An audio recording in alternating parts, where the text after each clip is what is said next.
the means of production are at once changed into means for the absorption of the labor of others. It is no longer the laborer that employs the means of production, but the means of production that employ the laborer. Instead of being consumed by him as material elements of his productive activity, they consume him as the ferment necessary to their own life process, and the life process of capital consists only in its movement as value constantly expanding, constantly multiplying itself. In volumes I and III of Capital, Marx returns again and again to the theme of the alienation of labor. The vital productive process is nothing to the worker except as a means of maintaining himself, and the alienation of the fruits of labor, the objectification of the worker's energy, creating surplus value for others, is to him only the means of perpetuating his own poverty and dehumanization. The relationships of capital place the laborer in a condition of utter indifference, isolation, and alienation vis-a-vis the means of incorporating his labor. The laborer looks at the social nature of his labor, at its combination with the labor of others for a common purpose, as he would at an alien power. The condition of effecting this combination is alien property, the squandering of which would be totally indifferent to him if he were not compelled to economize with it. Capitalist production is in itself indifferent to the particular use value. 283. And distinctive features of any commodity it produces. In every sphere of production it is only concerned with producing surplus value, and appropriating a certain quantity of unpaid labor incorporated in the product of labor. And it is likewise in the nature of the wage labor subordinated to capital that it is indifferent to the specific character of its labor, and must submit to being transformed in accordance with the requirements of capital and to being transferred from one sphere of production to another. Capitalism separates the product of labor from labor itself, the objective conditions of the productive process from human subjectivity. The worker creates values but has no way of realizing them for himself or enriching his life by appropriating them as use values. Since his own labor has been alienated from himself by the sale of his labor power, has been appropriated by the capitalist and incorporated with capital, it must, in the process, be realized in a product that does not belong to him. As the process of production is also the process by which the capitalist consumes labor power, the laborer's product is incessantly converted, not only into commodities, but into capital, into value that sucks up the value-creating power, into means of subsistence that buy the person of the laborer, into means of production that command the producers.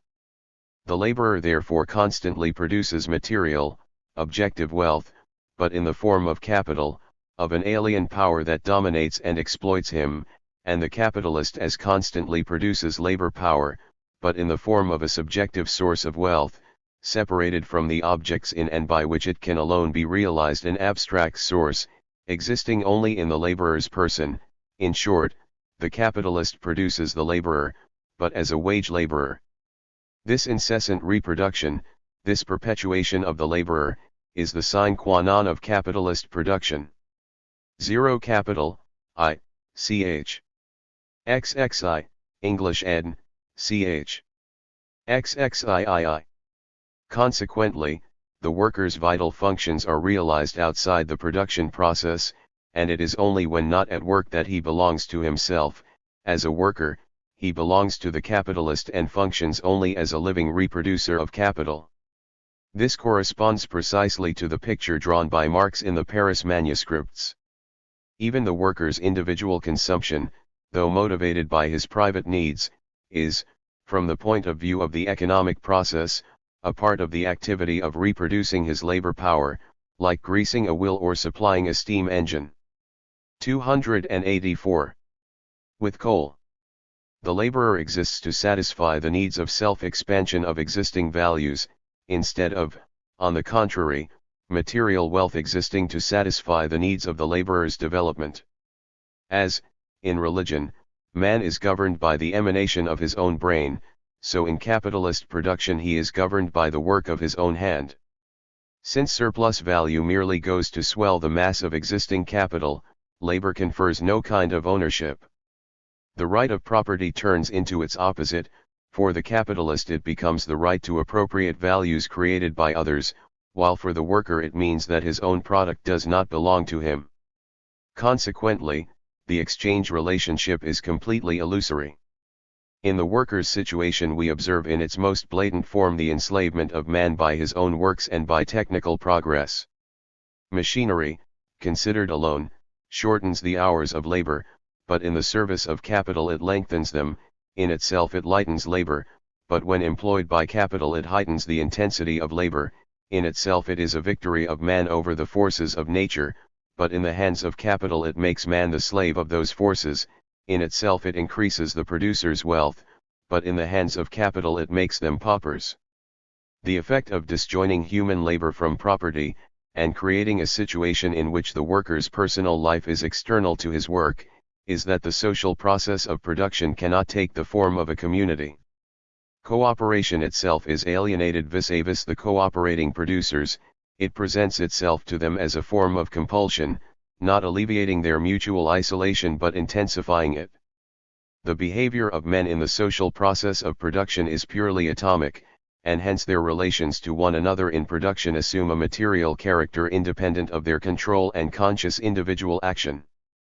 The chief manifestation of this is that products in general take the form of commodities. Here Marx again repeats an idea from the manuscripts. The alienation of labor is the source of the commodity form of production, not the other way about. By the same token it is the source of capital, i.e. of the value which increases itself by surplus value thanks to the purchase of labor power. 285. 6. The alienation of the process of socialization. The social character of labor under capitalist conditions is thus apparent only. It is a technological process, not a human one, and does nothing to overcome the isolation of producers. The connection between various labors appears to them, ideally, in the shape of a preconceived plan of the capitalist, and practically in the shape of the authority of the same capitalist, the powerful will of one who subjects their activity to his own aims. Being independent of one another, the laborers are isolated persons who enter into relations with the capitalist, but not with one another. This cooperation begins only with the labor process, but by that time they have ceased to belong to themselves. Once involved in that process, they are incorporated with capital. As cooperating members of a working organism, they are merely a special mode of the existence of capital. Hence the productive power developed by the laborer when working in cooperation is the productive power of capital. Thus the characteristic and essential function of capitalism, which consists in the exchange of variable capital for the labor power of human beings, is the true cause of producers being turned into things and prevented from forming a human community, for their community takes the form only of enforced cooperation between elements of their personal existence which have already been sold in the shape of labor power, and are no longer their property. TT is a result of the division of labor in manufactures that the laborer is confronted with the intellectual potencies of the material process of production as the property of another and as a power to which he is subjugated. Whatever contributes to increasing man's power over the forces of nature likewise contributes, under the special conditions of wage labor, to destroying the producer himself. This applies both to technical progress and to the increased division of labor. The division of labor in manufacture, not only increases the social productive power of labor for the benefit of the capitalist instead of the laborer, but it does this by crippling individual laborers. It creates new conditions for the lordship of capital over labor. While, therefore, on the one hand it presents itself historically as a factor of progress. 286. And a necessary phase in the economic development of society, on the other hand it is a refined and civilized method of exploitation. The mechanical automaton is the subject, and the workmen are merely conscious organs, coordinated with the unconscious organs of the machine and, together with them, subordinated to the central moving power. The lightening of the labor, even, becomes a kind of torture, since the machine does not free the laborer from work, but deprives the work of all interest. It is not the workman that employs the instruments of labor, but the instruments of labor that employ the workman. By means of its conversion into an automaton, the instrument of labor confronts the laborer during the labor process itself in the guise of capital, of dead labor that enslaves the power of living labor and pumps it dry. the division of labor becomes a fragmentation of man himself, shackled for life to part activities whose function of creating use value is of no concern to him, since the subjective purpose of his work is not to produce useful articles but to satisfy his own elementary needs. Indeed, the capitalist system prefers a stupid, mechanized worker who has no human skills beyond ability to perform the task imposed upon him. But it is not only the worker who is turned into an instrument for the increase of capital, the same thing happens to the personality of the capitalist. Marx says in his preface that he is concerned with human beings only as personifications of economic categories, embodiments of particular class relations and class interests. This is of course simply a methodological principle, excluding psychology from economic analysis and examining, not the motives of actions, but the laws which govern them and which, like those of natural science, do not depend on anyone's intentions.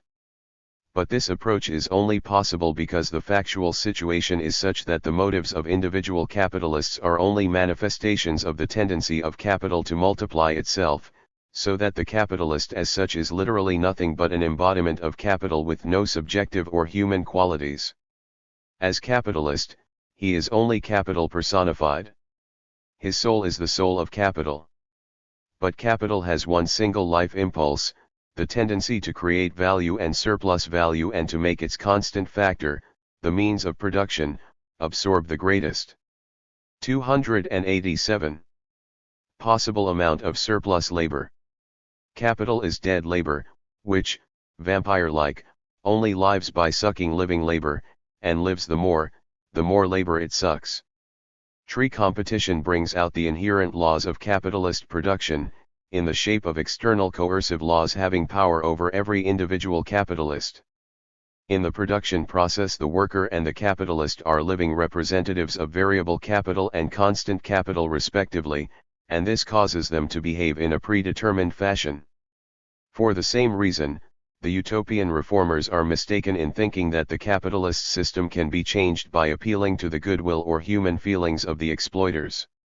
The capitalist's personal character and intentions play no part in the economic process, he is subject to a force which inexorably shapes his ends, at all events where action on a socially significant scale is concerned. In capitalist production neither the worker nor the capitalist is a human being, their personal qualities have been taken away from them. Thus, when the class consciousness of the proletariat evolves from awareness of poverty to a revolutionary consciousness and a sense of its historical mission to destroy capitalism, by the same token the worker becomes a human individual once again, throwing off the domination of exchange value which turned him into a mere object. As for the capitalists, they cannot as a class take up arms against their own dehumanization, since they rejoice in it and in the wealth and power it brings. Thus, although both sides are equally dehumanized, only the wage earner is spurred by the state of affairs to protestation and social combat. It can thus be seen that, in Marx's view, not poverty but the loss of human subjectivity is the essential feature of capitalist production. Poverty indeed has been known throughout history, but awareness of poverty and even the revolt against it are not sufficient to restore man's subjectivity and membership of a human community.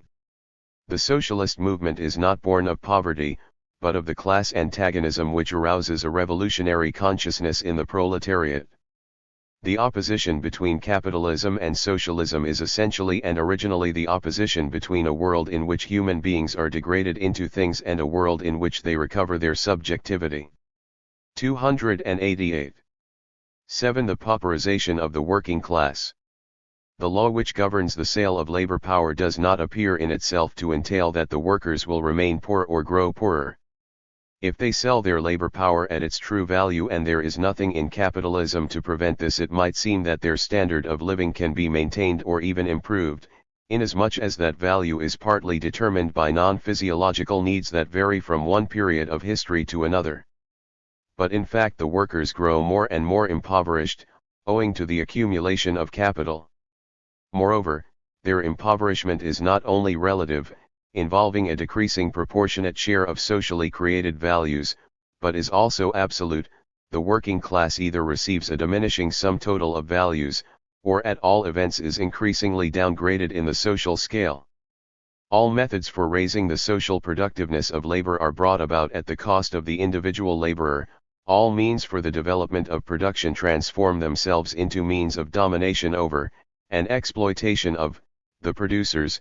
They mutilate the laborer into a fragment of a man, degrade him to the level of an appendage of a machine, destroy any remnant of attraction in his work and turn it into a hated toil. They estrange from him the intellectual potentialities of the labor process in the same degree as science is incorporated in it as an independent power. They distort the conditions under which he works, and subject him during the labor process to a despotism the more hateful for its meanness. They transform his lifetime into working time, and drag his wife and child beneath the wheels of the juggernaut of capital.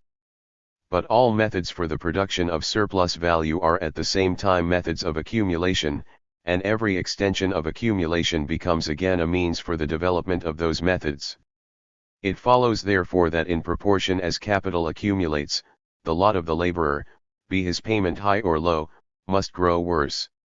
The law that always equilibrates the relative surplus population, or industrial reserve army, to the extent and energy of accumulation, this law finally rivets the laborer to capital more firmly than the wedges of Vulcan did Prometheus to the rock. It establishes an accumulation of misery, corresponding with accumulation of capital. Accumulation of wealth at one pole is therefore at the same time accumulation of misery, agony of toil, slavery, ignorance, brutality, and moral degradation at 289. The opposite pole, i.e. on the side of the class that produces its own product in the form of capital.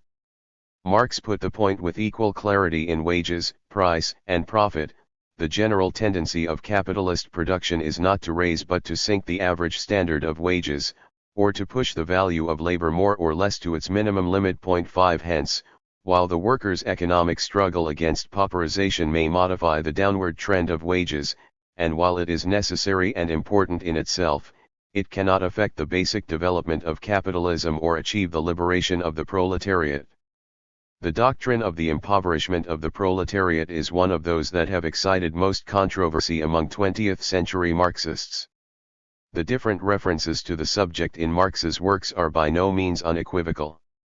In his earlier writings, such as Wage Labor and Capital and the Manifesto, he appears to have believed in absolute impoverishment, or at least that wages in a capitalist economy were constantly governed by the principle of the physiological minimum. In the Grundriss, however, he observes that the value of labor power is partly determined by cultural factors, including the increase of needs to which capitalism itself gives rise. The satisfaction of previously unknown needs becomes part of the minimum living standard. In Wages, Price, and Profit he also emphasizes that the conception of the minimum standard varies according to the traditions of different countries, and in the same work he introduces the idea of a relative fall in wages, i.e. a fall in workers' incomes compared with those of capitalists. The passage just quoted from Capital is often used to argue that Marx finally abandoned the theory of absolute pauperization. But a distinction must be made between the level of wages and other factors governing the standard of living. The sense of the quoted passage is that whether wages are high or low, the worker's position is bound to deteriorate both relatively and absolutely, not necessarily in terms of food and clothing, but by spiritual degradation and increasing subjection to economic tyranny. The conclusion thus is that Marx abandoned the theory that wages are bound to fall to, or remain at, the bare 290 subsistence level. He continued to believe in absolute impoverishment as far as the workers' spiritual and social degradation were concerned, and he maintained the doctrine of relative impoverishment. This doctrine, however, as we may see from Marx's writings and from later discussions among his followers, can be defined in at least 3 ways. It may mean, firstly, that total wages constitute a diminishing proportion of the national product, or, secondly, that the average worker's income decreases constantly in proportion to the average capitalist's income, or, thirdly, that the worker earns an ever-decreasing amount relative to his own growing needs. Clearly these situations are not interdependent, and any one of them could exist without the other two. It also appears clear that the first might result from various causes, For example, a relative fall in the working class population, in which case it would be misleading to speak of impoverishment. In the third situation, impoverishment is defined by subjective criteria which cannot be measured.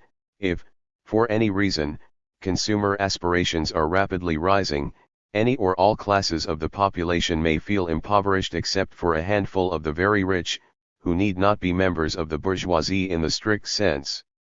It is clear, however, that Marx was determined to find in capitalism a relentless tendency to degrade the worker, and that he resisted facts which indicated that the worker was getting better off.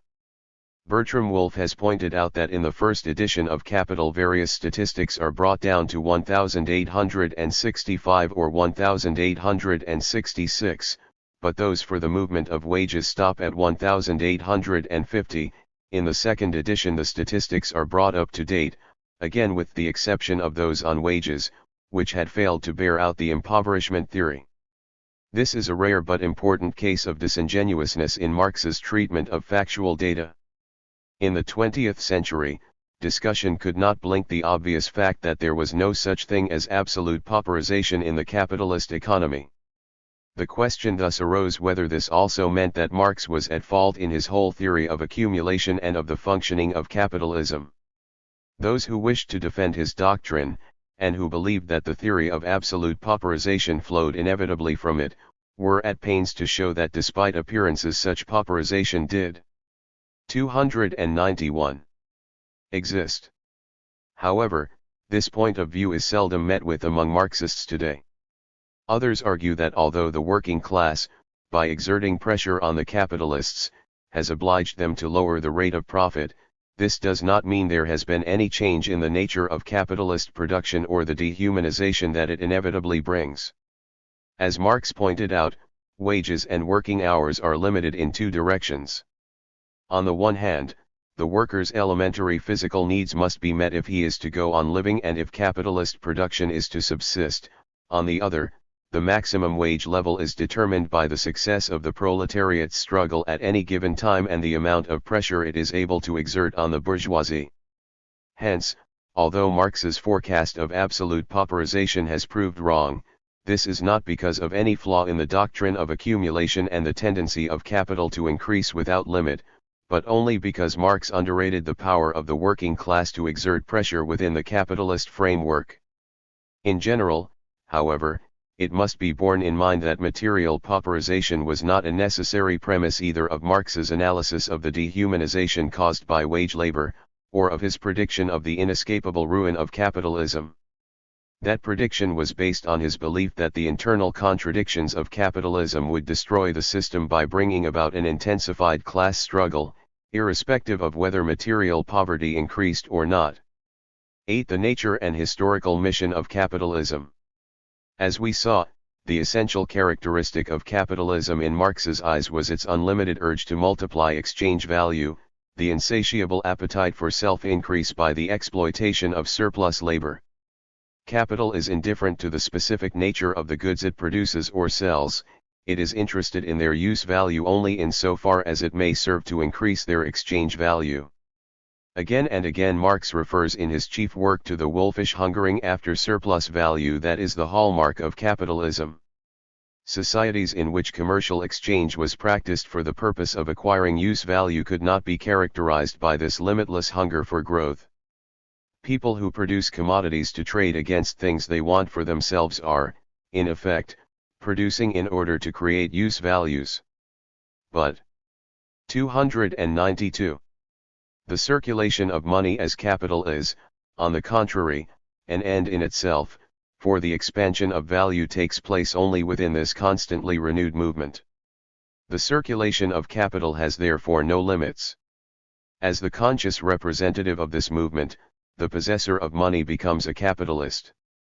The expansion of value, which is the objective basis of circulation, becomes his subjective aim, and it is only in so far as the appropriation of ever more and more wealth in the abstract becomes the sole motive of his operations that he functions as a capitalist, that is, as capital personified and endowed with consciousness and a will.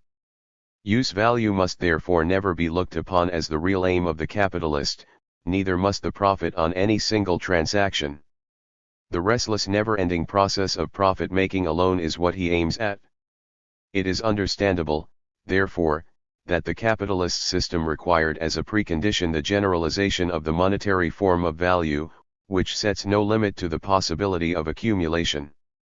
The capitalist, however, fanatically bent on making value expand itself, ruthlessly forces the human race to produce for production's sake. He thus forces the development of the productive powers of society, and creates those material conditions that alone can form the real basis of a higher form of society based on the full and free development of every individual. It is not even the case that the capitalist behaves in this way for the sake of his own consumption. On the contrary, as a rule he regards enjoyment as the destruction of value and a form of waste, this kind of ascetic morality being especially common in the first phase of capitalism. But the same insatiable hunger for exchange value which degrades and impoverishes the working class is the cause of the amazing technological advance of capitalism. Production for value and surplus value implies the constantly operating tendency to reduce the labor time necessary for the production of a commodity, i.e. its value, below the social average prevailing at the time.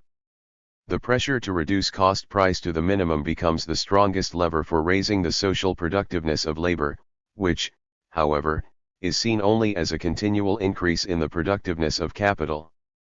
It is for this reason that former societies could exist for centuries. 293. In a state of technological stagnation, reproducing their way of life from one generation to another, whereas capitalism, as the Communist Manifesto pointed out, cannot exist without constantly revolutionizing the means of production. Technological progress is vital to it because the expansionist tendencies of capital obliges the entrepreneur to seek higher and higher profits by reducing the labor time necessary to produce a commodity to a lower level than that which is socially necessary. He then markets his commodity at the current price and in so doing makes a profit higher than the average, i.e. that obtainable in average technological conditions.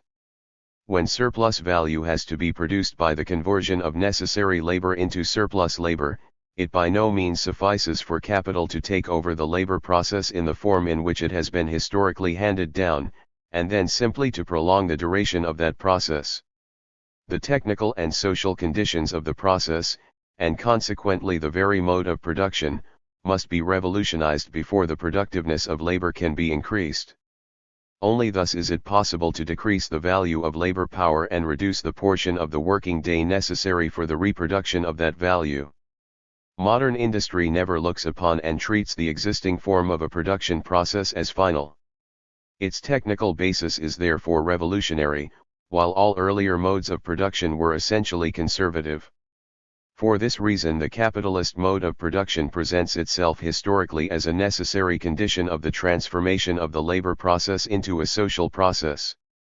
Capitalism, in short, is the necessary historical condition of progress in technology and the organization of labor.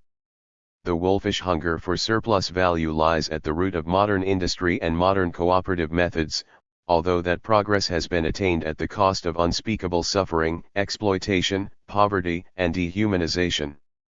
Fearful as are Marx's descriptions of the victimization of adults and children by the capitalist system, he regards that system not as a historical mistake which could have been avoided if someone, long ago, had devised a better form of social organization, but as a necessary condition of the re-establishment of a true calm.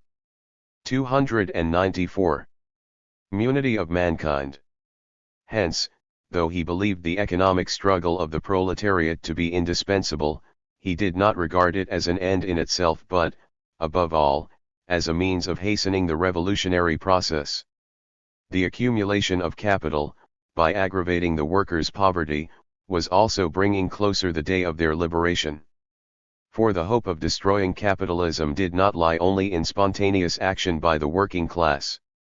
The internal contradictions of the system were bringing about a situation in which it could no longer subsist, and this was due to the self-increasing process which was its most vital principle. G. The distribution of surplus value. In the first volume of Capital, Marx analyses capitalist production in isolation from the process of circulation and the distribution of profit. he distinguishes between the rate of profit and the rate of surplus value, the former being the ratio of the surplus value obtained in production to the whole of the capital expended, i.e. constant capital plus variable capital. The defenders of capitalism generally address themselves to the rate of profit, since the capitalist is interested in the ratio between his total investment and the resulting increase of value. Exploitation of the worker is a means of maximizing value, not an end in itself. But, according to Marx, the degree of exploitation is not to be measured by the rate of profit but by the rate of surplus value, i.e. the ratio of surplus value to variable capital only, for it is this which shows how much of the value produced by the worker accrues to him and how much he forfeits to the capitalist by the sale of his labor power. If, for example, the value he creates in a working day is double the price of his labor power, i.e. the amount of variable capital expended, then the rate of surplus value, or the degree of exploitation, is 100%. Variable capital alone creates surplus value.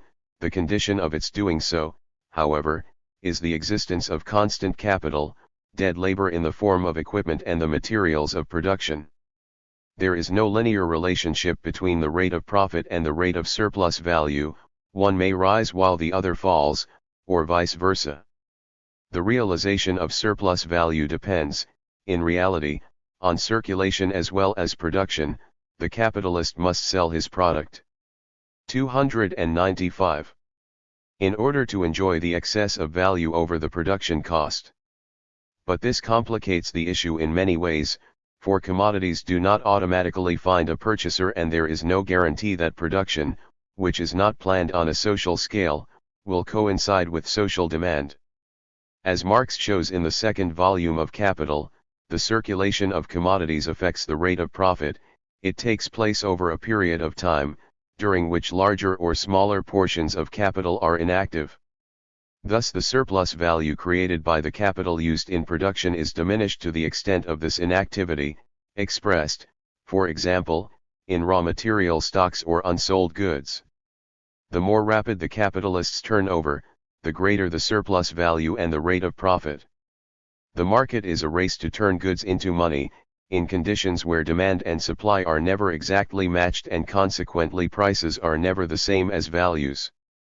Indeed, capitalist production could not exist if commodities were sold at their true value. The rate of profit varies in different branches of production. Different amounts of capital are necessary to hire the same number of workers and thus produce a given quantity of surplus value. Depending on variations in the organic composition of capital, and on the different time that it takes for capital to circulate in different spheres of production, there would be vast differences in the rate of profit, i.e. the ratio of the increase of surplus value to the whole of the capital invested. Capital of course flows to where the rate of profit is highest.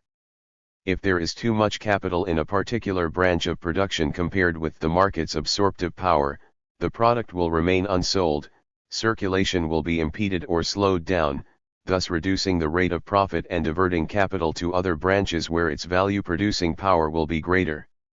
This constant movement of capital creates the average rate of profit applying to all branches of industry despite differences in the organic composition of capital. Competition evens out the rate of profit, but in so doing causes the price of commodities to diverge considerably from their value. But the entrepreneur does not enjoy the whole of the profit accruing from production. Part of it is taken by the merchant, who does not help to produce surplus value but enables the producer to realize his profit. In this way the average rate of 296 profit is affected by commercial capital. Again, the lending of money at interest does not mean that capital increases by some innate power. Interest is a share in the surplus value created by industrial capital, and reflects the fact that the circulation period affects the rate of profit. By borrowing money the capitalist is able to put into production an additional amount of value, he shares the resulting profit with his creditor, and thus the average rate of profit determines the rate of interest. A further share in the distribution of profit is assigned to the landowner. Marx regards agriculture, for the purpose of his argument, as a purely capitalist form of production, a kind of industry in which the entrepreneur invests means of production and employs a workforce in the same way as the factory owner.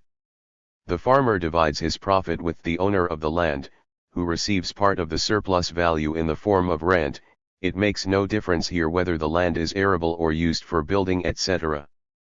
Thus rent also constitutes a share of the surplus value created by wage laborers, and land is no more an independent source of increased value than is capital. The landowner is privileged inasmuch as the supply of land is limited, and he can therefore demand a share in the profits of industrial capital. Rent is thus a byproduct of the capitalist economy, and this also explains the fact that land can have a price, though it has no value. The price of land is anticipated rent, arising from the landowner's power to demand a share in the profits of capital though he has played no part in creating them, just as the price of a slave in antiquity was an anticipation of the surplus value to be got out of his labor. Chapter 13. The contradictions of capital and their abolition. The unity of analysis and action. The falling rate of profit and the inevitable collapse of capitalism. In its striving after unlimited growth, capitalism involves itself in an inextricable contradiction. As technology progresses and the amount of constant capital increases, less and less work is necessary to produce the same volume of goods, the ratio of variable to constant capital decreases, and so does the average rate of profit. This law of the diminishing rate of profit is a universal feature of capitalist production. On the one hand, capital increases only thanks to the growth of surplus value, and its chief concern is to maximize this value in proportion to the resources used. On the other hand, it is obliged by competition and improved technology to create conditions which constantly lower the rate of profit.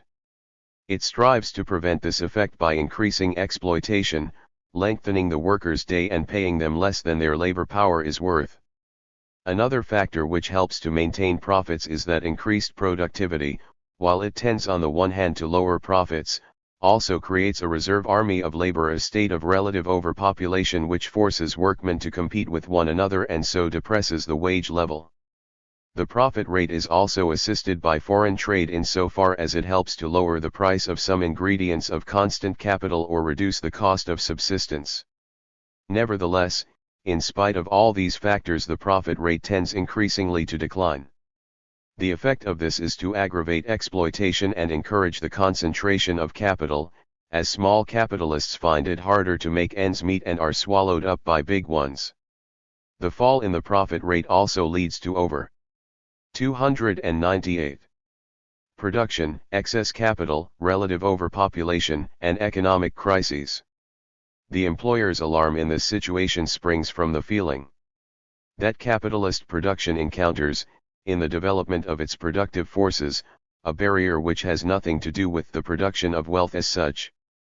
This peculiar barrier testifies to the limitations and the merely historical, transitory character of the capitalist mode of production.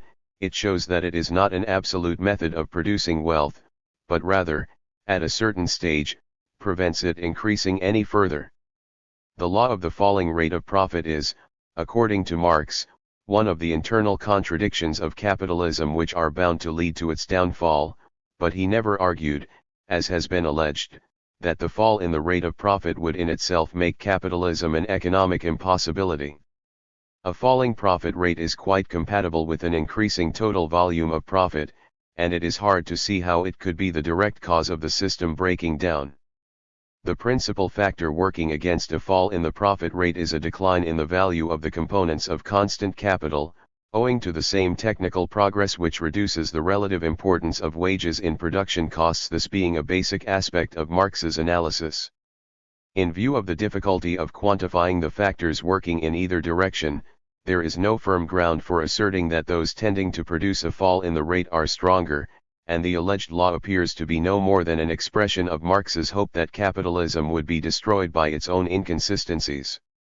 Only empirical observation, and not deduction from the nature of the profit rate, can tell us whether it does tend permanently to decline, and such observation is not found to confirm Marx's theory.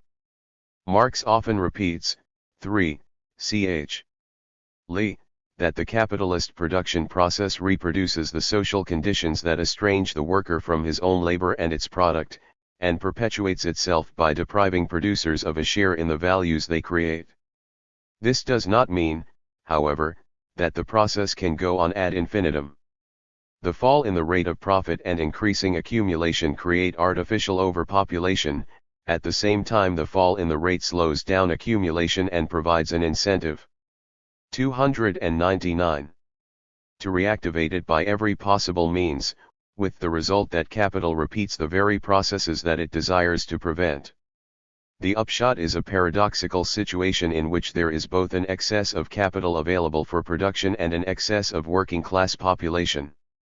Consumption cannot keep pace with the increase of production that springs from the insatiable greed for surplus value, since this greed itself prevents a corresponding increase in the purchasing power of the masses.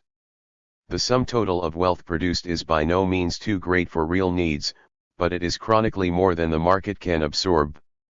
The falling rate of profit is a constant obstacle to the development of the productive force of labor.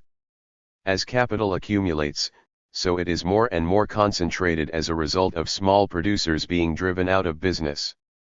Capital overcomes its contradictions by means of periodic crises of overproduction which ruin the mass of small owners and wreak havoc among the working class, after which the balance of the market is restored for a time. These crises, due to the anarchic character of production and the fact that its sole purpose is to increase exchange value, are an essential feature of the capitalist economy. It is not the case, as spokesmen of the working class have often maintained, that crises could be averted by raising wages and enabling the market to absorb more goods, and that therefore it is in the employer's interest to pay higher wages. This is refuted, as Marx argues in the second volume of Capital, by the fact that crises regularly occur after a period of relative prosperity and rising wages, which would prevent them if the argument were correct. The fact is that the greed for expansion is such that the market cannot possibly go on absorbing the products of capitalism, especially as the bulk of these, in value terms, consists of means of production, which do not become easier to sell because of a rise in wages. Economic crises involve the squandering of the community's wealth on a vast scale, demonstrating that capitalism cannot cope with its own contradictions. They are the expression of a conflict between the technological level and social conditions of technical progress, between the forces of production and the system within which they work. The capitalist, controlling the means of production and concerned only to increase surplus value to the utmost, is no longer, as he was in the first stage of accumulation, an organizer who plays 300. A necessary part in efficient production. As often as not, he now leaves it to others to run his enterprise for him. Property and management are increasingly disjoined. As production becomes more and more social in character, the private appropriation of the fruits of labor is seen to be more and more anachronistic. Thus grows the power of capital, the alienation, personified by the capitalist, of the conditions of social production from the real producers. Capital comes increasingly to the fore as a social power, whose agent is the capitalist and which no longer stands in any possible relation to what the labor of a single individual can create. It is an alienated, independent force which stands opposed to society as an object and as the means whereby the capitalist wields his power. The contradiction between the general social force into which capital develops, on the one hand, and the power of individual capitalists over the social conditions of production, on the other, becomes ever more irreconcilable, yet it contains the germ of a resolution of the situation, in the shape of a transformation of the conditions of production into general, common, social conditions. Capital seeks frantically for new markets and endeavors to expand into non-capitalist areas, but the more its productive capacity increases, the more obvious is its conflict with the narrow limits of consumption. Marx holds that capitalism is doomed from the purely economic point of view, independently of the class struggle, since the contradiction, inherent in its production system, between use value and exchange value is bound to cause ever-recurring crises. As Engels put it, "We have had many of these revulsions, happily overcome hitherto by the opening of new markets, or the better exploiting of old ones, by reducing the cost of production. But there is a limit to this, too. There are no new markets to be opened now, and there is only one means left to reduce wages, namely, radical financial reform and reduction of the taxes by repudiation of the national debt. And if the free trading mill lords have not the courage to go the length of that, or if this temporary expedient be once exploded, too, why they will die of repletion. It is evident that, with no chance of further extending markets, under a system which is obliged to extend production every day, there is an end to mill lord ascendancy. And what next? Universal ruin and chaos, say the free traders. Social revolution and proletarian ascendancy, say we. Democratic Review, London, March 1850. The issue here raised was to be much debated by Rosa Luxem. 301. Berg and her critics, was capitalism bound to collapse as soon as it could no longer expand into non-capitalist markets? If so, there was a well-defined limit beyond which capitalism could not endure, whether or not one held that it would not simply destroy itself like an erupting volcano but would have to be overthrown by the revolutionary working class. While Engels appears to answer the question in the affirmative, it does not seem to be a necessary deduction from Marx's views that capitalism can no longer exist when there are no further non-capitalist markets left to conquer. All that follows is that capitalism must be destroyed by its own inconsistencies, especially the conflict between private ownership and the development of instruments of production and technical cooperation, that it is becoming a brake on technological progress, which it did so much to foster in the past, and that this fact must be its downfall. The proletarian revolution, Marx believed, would spring from the same antagonism, mutatis mutandis, as had the bourgeois revolutions. At a certain stage bourgeois technology had become irreconcilable with the social conditions of feudalism, the restrictive guild system, local and hereditary privileges, and checks on the free employment of labor. In the same way, as technology progressed, the bourgeoisie itself had created a situation which was bound to ruin it as a class, doing away with capitalist ownership and, finally, all class differences. Along with the constantly diminishing number of the magnates of capital, who usurp and monopolize all the advantages of this process of transformation, grows the mass of misery, oppression, slavery, degradation, exploitation, but with this too grows the revolt of the working class, a class ever increasing in numbers and disciplined, united, organized by the very mechanism of capitalist production itself. The monopoly of capital becomes a fetter upon the mode of production, which has sprung up and flourished along with it and under it. Centralization of the means of production and socialization of labor at last reach a point where they become incompatible with their capitalist int-egument. This int-egument is burst asunder. The knell of capitalist private property sounds. The expropriators are expropriated. Zero capital, I, ch. XXIV, 7, English ed., ch. XXXII. 302. 2. The economic and political struggle of the proletariat. It is clear from this that economic analysis alone brought Marx to the conclusion that capitalism was beyond reform, and that despite all political and economic struggles the working class would remain in bondage as long as the capitalist production system continued. As Marx and Engels wrote in 1850 in an appeal from the Central Committee to the Communist League, for us the issue cannot be the alteration of private property but only its abolition, not the smoothing over of class antagonisms but the abolition of classes, not the improvement of existing society but the foundation of a new one. In articles on the housing question published in the Leipzig Volksstadt in 1872-3, Engels wrote, "As long as the capitalist system of production exists, it will be absurd to attempt to solve the housing question or any social question affecting the workers. The solution is to destroy the capitalist system of production." It might seem that as no social question could be solved under capitalist conditions and as the blind onrush of the system was leading it to its doom, Marx and Engels were in effect, as their reformist critics held, adopting a position of the worse, the better, i.e. welcoming exploitation and poverty because they brought the revolution closer. This touches on a crucial problem of Marxist theory, the relationship between the objective, quasi-natural laws of economics on the one hand and free human initiative on the other. If capitalism is to transform itself into socialism by a spontaneous explosion independent of human will, there is no need to do anything but wait until its contradictions reach their height and the system chokes itself by its own expansion. In actual fact, however, capitalism can only be abolished when the class consciousness of the proletariat is sufficiently developed. Perhaps Marx's clearest statement of this view is in an article on Russian policy towards Turkey, published in the New York Daily Tribune on July 14, 1853. There exists a class of philanthropists, and even of socialists, who consider strikes as very mischievous to the interests of the working man himself, and whose great aim consists in finding out a method of securing permanent average wages.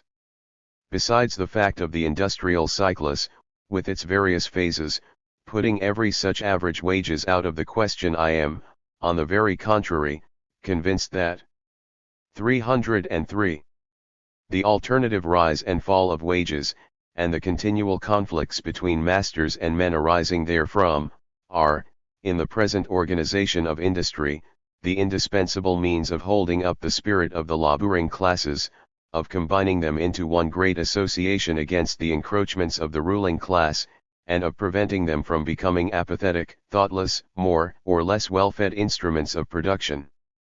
In a state of society founded upon the antagonism of classes, if we want to prevent slavery in fact as well as in name, we must accept war.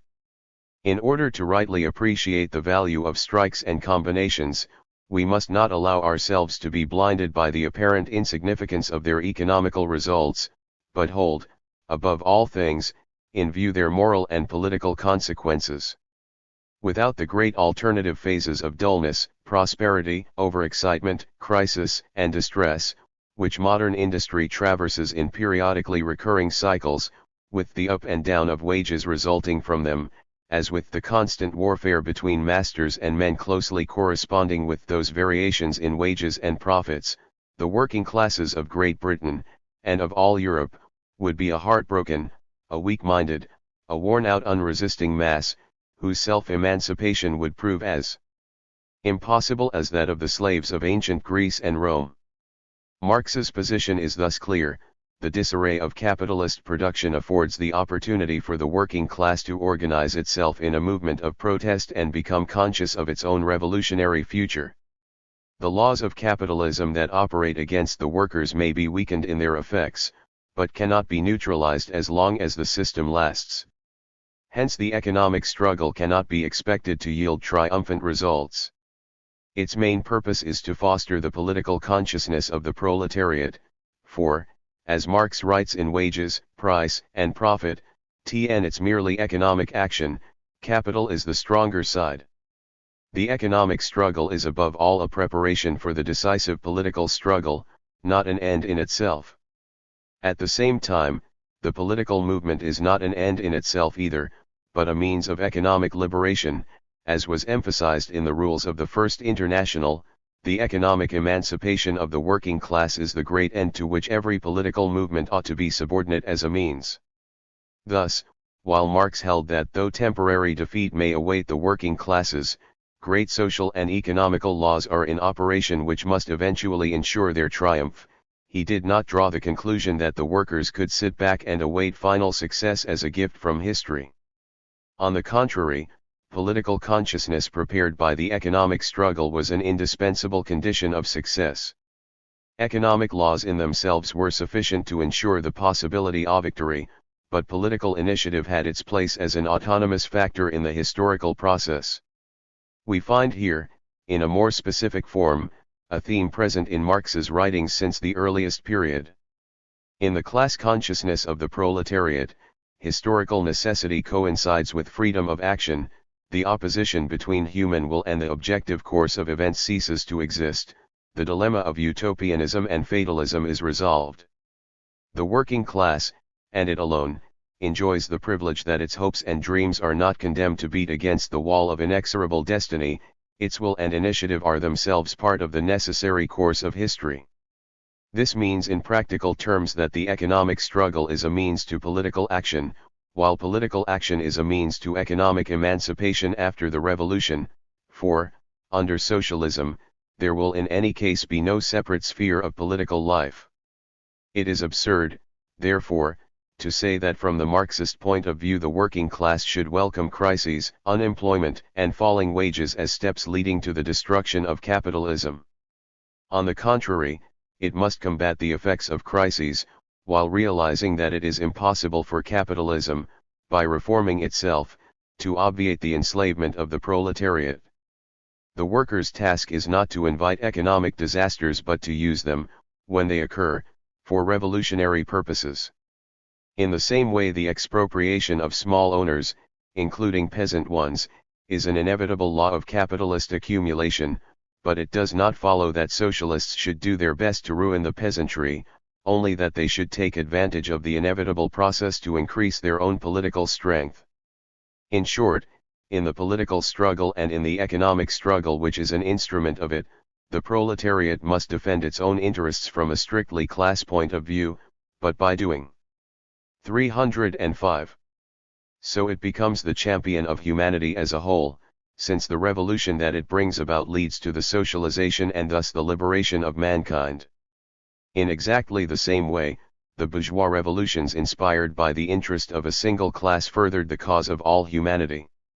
As Marx wrote in The Bourgeoisie and the Counter-Revolution Neue Renunzigung, 2 December 1848, the revolutions of 1648 and 1789 were not English and French revolutions, but European ones.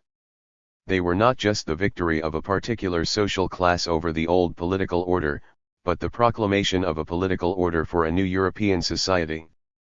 The service they rendered to humanity did not consist, however, in liberating society by allowing capital to develop freely.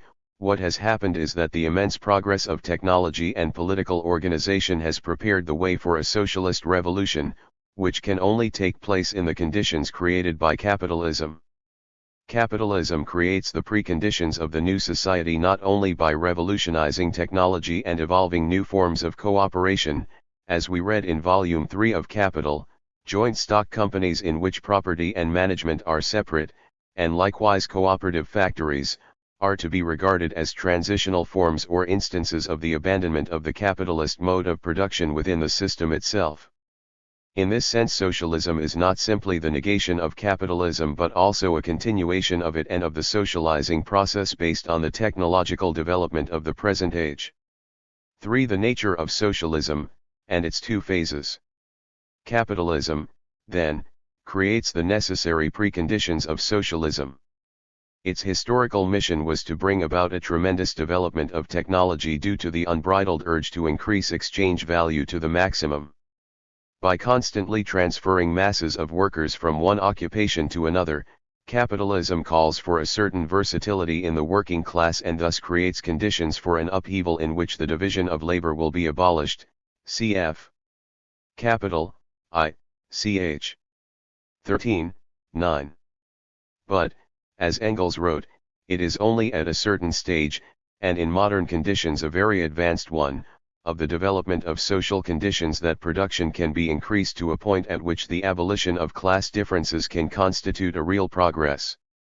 306. And can be achieved permanently without causing a standstill or a regression in the community's method of production. Socialism reaps the harvest of capitalism, and without the latter it could only be an empty dream. The new society will arise out of the catastrophe towards which capitalism is swiftly yet unconsciously tending. The working class has conquered nature, now it must conquer man. This is a concise expression of the Marxian idea of socialism. To conquer man, as Marx indicated on many occasions, is to create conditions in which men are in full control of their own labor process and its physical and spiritual product, so that the results of their actions cannot in any circumstances turn against themselves. Man ruling over himself and no longer subjected to material forces of his own creation, man identified with the social process, Overcoming the opposition between blind necessity and his own free behavior, such will be the effect of the socialist revolution. Socialism, as we saw, does not consist essentially in abolishing material poverty or the luxurious consumption of the bourgeoisie, but in abolishing human alienation by doing away with the division of labor. If the bourgeois standard of living were equated with that of the workers, this in itself would not bring about any significant change. It is not a question simply of redistributing the same income produced in the same old way. Nor, as Marx emphasized against the Lassalleanists, is it a matter of the worker receiving for his own benefit the whole of the value that he creates, for that is an impossibility. There are many occupations that create no value, yet are socially necessary and must be preserved in the socialist system. So, as we read in the critique of the Gotha program, there can be no question of demanding the undiminished proceeds of labor. Considerable sums must always be deducted from the social product for the renewal of consumed values, the expansion of production, insurance against emergency, administrative costs, collective consumption, and the care of those unfit to work. The basic difference between the capitalist and socialist modes of production is that in the latter the system of wage labor, i.e. the sale of labor power, is abolished and the whole of material production is devoted to use value. In other words, the scale 307 and character of production in all its branches will be governed purely by social needs and not by the desire to accumulate the maximum exchange value, and this, of course, requires the social planning of production. By abolishing the capitalist form of production, the length of the working day could be reduced to the necessary labor time. But, even in that case, the latter would extend its limits. On the one hand, because the notion of means of subsistence would considerably expand and the laborer would lay claim to an altogether different standard of life. On the other hand, because a part of what is now surplus labor would then count as necessary labor, viz. the labor of forming a fund for reserve and accumulation. The distinction between necessary and surplus labor would in fact lose its meaning in socialist conditions. Not all labor would be directly remunerated in the form of wages, but all of it would accrue to society in the collective satisfaction of various needs.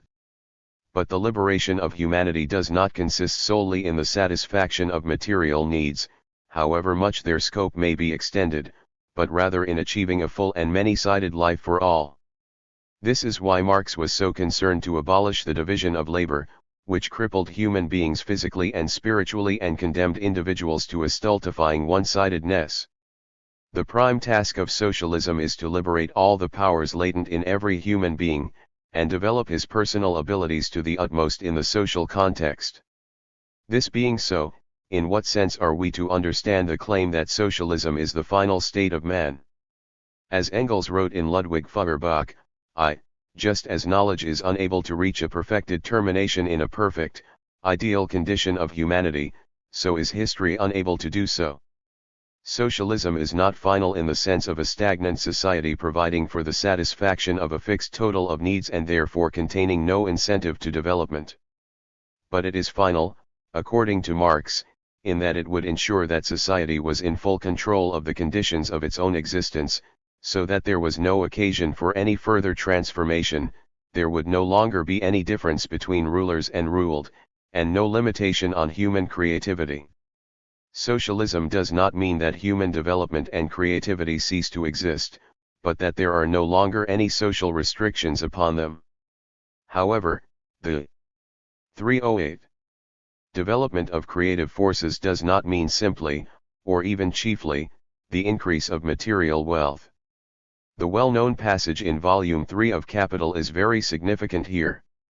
The realm of freedom actually begins only where labor which is determined by necessity and mundane consideration ceases, thus in the very nature of things it lies beyond the sphere of actual material production.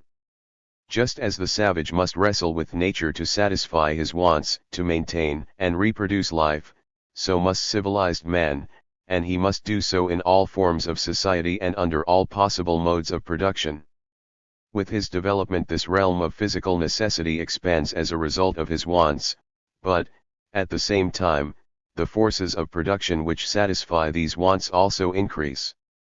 Freedom in this field can only consist in socialized man, the associated producers, rationally regulating their interchange with nature, bringing it under their common control, instead of being ruled by it as by a blind force, and achieving this with the least expenditure of energy and under conditions most favorable to, and worthy of, their human nature.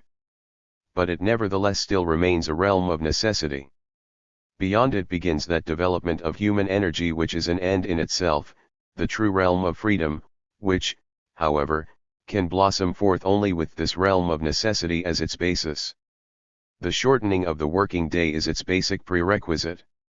The actual tendencies of these movements. Since the deviations are of an opposite nature, and since they continually succeed one another, they balance out through their mutual contradiction. There is, however, an essential difference between the use of this method in physics and in political economy. In the case of Galileo's pendulum, the limiting conditions were such that deviations could be observed in experimental conditions. But nothing of the sort is possible with complex social phenomena, where there are no instruments to measure the deviation of reality from the ideal model. Hence Marx's exposition in Capital has given rise to the question, is he describing a real society or a purely theoretical one? From some of his remarks it might be inferred that he was not analyzing capitalism as it actually was, but only a schema with no real existence. In that case the analysis would be, so to speak, in the air, since we do not know how to compare the model with historical reality or in what way the two are related. But it cannot actually have been Marx's intention to describe an ideal capitalist society irrespective of whether it explained the workings of the real one or, above all, how it was likely to develop. What theoretical or practical use could there be, for instance, in saying that in the capitalist model the profit rate must fall or the classes become polarized, if, owing to interference of one sort or another, this does not happen in a real capitalist economy? The model is only of value if it enables us to say, capitalism under such and such conditions would undergo such and such changes, but as the conditions are affected in certain ways, the changes will take place somewhat differently, as follows, but this is precisely what we cannot say, for, if capitalism in real life undergoes different changes, in some respects at least, from theoretical capitalism, then, even if we can explain the differences ex post facto, the analysis of the model has been no good to us. At all events, it is very doubtful whether Marx regarded the diminishing profit rate or the polarization of classes as merely tendencies of ideal capitalism which 3i6, according to circumstances, might or might not occur in practice. He certainly believed that the rate of profit was bound to fall in real-life capitalism and that the middle classes were historically bound to die out. Attempts to interpret capital as relating only to ideal capitalism sometimes serve as a means of resisting the empirical evidence that refutes Marx's predictions, which are thus represented merely as statements of what would happen in a non-existent ideal form of capitalism. But such interpretations protect Marxism against the destructive results of experience only by depriving it of its value as an instrument of real-life social analysis. The laws of physics serve to explain observational data by postulating unreal limiting values. The ideal conditions expounded by Marx, on the other hand, are intended to display the essence of reality underlying appearances. This may be seen from the passage quoted above and from other statements, including his remark that there would be no need for science if the essence of things always coincided with appearances. But, it may well be asked, what is the status of an essence that may be contradicted by phenomena, and how do we make sure that we have discovered it when *x hypothesis we cannot do so by empirical observation? The fact that, for example, the existence of atoms and genes was accepted before it was confirmed by direct observation is not a sufficient answer. Atoms and genes bore a clear logical relation to empirical data and served to explain factual observations. They were not the result of mere abstract deduction. In the case of discoveries that purport to explain the essence of things, it is important to inquire whether their status is like that of atoms in the time of Ernst Mach or genes in the time of Th. Morgan, or, on the contrary, like that of phlogiston in the 17th and 18th centuries, a mere verbal pseudo-explanation which there can be no question of confirming empirically.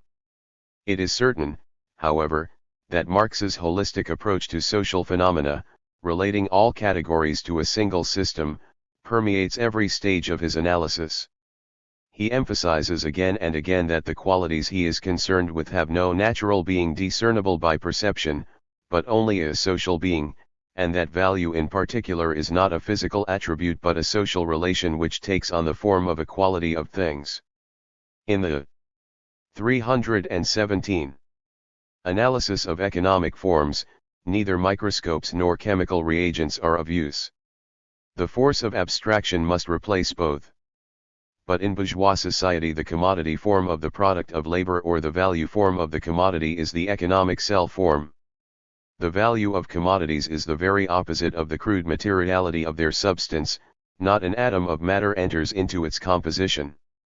Turn and examine a single commodity by itself as we will, yet in so far as it constitutes an object of value it is impossible to grasp it. If, however, we bear in mind that the value of commodities has a purely social reality, and that they acquire this reality only in so far as they are expressions or embodiments of one identical social substance, viz. human labor, it follows as a matter of course that value can only manifest itself in the social relation of commodity to commodity.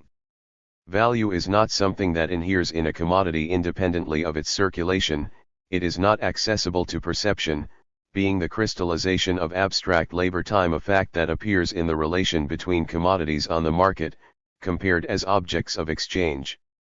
In a sort of way, it is with man as with commodities. Since he comes into the world neither with a looking glass in his hand nor a dollar, a Fichtian philosopher to whom I is sufficient, man first sees himself reflected in other men. Peter only recognizes himself as a man by first relating himself to Paul as being of like kind. When a coat expresses the value of a quantity of cloth, it does not denote an innate property of the two things but their value, which is purely social in character. The form of wood, for instance, is altered when we make a table out of it, yet, for all that, the table continues to be that common, everyday thing, wood. But, so soon as it takes the form of a commodity, it is changed into something material yet transcendent of production, are stripped of this form of alienation, they are thereby posited as property, as the organic social body within which the individuals reproduce themselves as individuals, but as social individuals. 5. The dialectic of capital, consciousness and the historical process. The dialectic method of capital, however, does not consist merely in regarding every part of capitalist reality as a component of a whole that functions according to its own laws. It is a no less important feature, and indeed the principal one in Marx's view, that every existing form is considered as a stage in a continuing process, i.e. phenomena are observed in terms of historical evolution. Marx never gave a separate exposition of his dialectic like Hegel's. It cannot be described in isolation from its subject, but from time to time he indicates its general character in the course of a specific argument. One of the most frequently quoted passages is in the afterword to the second German edition of Capital, where he says, "My dialectic method is not only different from the Hegelian but is its direct opposite." To Hegel the thought process, which he actually transforms into an independent subject under the name of the idea, is the demiurge of the real world, and the real world is only the external, phenomenal form of the idea. With me, on the contrary, the ideal is nothing else than the material world reflected in the human mind and translated into forms of thought. In the same afterword he quotes with approval an account of his method given by a Russian reviewer of Capital in 1872, who observed that Marx treats the social movement as a process of natural history governed by laws independent of human will, consciousness, and intentions, and that in his system each 320 historical period has its own laws, which give way in due course to those of the next. However, Marx says, his dialectic in its comprehension and affirmative recognition of the existing state of things, at the same time comprehends the negation of that state and its inevitable breaking up. It regards every historically developed social form as in fluid movement, and therefore takes into account its transient nature no less than its momentary existence. It lets nothing impose upon it, and is in its essence critical and revolutionary. However, the doctrine of the transitoriness of social phenomena is not in itself a sufficient basis for analysis. The whole of history must in addition be interpreted in relation to its highest forms. In particular, former systems can only be understood in terms of their outcome in bourgeois society. Bourgeois society is the most developed and the most complex historic organization of production. The categories which express its relations, the comprehension of its structure, thereby also afford insight into the structure and the relations of production of all the vanished social formations out of whose ruins and elements it built itself up. Human anatomy is the key to the anatomy of the ape. The intimations of higher development among the subordinate animal species can be understood only when the higher development is already known. In the same way the bourgeois economy supplies the key to the ancient, etc., but not after the manner of those economists who blur all historical differences and see bourgeois relations in all forms of society. One can understand tribute, tithe, etc. if one is acquainted with ground rent, but one must not identify them. Not only are bygone social forms intelligible only in relation to present ones, but present-day society can only be understood in the light of the future, i.e. the form that will take its place after its inevitable collapse. In this important respect Marx's thought differs from Hegel's, which was essentially confined to interpreting the past. The idea of extending the dialectic into the future and interpreting the present in terms of its own dissolution was adopted by Marx from the young Hegelians. From time to time Marx, in Capital, invokes Hegelian formulas. For example, having argued that in given social conditions an accumulation of value can only be described as capital if it is large enough to employ wage labor, he cites this as an instance of the Hegelian transformation of a quantitative change. 321. Into a qualitative one, value, beyond a certain quantitative level, acquires the power to command living labor and to create surplus value. Again, having described capitalist property as the negation of individual private property based on labor, he refers to socialism as the negation of a negation, i.e. the return to individual property, based, however, on joint ownership of the means of production instead of on private ownership. To Marx as to Hegel, however, the dialectic is not a collection of rules independent of one another and of the subject matter to which they are applied. If it were simply a method applicable to any subject and capable of being expounded in isolation, there would be no reason for Marx to say that his own dialectic was contrary to Hegel's because of the latter's idealism, for its laws could be formulated in the same way whether history was interpreted in an idealist or a materialist fashion. But, in Marx's view, the relationship of consciousness to the historical process is part of the very content of the dialectic. Whereas for Hegel the dialectic was a history of the diffraction of ideas in the course of which the mind comes to understand being as its own creation, for Marx it is a history of the material conditions of life in which mental and institutional forms are vested with an apparent autonomy before returning, as they are bound to do, into union with their substructure. The dialectic as a means of understanding the world is secondary to the actual dialectic of the world itself, inasmuch as the theory of the dialectical movement of social reality is aware of its own dependence on the historical process that gave it birth. Marx repeats several times that a theory reflecting working-class interests can only spring from observation of the changing situation of the workers. The theory is in fact the self-conscious superstructure of that situation. It knows itself to be merely a reflection of the real historical process, a product of social praxis and not an independent contemplation of it. The Marxian dialectic ends in the unity of subject and object, but in a different sense from Hegel's. It restores to man his true function as a conscious historical subject, by abolishing the situation in which the results of his free, conscious initiative are turned against himself. The subject will be in full command of the process whereby he objectifies himself in production and creative work. This objectification will not degenerate into alienation. Real human individuals will possess the work of their own hands and 322. Will no longer be subjected to an independent objectified power. The course of history will be completely governed by the conscious human will, the latter will know itself for what it is, namely consciousness of the life process. The historical process and the free development of consciousness will be one and the same. Marx's dialectic is a description of the historical evolution leading to this unity of consciousness and social being. As with Hegel, it is the description of a movement in which contradictions arise and are overcome, giving place to fresh contradictions. The advance through contradictions is essential to the dialectical interpretation of the world. But these are not logical contradictions or a different term for social conflict, the latter has been with us throughout history, but no one built a dialectical system of interpretation on it. Class antagonism in conscious political forms is an effect of the contradictions underlying an unconscious, objective process. In Hegel's theory, concepts as they developed revealed internal contradictions, the resolution of which gave rise to higher forms of consciousness. In Marx's view, contradictions occur in the historical process independently of whether they are translated into consciousness or conceptual forms. They consist in the fact that a phenomenon gives rise to situations contrary to its own nature and basic tendency. The most important feature of the dialectic of the internal contradictions of capitalism is Marx's analysis of the falling profit rate and of economic crises, in which he shows that the urge to maximize the rate of profit defeats its own object by increasing the amount of constant capital and so causing the profit rate to fall steadily. The same urge to increase surplus value in absolute terms leads to crises and the collapse of capital, despite the inborn tendency of capital itself.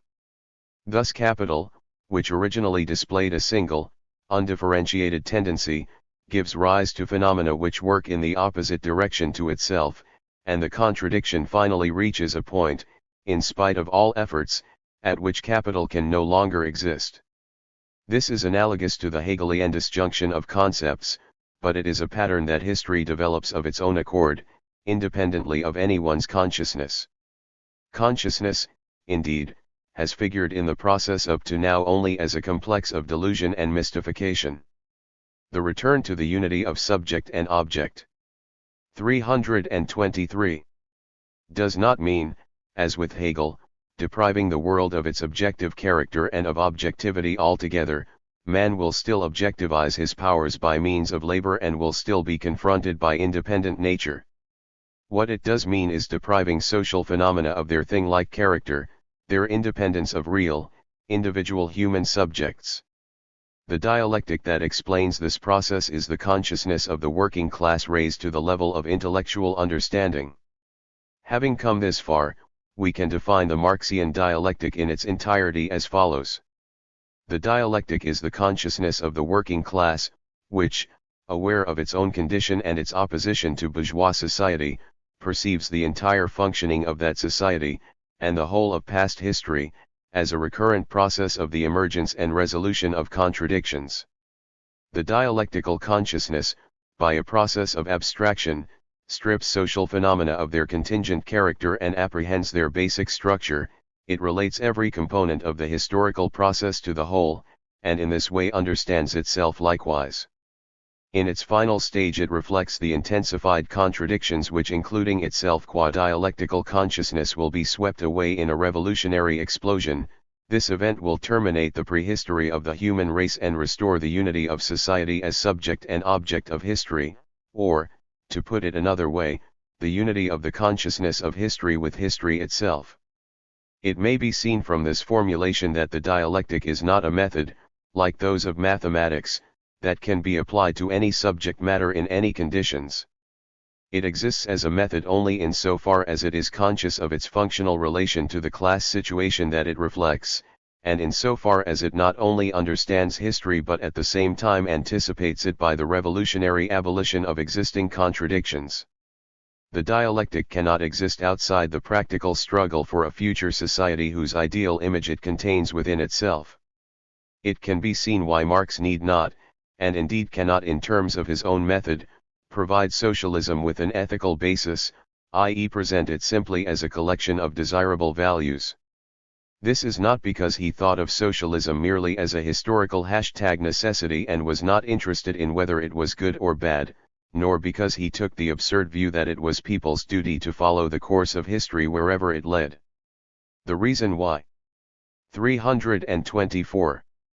Ethical justification is irrelevant is that in Marx's theory the understanding of bourgeois society comes into being as a practical act, or rather it is the reflection in consciousness of revolutionary action and cannot appear independently of it. It is foreign to Marx's conception to divide his theory into separate elements of fact, obligation, and method to determine first what the world is like, then what it should be like to satisfy certain norms, and finally by what means it can be transformed. The capitalist world presents itself to the proletariat in the latter's act of understanding which springs from the practical act of destroying it. The workers' movement came into being before the theory which reflects its real though at first unconscious tendencies. When the theory takes shape, it does so as the self-knowledge of the movement.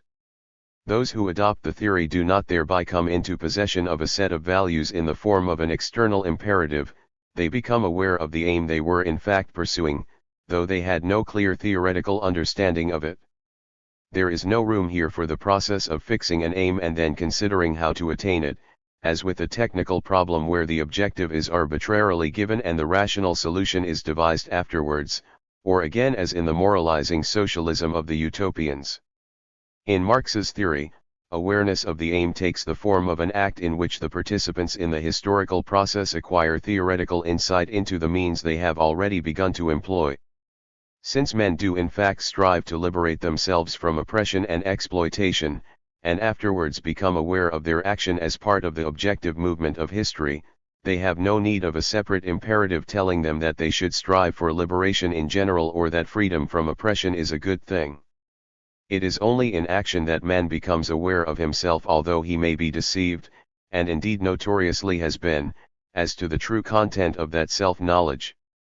The movement to free mankind from slavery recognizes itself at once for what it is and identifies its own position as a fighting movement. It could not put to itself the question what is the fight for, without first ceasing to fight, and if it did that it would cease to exist. The dichotomy between fact and value, observation and appreciation has no place here. It belongs to those whose ideals and dreams go far beyond reality and are not anchored in history, the Epicureans who see a great 325. Gulf fixed between themselves and the real world. But, in the case of the working class, the understanding of the historical world and its practical transformation are a single undifferentiated act. There is not and cannot be a separate perception of what is and what ought to be. Understanding history and participating in it are one and the same, and require no separate justification.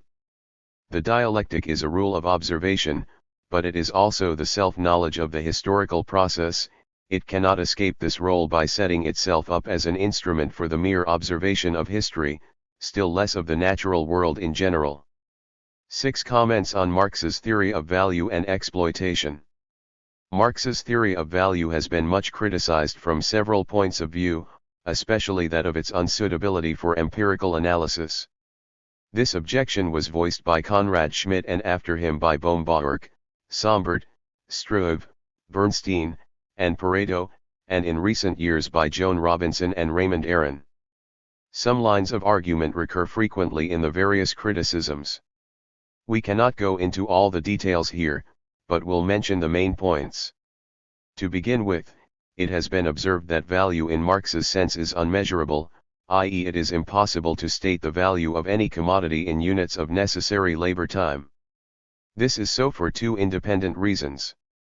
The first is that the value of any product, on Marx's theory, includes the value of the tools and materials used to make it, those used to make the tools and materials in question, and so on ad infinitum. It is true that, according to Marx, instruments do not create fresh value but only transfer to the product part of the value crystallized in them, but, if we have to calculate the value of the product in units of labor time, we should have to reduce the value of the tools to such units also, which is clearly impossible. The second reason is that different kinds of work cannot be reduced to a common measure. Human labor involves varying degrees of skill, and on Marx's showing we should have to add to the quantity of labor expended in making the product the amount of labor which went into the worker's training, But this too is impossible. The usual Marxist defense that the labor market automatically reduces complex and simple labor to a common measure is of no avail here, since it means that value cannot be 326 calculated independently of price, which is exactly the point of the objection. In any case, the price of labor power depends, like other values, on numerous factors and especially the laws of supply and demand, so there is no reason to suppose that wage differences between skilled and unskilled labor correspond to the amount of labor time required to produce a skilled workman. If value cannot be calculated independently of price, there is no way of verifying the statement that the actual prices of commodities fluctuate around their real value. Marx of course knew that prices are determined in practice by various factors, including labor productivity, supply and demand, and the average rate of profit. If he disregarded these in the first volume of Capital, it was for methodological reasons and not because he thought value and price were the same thing. Thus he cannot be reproached with inconsistency as between Volume I and Volume III, which deals inter alia with the average rate of profit. But the point is that it is impossible to measure quantitatively the respective effect of the various factors on market prices. If Adam Smith thought that primitive men exchanged products in accordance with the time it had taken to make them, or if Engels strove to maintain that this still happened in the late Middle Ages, the Marxian theory of value is still in no better case. If we accept these historical statements, we can only assert that while they are true for primitive economies, in a developed commodity economy labor time is one of the factors determining price, but not the only one. Y.E.T. Marx, while aware of the other factors, maintained that real value is determined only by socially necessary labor time. In other words, he was not answering the question what determines prices, but the question what is value. We have, in that case, to investigate the meaning of the latter question and whether it is possible to give a reasoned answer to it. A second difficulty that is often raised is how we can imagine a proof of the assertion that the real value of a commodity is determined by labor time. What does Marx mean, in fact, when he speaks of the law of value? A natural law is generally a statement that certain phenomena 327 occur in certain circumstances, but it is not clear that Marx's definition of value can be expressed as a law. The most general statement that might deserve this name, though it cannot have a quantitative character, would be that variations in the productivity of labor generally affect prices. But this is not the same as Marx's theory, which holds not that labor time affects prices but that it is the only constituent of value. This is not a law, but an arbitrary definition which cannot be proved and is of no use for the empirical description of economic phenomena. As there is no transition from value to price, so there is no transition from the theory of value to the description of any actual economic process. Many Marxists, such as Leszek, have maintained, for example, that the ruin of small firms by large ones is a confirmation of the law of value or even proves that Marx's abstract labor is a genuine economic phenomenon. This, however, is a misuse of words. If small firms fail to compete with large ones because of lower productivity, this can be explained by the notion of production costs without bringing in the law of value. If labor-consuming techniques are replaced, in many cases at least, by others that are less so, this can be explained by the analysis of prices, which, unlike values, are an empirical phenomenon.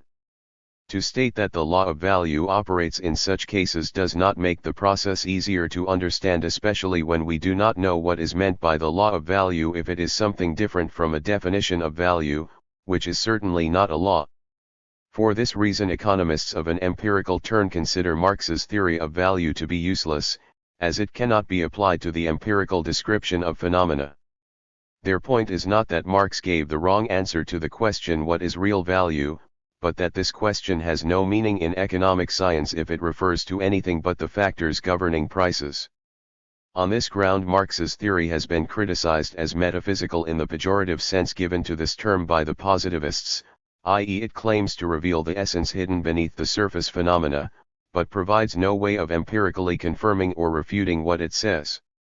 The objection that Marx was, in this sense, hunting after the substance of value has been denied by Marxists who point out that he defined it as a social relation having no existence except in the exchange of commodities.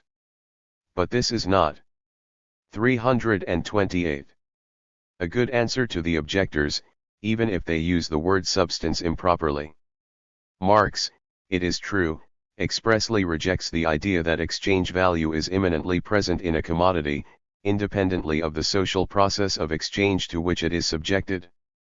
But if we distinguish value from exchange value, we can say that any commodity represents or is the embodiment or vehicle of the total sum of labor that has been put into it, while exchange value is the manifestation of value as between goods on the market. Exchange value thus depends on there being a commodity economy and also on the existence of value itself, which is crystallized labor time. The existence of value does not depend on the system of production and exchange. Men have always expended labor on making various objects, and value, in consequence, is an immanent quality of things, manifested in certain social conditions as exchange value. But if Marx's law is meant to signify anything more than two logically independent empirical statements that most useful objects are the fruit of labor, and that labor time is one element in price, if it is supposed to mean that there is a real, unmeasurable value independent of price, then this is no better than a latent property of the type condemned by science since the 17th century.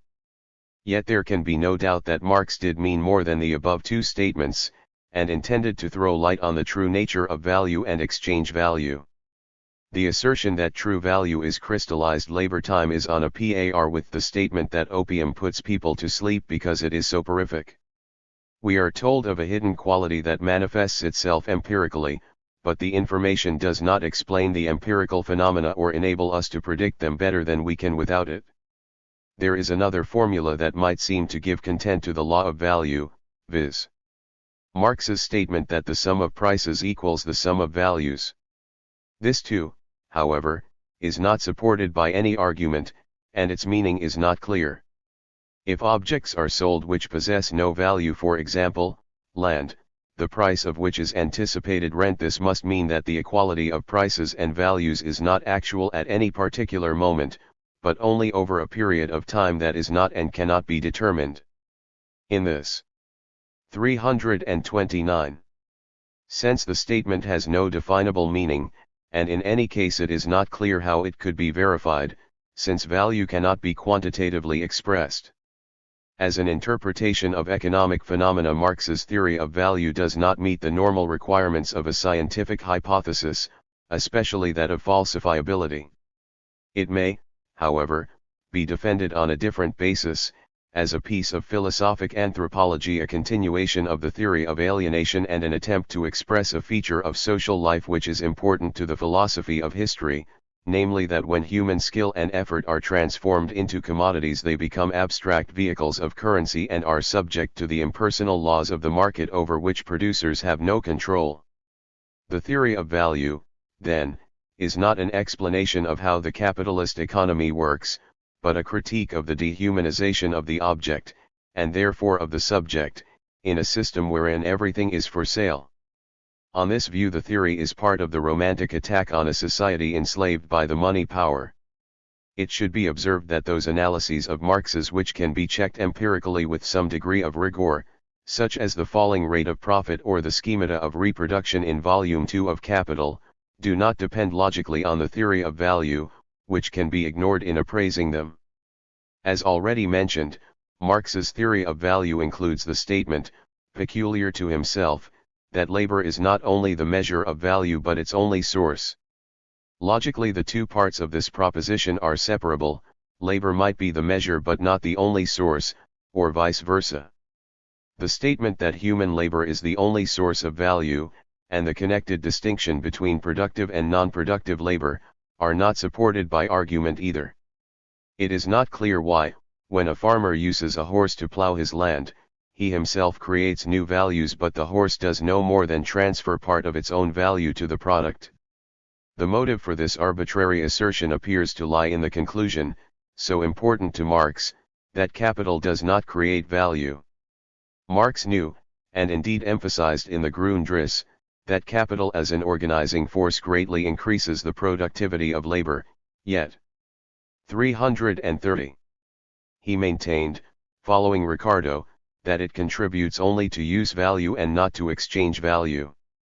But if so, capital is in fact a source of real wealth, i.e. the increase of usable objects, although the sum total of the values of that wealth will be the same whatever its quantity, if they represent the same number of labor hours.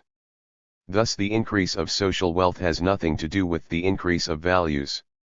We can imagine a society in which all production was perfectly automatized, so that the society produced no values in Marx's sense, though it produced great quantities of wealth or use value. There is no logical, physical, or economic reason why such a society should not be based on capitalist ownership, even though it employed no living labor or productive laborers at all. Thus Marx's ridicule of the idea that money has a magic power of self-multiplication because it can be lent at interest is overfacile. The proposition that capital does not increase values follows logically from Marx's definition of value, and must be assented to if we accept that definition, but there are no sufficient logical or empirical grounds for accepting it. The fact that capital increases use values by organizing labor is not contrary to Marx's premises. But, for that very reason, the growth and distribution of social wealth are unrelated to the theory that labor is the only source of value, for the increase of exchange values, as distinct from the question of prices and the multiplication of commodities, is in itself of no interest to society. What is of interest is the quantity of goods produced, the manner of their sale and distribution, and the question of exploitation. But the theory that the workman is the only creator of value throws no light on these matters. It merely serves to arouse indignation at the fact that the only real producer gets so small a share of the result of his work, while the capitalist, who contributes nothing to value, rakes in profits on the strength of being a property owner. Apart from this moral interpretation, it is not clear how the theory is supposed to throw light on the mechanism of the capitalist economy, and, it should be repeated, Marx did not agree with the Ricardian socialists who deduced from the theory of value that the workman was entitled to the equivalent of what his labor produced. The distinction between productive and unproductive labor. 331. Appears in Marx in two forms. In one sense, as we read in the Grundriss, productive labor is labor that helps to create capital, and in this sense the distinction applies only to capitalist production. In another sense, productive labor is labor which creates values of any kind, irrespective of social conditions. The distinction has been much debated by Marxists, as the dividing line between the two kinds of labor is very hard to draw. In general, we gather from Marx that productive labor is physical labor applied to material objects, but from occasional remarks it appears that he was prepared to count as producers those who did not directly work on the material themselves but enabled others to do so, for example, engineers or designers in factories. In this case, however, the distinction is highly obscure and has given rise in the socialist countries to practical as well as theoretical dilemmas. It could be disputed, for instance, whether a doctor's work was productive or not. From the economic point of view, it means restoring or reproducing labor power and is thus productive, but the same can be said of begetting children, which throws a doubtful light on the argument. Again, a teacher's work may help to produce important industrial skills, so presumably it too creates values. The practical aspect of the question is that in societies that try with greater or less success to apply criteria derived from Marx's theories, labor regarded as productive is more highly respected and better paid, so, as long as teachers and medical staff were officially non-productive, the wretched level of their salaries could be theoretically justified. Another consequence of the theory was that the whole services sector was reckoned to be non-productive and was therefore totally neglected in planning. At the present time, the distinction is more and more anachronistic and its purpose is not very clear. The proportion of those whose work consists in the direct physical processing of material objects grows less as technology improves, and the increase in total wealth depends less and less on the number of such workers. It is also not clear on what Marx bases his view that what the worker sells is not labor but labor power. Even if we agree with him that labor, while it is the source of value, has no value of its own, it does not follow that it cannot be sold. According to Marx, many objects and activities are sold though. 332. They have no value as he defines it. What he probably meant to emphasize was that when the capitalist buys labor power, according to the laws of capitalist economy, he is the owner of the laborer's person for the stipulated time and is entitled to make him work up to and beyond his physical capacity and endurance. But the capitalist's right to exploit the laborer and prolong the working day is not a built-in feature of capitalism as such, but only belongs to an early phase of it. How far it exists in practice depends on legislation and the amount of pressure the working class is able to exert. In the capitalist world at present, there is no country where the employer can be said to have such a right. Even if he believes himself entitled to all he can squeeze out of the laborer, legal or other reasons prevent the claim being made good, and it is not clear how Marx's assertion helps towards an understanding of present-day capitalism. Nor is his theory necessary to explain the workers' struggle for shorter hours and fairer wages. The distinctions and concepts most clearly linked with Marx's theory of value are an ideological expression of his belief that capitalism cannot be reformed and that it tends inexorably to depress wages to the minimum value of labor power and to work laborers to the physical maximum. However, at the present time, when resistance to exploitation has not only been successful but has radically transformed social life, the theory of value and its corollaries merely obscure the picture, as Marxists feel obliged to maintain the validity of laws that bear no relation to the facts. This does not mean, of course, that the capitalist is not out to make the highest profit he can, but this is a common sense principle which has nothing to do with any particular theory of value. As for exploitation, it can be defined consistently with Marx's intentions without any logical need to invoke his theory. He explains it as a matter of unpaid labor, i.e. the surplus value appropriated by the capitalist after deducting the cost of materials, wages, and the replacement of constant capital. Yet Marx himself ridiculed the utopians and Lassalle for holding that the worker should receive in the form of wages the whole 333 equivalent of the values produced by him, as this would be impossible in any society. The abolition of exploitation meant, in his view, not that workers should receive the equivalent of what they produced, but that the surplus value they do not receive in wages should accrue to society in the form of fresh investments, emergency reserves, payment for necessary unproductive services, administration, etc., plus provision for those unable to work. But under capitalism, surplus values over and above what is consumed by the bourgeoisie do revert to society in all these forms. The moral aspect of exploitation comes to the fore when there is a blatant contrast between bourgeois luxury and the poverty of the workers. But Marx did not contend, like the leaders of earlier people's movements, that it would help to solve social problems if the goods consumed by the bourgeoisie were divided among the whole population. Bourgeois consumption in the face of workers' poverty is a moral issue, not an economic one. The distribution, once and for all, of rich men's wealth among the poor would not solve anything or bring about any real change. Such a measure only made sense as regards landed property, which could be divided among the peasantry and has been so divided in several countries. If the homes, furniture, clothing, and valuables of the bourgeoisie were distributed among the poor, it would only be an isolated act of revenge, not a solution of social problems. Yet this is the only sharing that would result from the socialization of property. For this reason Marx avoided encouraging the facile but false idea that to abolish exploitation meant simply to strip the rich of their movable possessions. This was contrary to his own theory and only served to foster the envious and predatory mentality of peasant movements and the lumpen proletariat.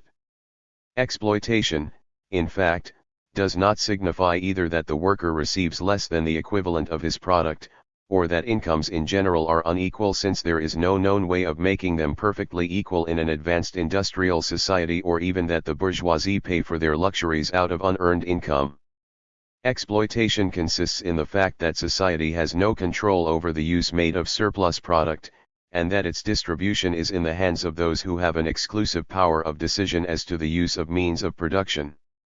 It is thus a question of degree, and one can speak of limiting exploitation not merely 334 TIFO Contradictions of Capital and Their Abolition. By increasing wages but by giving society more control over investment and the division of the national income. Bourgeois luxury is not itself exploitation but is a consequence of it. Those who control the means of production, and therefore the distribution of surplus product, naturally seize a large share of the cake. Although this account of exploitation appears to be in accordance with Marx's own views, it is hard to reconcile with orthodox Marxism, since it implies that the nationalization of means of production does not necessarily prevent exploitation and, in certain circumstances that have actually occurred, may increase it to a considerable degree. For, if exploitation can be limited insofar as society controls the distribution of surplus product, it must be greater to the extent that the machinery for such control is weakened. If, instead of private ownership, the power to control the means of production and distribution is confined to a small ruling group uncontrolled by any measure of representative democracy, there will be not less exploitation but a great deal more. The important thing is not the material privileges that the rulers keep for themselves, just as it is not important what clothes the bourgeoisie wear or how much caviar they eat. What matters is that the mass of society is excluded from decisions as to the use of means of production and the distribution of income. Exploitation, in short, depends on whether there is or is not effective machinery to enable the workers to share in decisions concerning the product of their labor, and hence it is a question of political freedom and representative institutions. From this point of view, socialist communities at the present day are examples not of the abolition of exploitation but of exploitation in an extreme degree, since by cancelling the legal right of ownership they have destroyed the machinery which gave society control over the product of its own labor.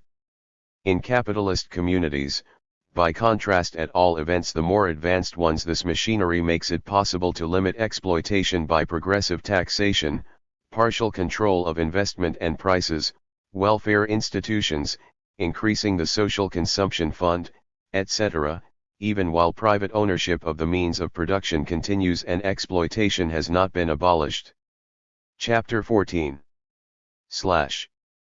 Productive forces, relations of production, superstructure.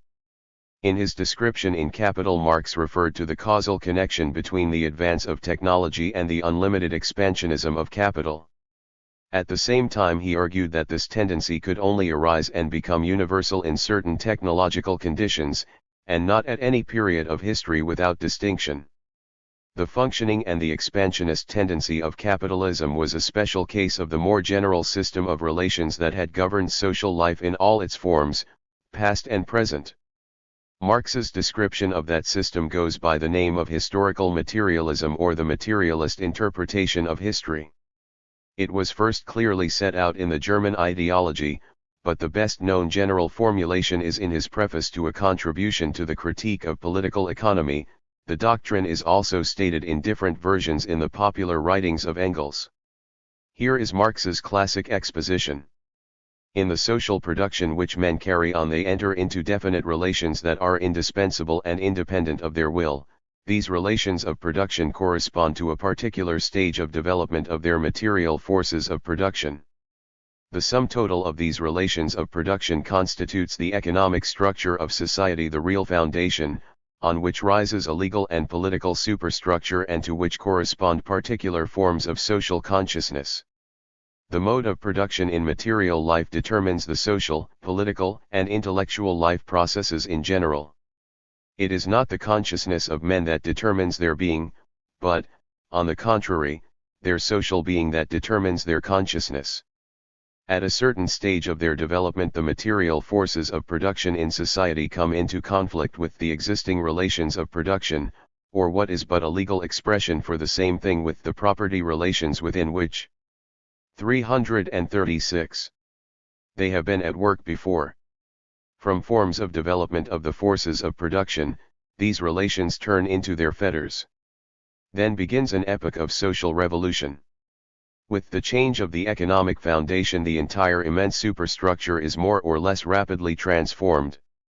In considering such transformations a distinction should always be made between the material transformation of the economic conditions of production, which can be determined with the precision of natural science, and the legal, political, religious, aesthetic, or philosophic, in short, ideological forms in which men become conscious of this conflict and fight it out. Just as our opinion of an individual is not based on what he thinks of himself, so we cannot judge of such a period of transformation by its own consciousness. On the contrary, this consciousness must be explained rather from the contradictions of material life, from the existing conflict between the social forces of production and the relations of production. No social order ever disappears before all the productive forces for which there is room in it have been developed, and new higher relations of production never appear before the material conditions of their existence have matured in the womb of the old society itself.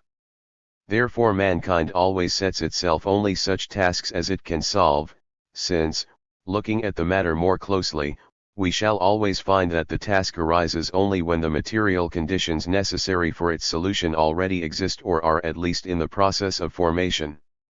In broad outlines we can designate the Asiatic, the ancient, the feudal, and the modern bourgeois modes of production as so many epochs in the progress of the economic formation of society. The bourgeois relations of production are the last antagonistic form of the social process of production, not in the sense of individual antagonism, but of one arising from the social conditions of life of the individuals. At the same time, the productive forces developing in the womb of bourgeois society create the material conditions for the solution of that antagonism. The present formation constitutes, therefore, the closing chapter of the prehistoric stage of human society. In the history of human thought there are few texts that have aroused such controversy, disagreement, and conflicts of interpretation as this one. We cannot retrace the whole intricate debate here, but will note some of the main points. In socialism, utopian and scientific Engels defines historical materialism as that view of the course of history which seeks the ultimate cause and the great moving power of all important historic events in the economic development of society, in the changes in the modes of production and exchange, in the consequent division of society into distinct 337 classes, and in the struggle of these classes against one another. Historical materialism is thus an answer to the question, what circumstances have had the greatest effect in changing human civilization, this word being understood in a broad sense covering all social forms of communication, from categories of thought to the social organization of labor and political institutions. The starting point of human history from the materialist point of view is the struggle with nature, the sum total of the means employed by man to compel nature to serve his needs, which grow as they are satisfied. Man is distinguished from other animals by the fact that he makes tools. The brute creation may use tools in a primitive way, but only such as they find in nature itself. Once equipment is perfected to the extent that an individual can produce more goods than he consumes himself, there is a possibility of conflict as to the sharing of the excess product and of a situation in which some people appropriate the fruits of others' labor, that is to say, a class society.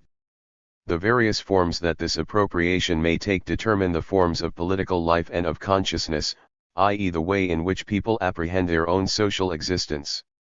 We thus have the following schema. The ultimate motive force of historical change is technology, productive forces, the whole of the equipment available to society plus acquired technical ability plus the technical division of labor. The level of productive forces determines the basic structure of the relations of production, i.e. the foundation of social life. The relations of production comprise, above all, property relations, i.e. the legally guaranteed power to dispose of raw materials and the instruments of production and, in due course, of the products of labor. They also include the social division of labor, wherein people are differentiated not by the kind of production they are engaged in, or the particular phase of a production process, but by whether they take part in material production at all or perform other functions such as management, political administration, or intellectual work. The separation of physical from intellectual work was one of the greatest revolutions in history. It was able to occur because of 338. The social inequality which permitted some men to appropriate the work of others without taking part in the process of production. The volume of leisure thus created made possible intellectual work, and thus the whole spiritual culture of mankind, the arts, philosophy, and science, is rooted in social inequality. Another component of the base, or the relations of production, is the way in which products are distributed and exchanged between producers. The relations of production further determine the whole range of phenomena to which Marx gives the name of superstructure.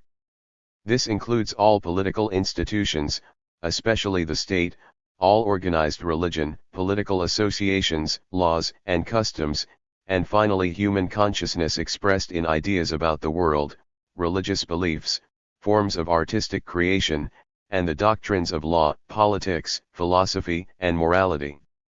The principal tenet of historical materialism is that a particular technological level calls for particular relations of production and causes them to come about historically in the course of time. They in turn bring about a particular kind of superstructure, consisting of different aspects which are antagonistic to each other, for the relations of production based on appropriation of the fruits of others' labor divide society into classes with opposing interests, and the class struggle expresses itself in the superstructure as a conflict between political forces and opinions. The superstructure is the sum total of the weapons employed by the classes fighting one another for a maximum share in the product of surplus labor. 2. Social being and consciousness. The objections most frequently raised against historical materialism in the 19th century were, it denies the significance of conscious human action in history, which is absurd. It declares that men act only from motives of material interest, which is also contrary to all evidence. It reduces history to the economic factor and treats all other factors such as religion, thought, feeling, etc. either as unimportant or as determined by economics to the exclusion of human freedom. Some formulations of the doctrine by Marx and Engels might indeed seem open to these objections. The critics were answered partly by Engels and partly by later Marxists, but not in such a way as to remove all ambiguity. However, the objections lose. 339. Much of their force if we recall what questions historical materialism does and does not set out to answer. In the first place, it is not and does not claim to be a key to the interpretation of any particular historical event. All it does is to define the relations between some, but by no means all, features of social life. In a review of Marx's critique in 1859, Engels wrote, "History often proceeds by jumps and zigzags, and, if it were followed in this way, not only would much material of minor importance have to be included, but there would be much interruption of the chain of thought. The logical method of treatment was therefore the only appropriate one. This, however, is essentially no different from the historical method, only divested of its historical form and disturbing fortuities." In other words, Marx's account of the dependence of the superstructure on the relations of production applies to great historical eras and fundamental changes in society. It is not claimed that the level of technology determines every detail of the social division of labor, and thus in turn every detail of political and intellectual life. Marx and Engels thought in broad historical categories and in terms of the basic factors governing the change from one system to another.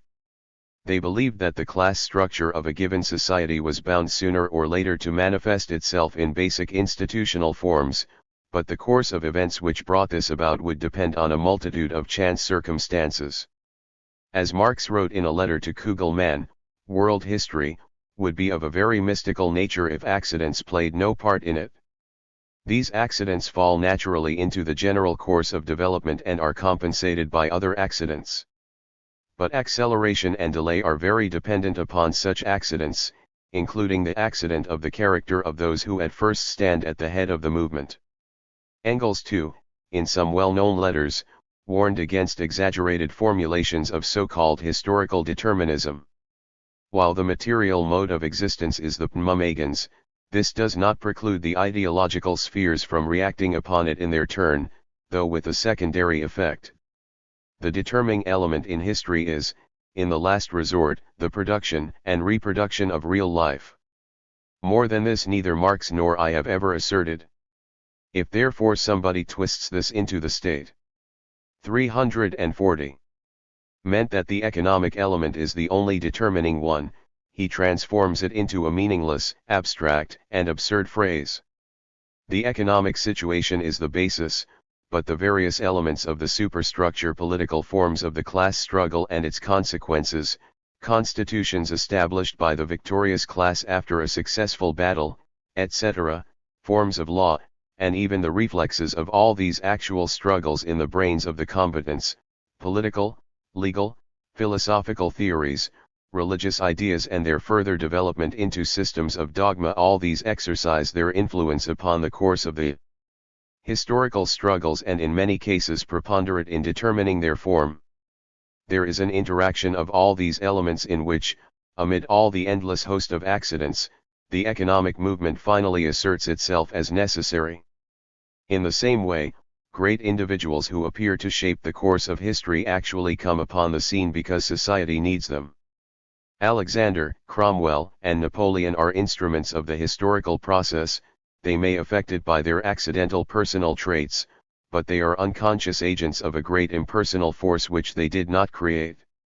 The effectiveness of their action is determined by the situation in which it takes place.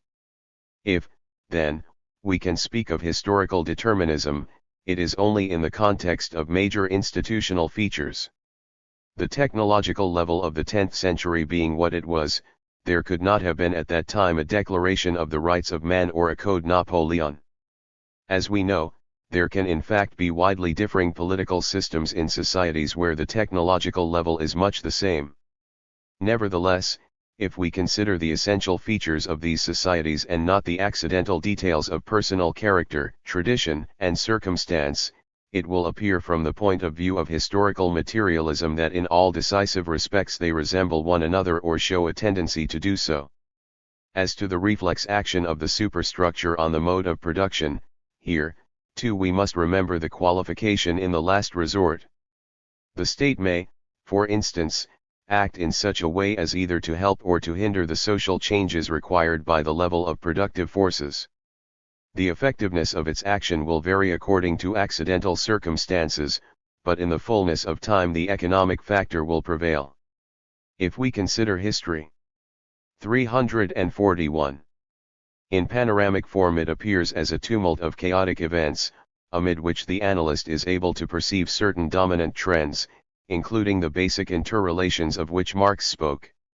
It will be seen, for instance, that legal forms approximate steadily to the situation in which they best serve the interests of the ruling classes, and that these interests are constituted according to the mode of production, exchange, and ownership which obtains in the society in question.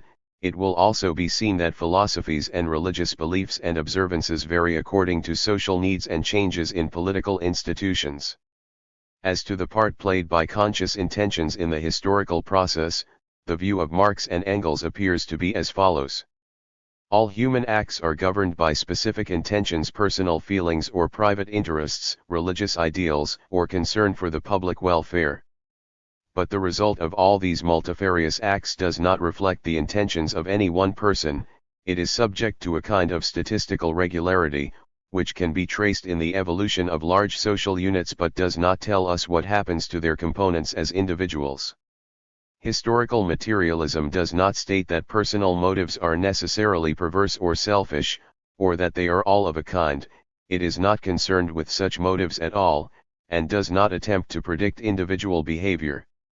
It is only concerned with mass phenomena which are not consciously willed by anyone but which obey social laws that are as regular and impersonal as the laws of physical nature. Human beings and their relations are, nevertheless, the sole reality of the historical process, which ultimately consists of the conscious behavior of individuals. The sum total of their acts forms a pattern of diachronic historical laws, describing the transition from one social system to the next, and also functional laws showing the interrelation of such features as technology, forms of property, class barriers, state institutions, and ideology. Men make their own history, but they do not make it just as they please. They do not make it under circumstances chosen by themselves, but under circumstances directly found, given, and transmitted from the past. Strictly speaking, it is wrong to represent materialism as distinguishing various factors 5 in history and then reducing 5 them to a single one or claiming that all the others depend on. 342. The misleadingness of this approach was pointed out by Plekhanov among others. So-called historical factors 5 are not substantive entities but abstractions. The historical process is one, and all important events are made up of the most varied influences and phenomena, mental attitudes, traditions, interests, and ideals. According to historical materialism, on the stage of world history men's opinions, customs, and institutions are predominantly affected by the prevailing system of production, exchange, and distribution. This, of course, is an extremely general statement and scarcely does more than signify its opposition to the type of theory which regards institutions and social organization as ultimately the product of opinions or the spirit of history working towards its goal. Nor does the statement indicate in what way men's social being determines their consciousness. Many interpretations of this saying are possible, even apart from the rejected notion that men are consciously motivated by nothing but material interest. In particular, it is not clear whether the determination is teleological or merely causative. If we say that forms of consciousness such as religious and philosophical doctrines reflect or express the interests of the community or class in which they arise, this may either mean that they serve the interests of that community, i.e. it derives advantage from believing them, or simply that they are what they are because of the community's situation. Marx and Engels explained, for instance, that the ideals of political freedom served the interests of the bourgeoisie because they included the idea of free trade and freedom to buy and sell wage labor. In this sense, it can be said that the idea of freedom was a device to support bourgeois expansionism. But when Engels says that the Calvinistic theory of predestination was a religious expression of the fact that commercial success or bankruptcy does not depend on the businessman's intentions but on economic forces, then, whether we agree with his statement or not, we must regard it as asserting a merely causal connection, for the idea of absolute dependence on an external power does not seem to further the businessman's interest, but rather to set the seal on his impotence. As a rule, however, when the founders of historical materialism interpret the phenomena of the superstructure, they do so in order to show that the ideas, trends, or institutions are not only 343 caused by the interests of the class in question but actually serve those interests, i.e. they are functionally adapted to that class's needs. The analogy, moreover, is with a physical organism rather than with a human purpose.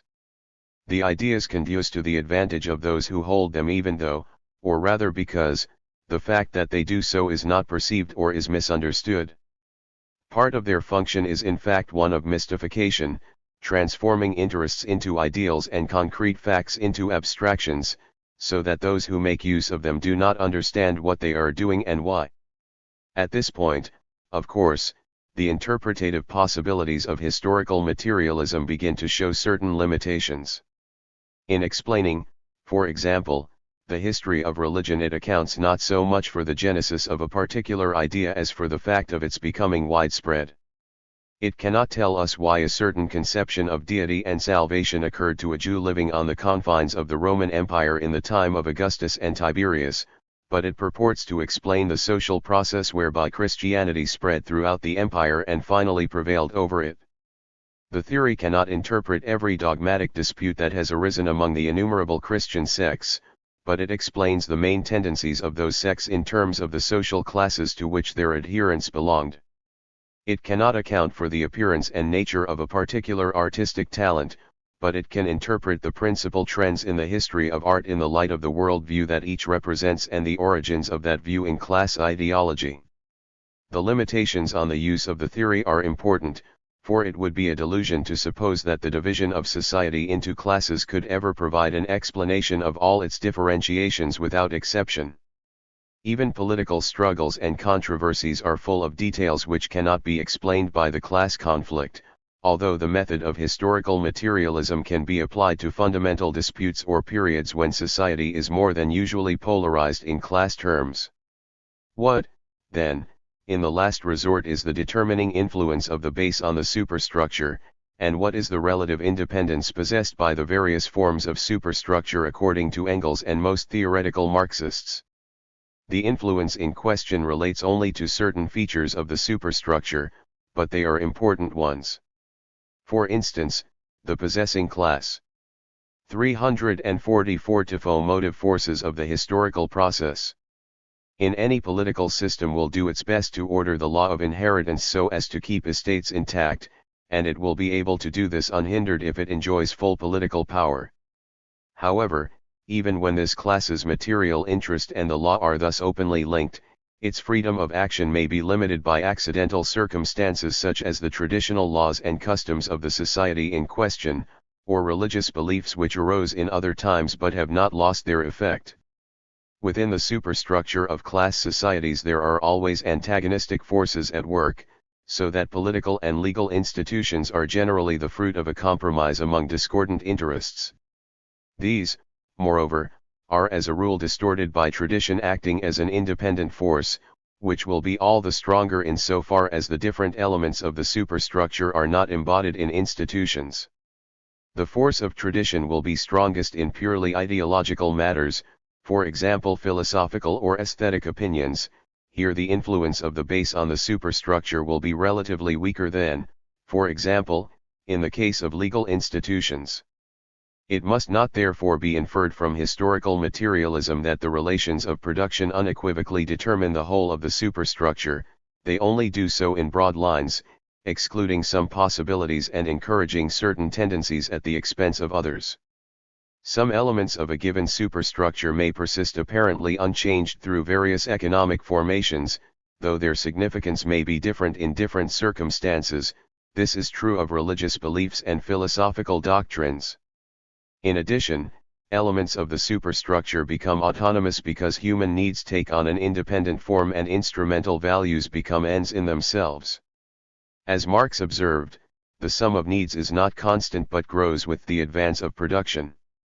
The need which consumption feels for the object is created by the perception of it.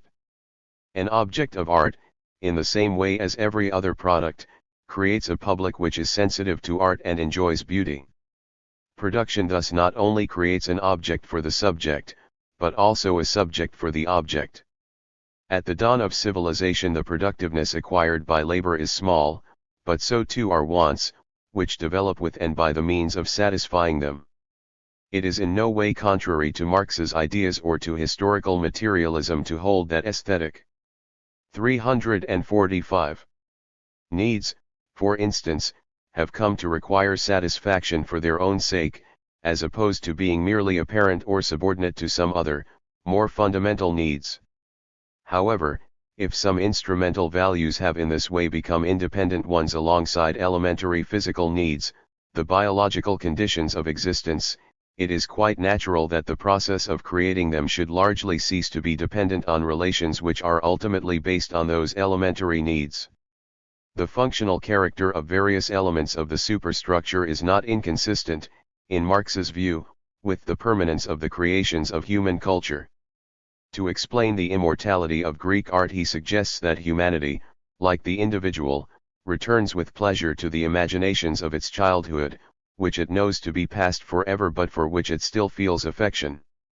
From this it would follow that according to Marx cultural activity is not merely accessory to socio-economic development, but contains values independent of its role in subserving a particular order of society.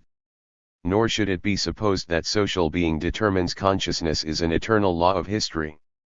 The critique of political economy describes the dependence of social consciousness on the relations of production as a fact that has always existed in the past, but it does not follow that it must be so forever.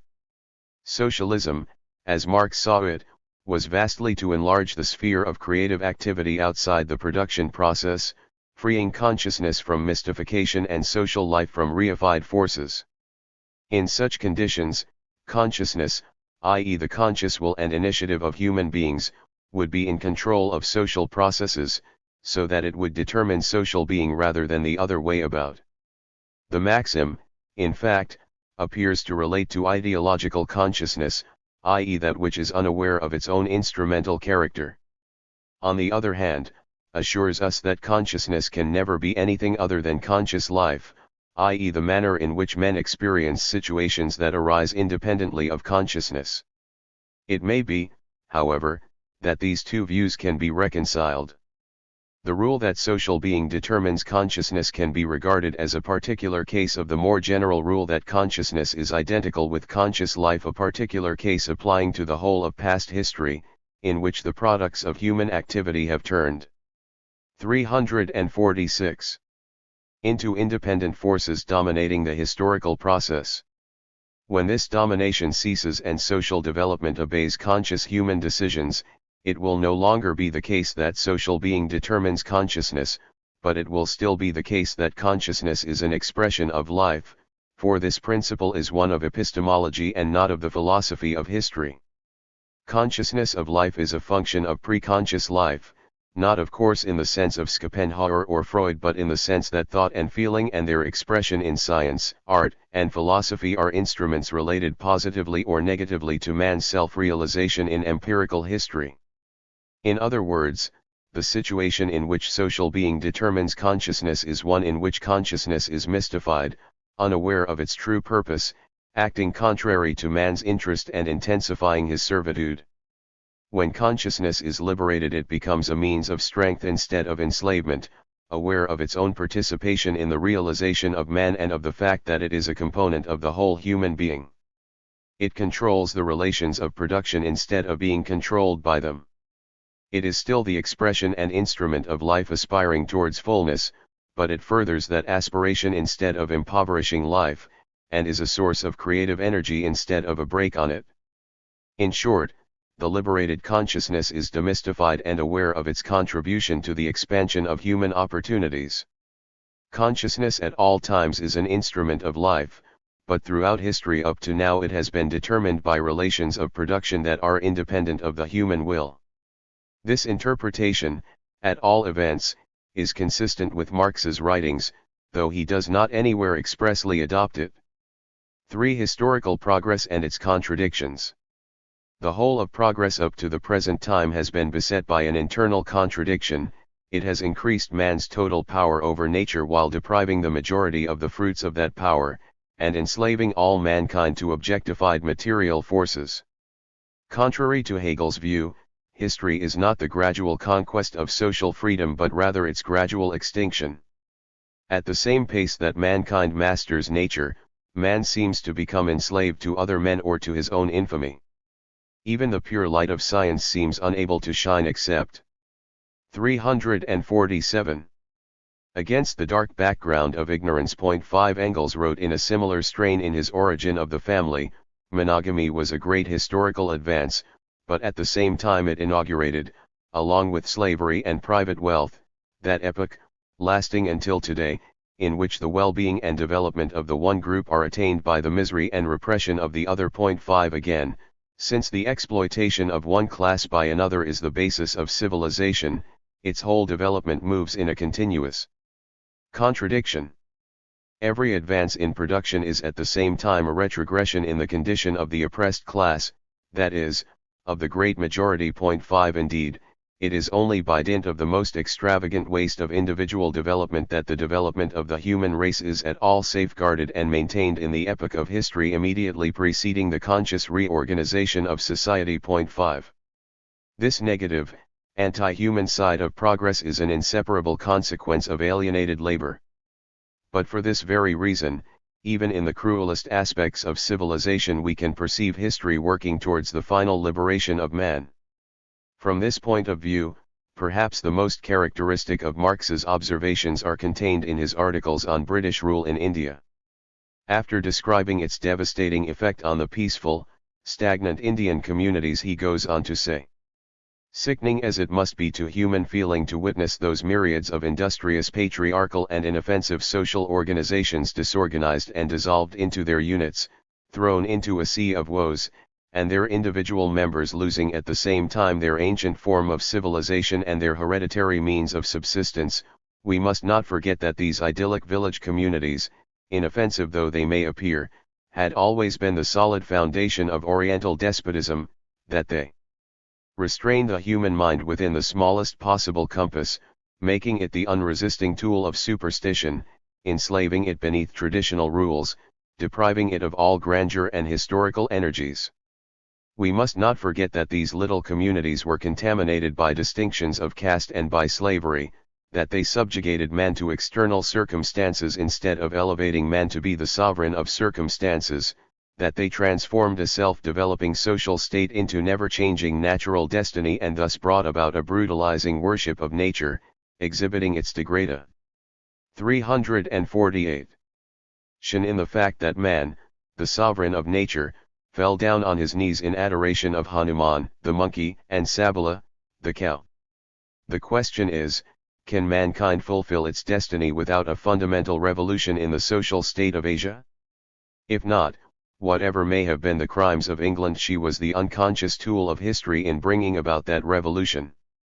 Then, whatever bitterness the spectacle of the crumbling of an ancient world may have for our personal feelings, we have the right, in point of history, to exclaim with Goethe, "Sie salt dies qual uns quilens de sie unsere Lust vermehrt," the free development of individualities, and hence not the reduction of necessary labor time so as to posit surplus labor, but rather the general reduction of the necessary labor of society to a minimum, which then corresponds to the artistic, scientific etc. development of the individuals in the time set free, and with the means created, for all of them. Thus the martyrdom of history would not be in vain, and future generations would enjoy the fruits of their predecessors' sufferings. It should be emphasized that to Marx the concept of modes of production is a basic instrument for the division of history into periods and also for the comprehension of it as a single whole. There is one point, however, which has given trouble to commentators, namely the Asiatic mode of production, to which Marx refers in the Grundrisse and in certain articles and letters of 1853. The essence of the Asiatic system, found. 350. Historically in China, India, and some Muslim countries, is that private ownership of land was almost unknown, as geographical and climatic conditions called for an irrigation system that could only be provided by a centralized administration. Hence the special autonomous role of the despotic state apparatus, on which the economy largely depended. Commerce developed to a very small extent, towns did not exist as centers of trade and industry, and there was scarcely any native bourgeoisie. The traditional village communities lived on through the ages in social and technical stagnation. The gradual dissolution of these communities and of the state despotism was due to European capitalism rather than internal causes. In Stalin's time, orthodox Marxism altogether excluded the Asiatic mode of production from its schema of history, for the following reasons. Firstly, if a large part of humanity had lived for centuries with an economy of a type all its own, there could be no question of a uniform pattern of development for all mankind. The progression from slave owning through feudalism to capitalism would apply only to one part of the world and not the rest, so that there could be no universally valid Marxist theory of history. Secondly, according to Marx, the peculiarities of the Asiatic system were due to geographical factors, but how could the primacy of technology over natural conditions be maintained, if the latter could bring about a different form of social development in a large part of the globe? Thirdly, the Asiatic system was said by Marx to have involved the countries concerned in stagnation from which they were only rescued by the incursion of peoples whose economic development had been on different lines. Apparently, then, progress is not a necessary feature of human history but may or may not happen, according to circumstances. Thus the Asiatic mode of production appeared contrary to three of the fundamental principles that orthodox Marxists generally attributed to historical materialism: the primary role of productive forces, the inevitability of progress, and the uniformity of human evolution in society. It might seem that the doctrine applied only to Western Europe and that capitalism itself was an accident, a system that had happened to arise in a particular, not very large part of the world and had subsequently proved strong and expansive enough to impose itself on the whole planet. Marx did not him. 351. Self-draw this influence, although, significantly, he observed at a later stage that the analysis in Capital applied only to Western Europe. but the conclusion follows naturally enough from what he says about the Asiatic system. It may appear no more than a detail in his philosophy of history, but if it is accepted it calls for the revision of a number of stereotypes, especially those connected with historical determinism and the idea of progress. 4. The monistic interpretation of social relationships. Historical materialism, as we have seen, provides a theoretical account of the main determinants and can be used to predict general lines of development, but not specific occurrences. Like any other philosophy of history, it is not a quantitative theory and cannot inform us of the relative strength of the factors at work in a particular social process. It purports to enable us, however, to discern the fundamental structure of any society by analyzing its relations of production and the class divisions based directly thereon. As to the meaning of relations of production, this does not appear unequivocally from the writings of Marx and Engels. The latter, in The Origin of the Family, refers to the immediate production and reproduction of life as including not only the making of tools and means of subsistence, but also the biological reproduction of the species, a doctrine frequently criticized by later Marxists, and in his letter to Starkenberg of January 25, 1894, Engels includes among economic conditions the entire technique of production and transport and also geography. This is not merely a verbal question of the precise definition of such terms as relations of production or economic conditions, the point is whether a single type of circumstance determines the whole superstructure, or several independent types. For instance, is the social aspect of the increase of the species, i.e. family institutions and the demographic situation, completely dependent on the mode of production and distribution, or does it present biological or other features with an independent effect on other social phenomena in the realm of the superstructure? Similarly, how far can geography be regarded as an independent factor in social processes? Marx observes in Capital that capitalism arose in the temperate zone because the luxuriance of the 352 tropics did not spur mankind to the efforts which gave rise to technology. It thus appears that, to Marx, some natural circumstances are at least a necessary condition of a particular social development. But in that case the level of technology, which in its primitive form has been achieved by all branches of the human race, cannot be a sufficient condition of changes in the relations of production. What has been said of geography applies equally to demographic phenomena. The message of historical materialism would seem to be that a given technology is a sufficient cause of particular relations of production provided certain other conditions of geography or demography are present. In the same way, such relations of production are a sufficient cause of essential features of the political superstructure if certain other conditions are fulfilled, for example as regards the consciousness and traditions of a people or its present situation.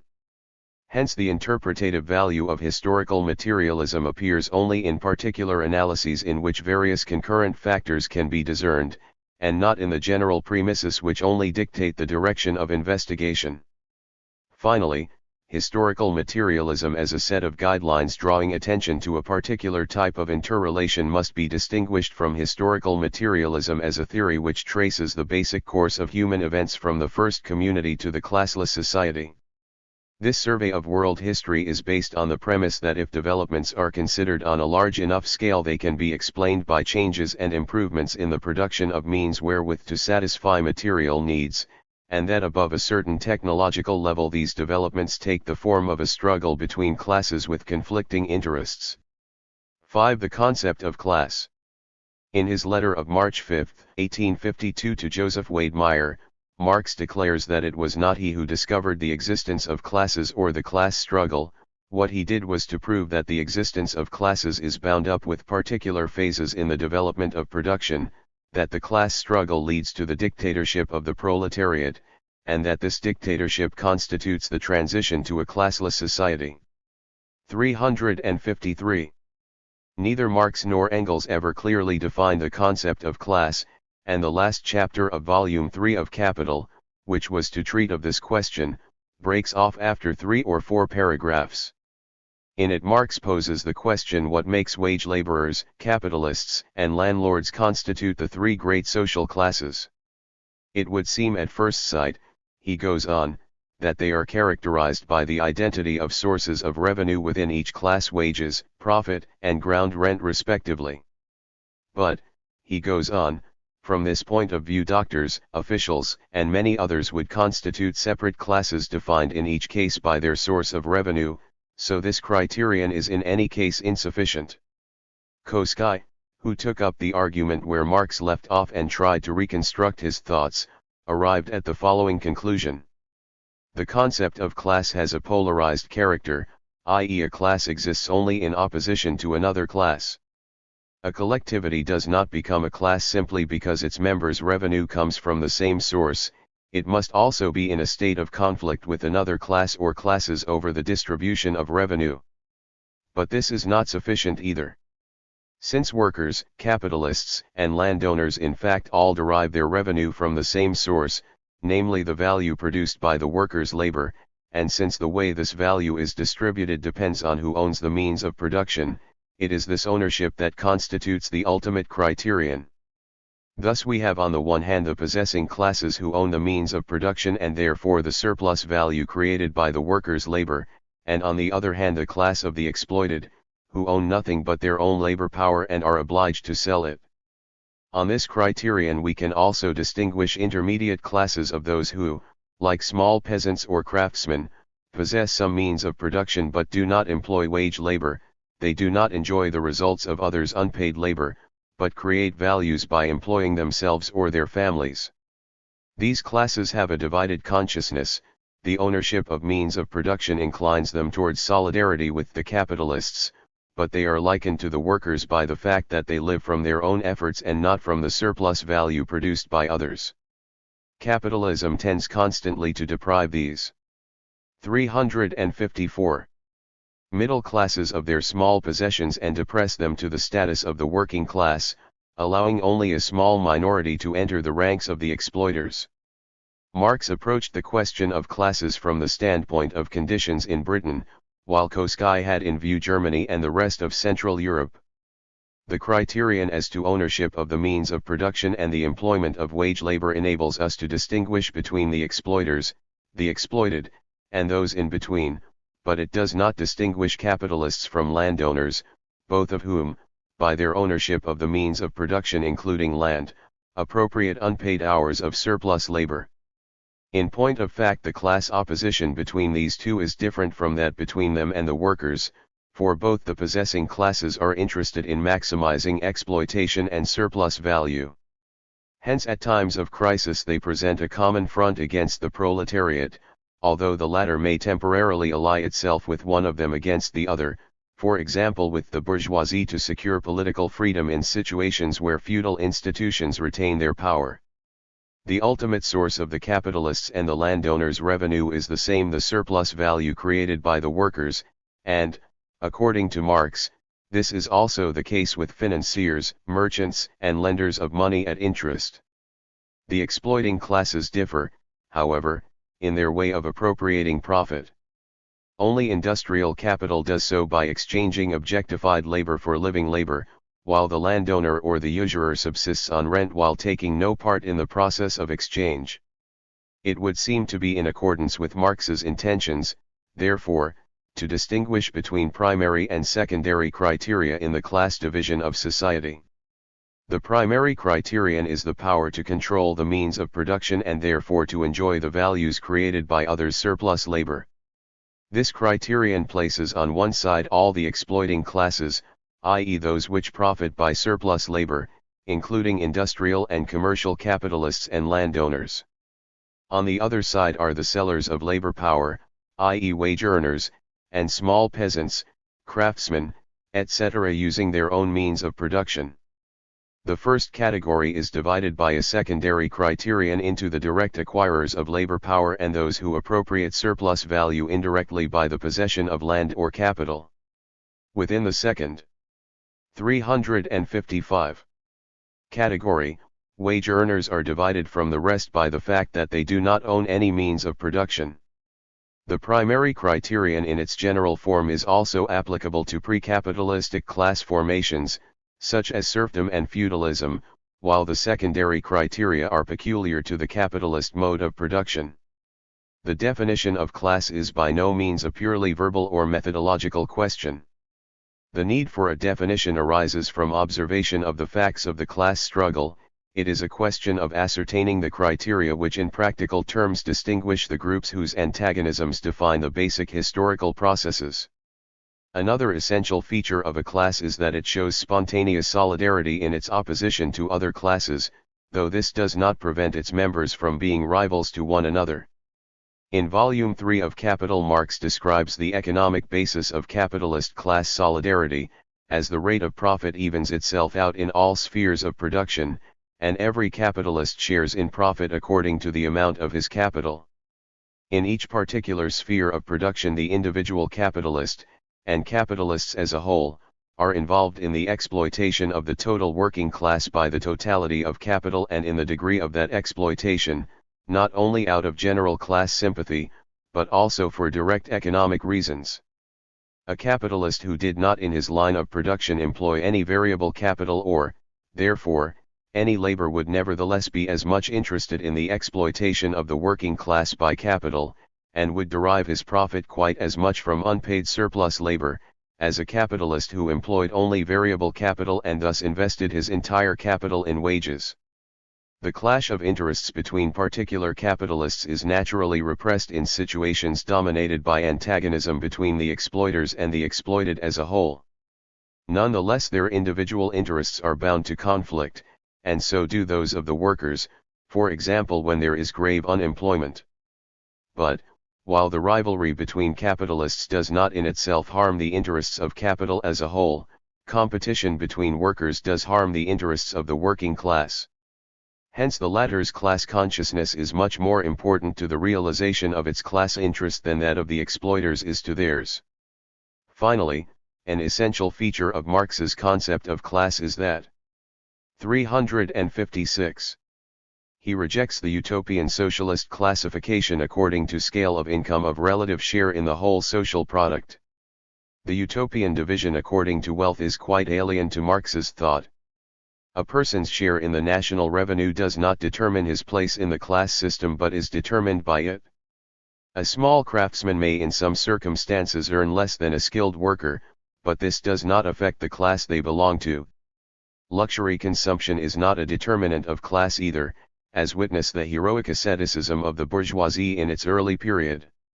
In the second place, class is not determined by Saint Simon's distinction between idlers and workers. The capitalist may perform essential functions of management or may hire others to do so for him, which he does may be of importance to the efficiency of his firm, but does not affect his class position. The performance of managerial functions is neither a necessary nor a sufficient condition of belonging to the capitalist class. An essential condition of the existence of a class is, however, that there should be at least the germ of class consciousness, an elementary sense of common interest and shared opposition to other classes. A class may indeed exist in itself without being a class for itself, i.e. aware of its role in the social process of production and distribution. But before one can speak of class there must be a real community of interest, manifesting itself in practice. If its members are isolated from one another, a class has no more than a potential existence. As Marx wrote in the 18th Brumaire, Sect. 7. The small peasants form a vast mass, the members of which live in similar conditions but without entering into manifold relations with one another. Their mode of production isolates them from one another instead of bringing them into mutual intercourse. In this way the great mass of the French nation is formed by simple addition of homologous magnitudes, much as potatoes in a sack form a sackful of potatoes. In so far as millions of families live under economic conditions that divide their mode of life, interests, and culture from those of the other classes, and put them in hostile contrast to the latter, they form a class. In so far as there is merely a loose interconnection among these small peasants, and the identity of their interests begets no unity, no national union and no political organization, they do not form a class. They are consequently incapable of enforcing their class interest in their own name, whether through a parliament or through a convention. They cannot represent themselves, they must. 357. be represented. Their representative must at the same time appear as their master, as an authority over them, as an unlimited governmental power. On the other hand, the existence of a political class struggle is not, in Marx's view, a necessary condition of the reality of class division. In ancient Rome the class struggle took place only within a privileged minority, between the free rich and the free poor, while the great productive mass of the population, the slaves, formed a purely passive pedestal for these combatants. Nonetheless, Marx regarded the slaves as a class. Marx regarded the class division as the essential, but not the only, division in every society in which classes exist. Within each class there are groups whose interests may conflict, for example industrial capital and finance. Among those who draw their revenue from ground rent there are separate divisions of landowners, mine owners, and property owners. The working class is divided by branches of industry and by different degrees of skill and rates of pay. The professions and trades are divided from one another. The intelligentsia, as Marx conceived it, is not itself a class but is divided according to the class whose interest it serves. In short, the divisions of society are infinitely complex. Nonetheless, Marx contended that throughout the history of antagonistic societies, i.e. all except primitive classless communities, class divisions were the chief factor determining social change. The whole sphere of the superstructure, political life, wars and conflicts, constitutional and legal systems, and intellectual and artistic production of every kind was dominated by the class division and its consequences. Here too, of course, it is only possible to operate with qualitative characteristics, for we cannot measure the relative importance of different forms of social stratification in determining particular aspects of the superstructure. It would seem to follow that the mere removal of the class division by abolishing private ownership of the means of production would not abolish all sources of social antagonism, but only the most important ones due to different degrees of control over surplus value. Marx believed, however, that the domination of the class system was such that its removal would do away with all other sources of antagonism and bring about 358. A unity of social life in which the freedom of one man would not be limited by that of another. 6. The origin of class. As to the origin of class distinctions, a necessary though not a sufficient condition was the achievement of a state of technology in which it was possible to appropriate the fruits of surplus labor. Engels considers this question in The Origin of the Family and the Anti-Düring. Düring had suggested that classes owed their origin to the use of force, and had offered the example of two individuals unequally endowed by nature. Engels opposed this theory, which he thought erroneous and unfounded. Neither property nor exploitation, he said, were the result of violence. Property was based on production exceeding the producer's needs, and exploitation presupposed the inequality of property. As for classes, they had arisen in various ways. In the first place, commodity production led to the inequality of possessions, which were bequeathed from one generation to another and thus made it possible for a hereditary aristocracy to spring up, not by violent means but as a result of custom.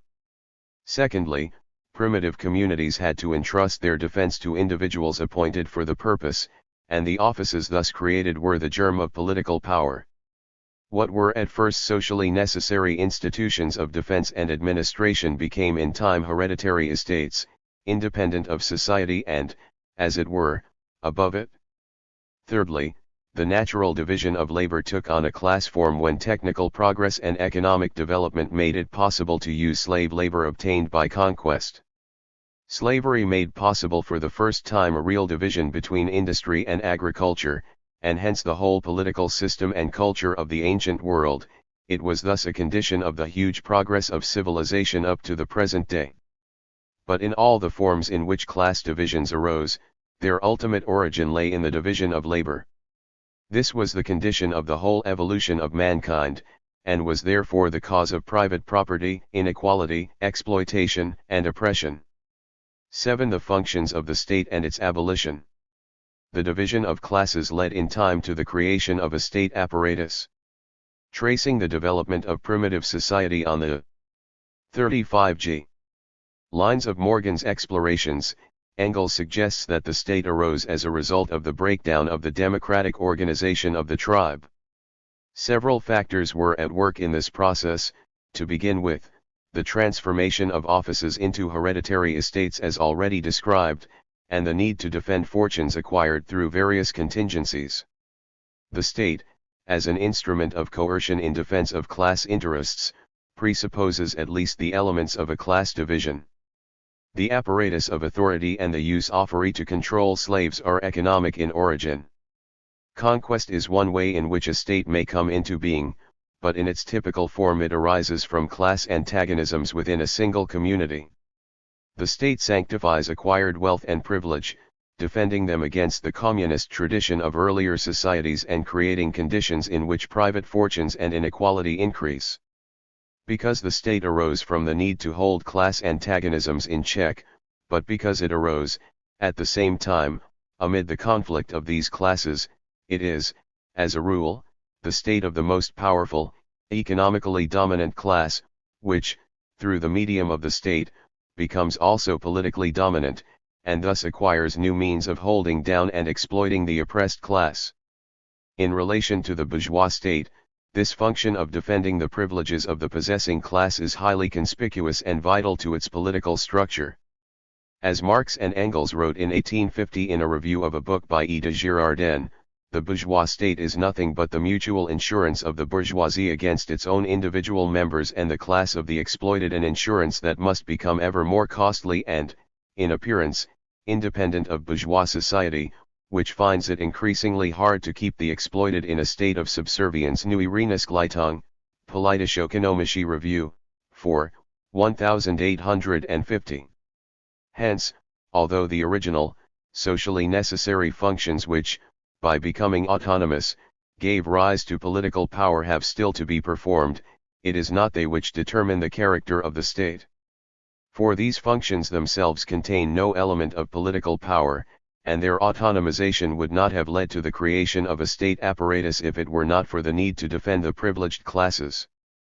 It can also happen in bourgeois society, as Marx observes in connection with Louis Napoleon's coup d'état, that the 360 bureaucratic machine asserts its independence of the class it serves. But such situations can also be explained by class interests. The bourgeoisie may give up parliamentary power and entrust the direct exercise of political authority to an autonomized bureaucracy, if this is necessary to maintain its own economic position as a class. If we define the meaning of the state in this way, two conclusions follow which are of great importance for Marx's doctrine, viz.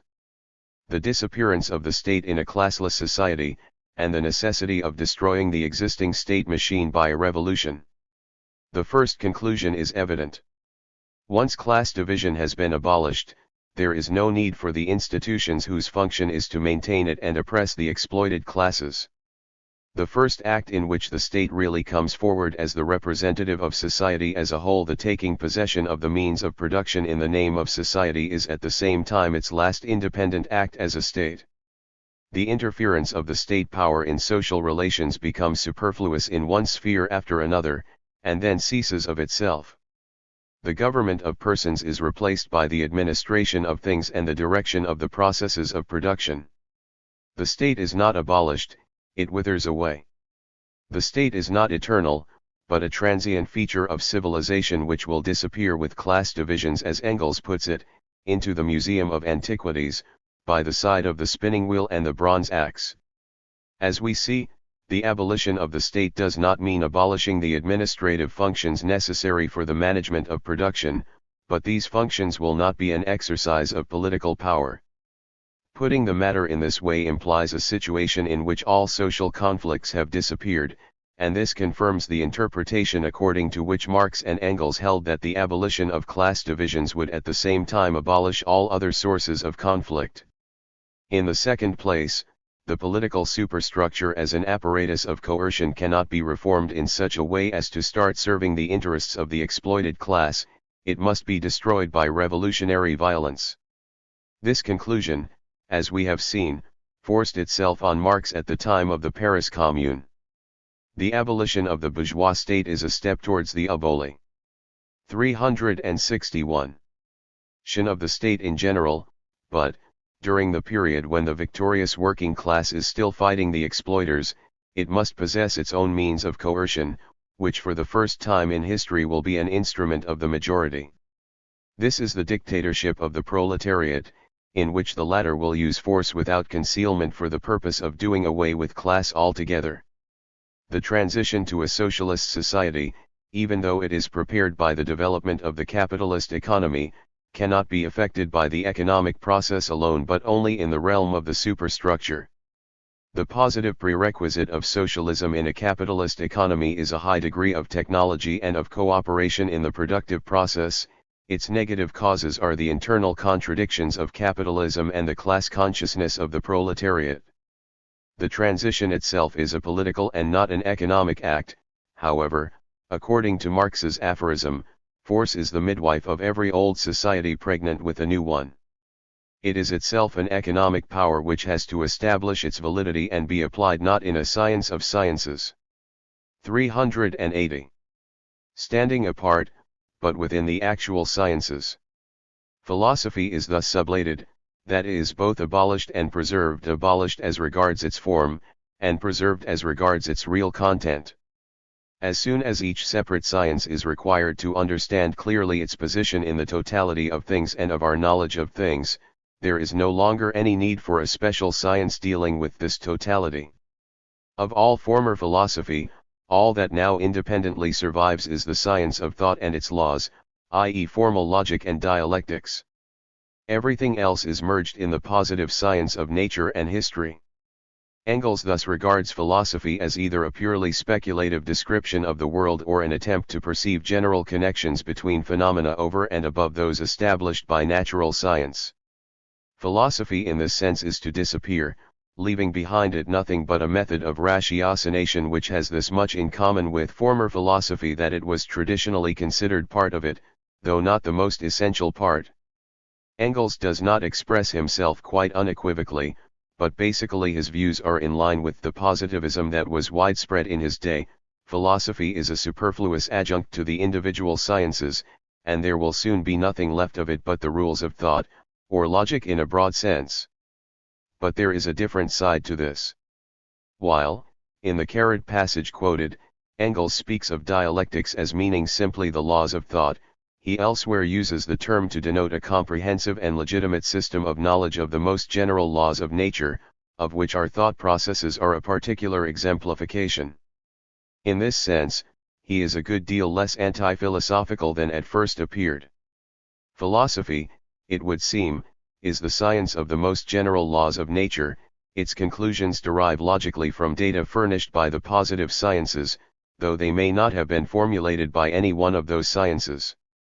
Engels's writings alternately support the more ruthless and the more tolerant view of philosophy, but even the latter was in tune with contemporary positivism, which did not wish to abandon philosophy altogether but only to reduce it to what could be deduced from the natural sciences. Either way, materialism is not an ontology but a method prohibiting the addition of speculation to positive knowledge. Nonetheless, Engels uses the term matter. 381. To denote either the totality of physical beings or what is left of things when they are stripped of qualitative differentiation.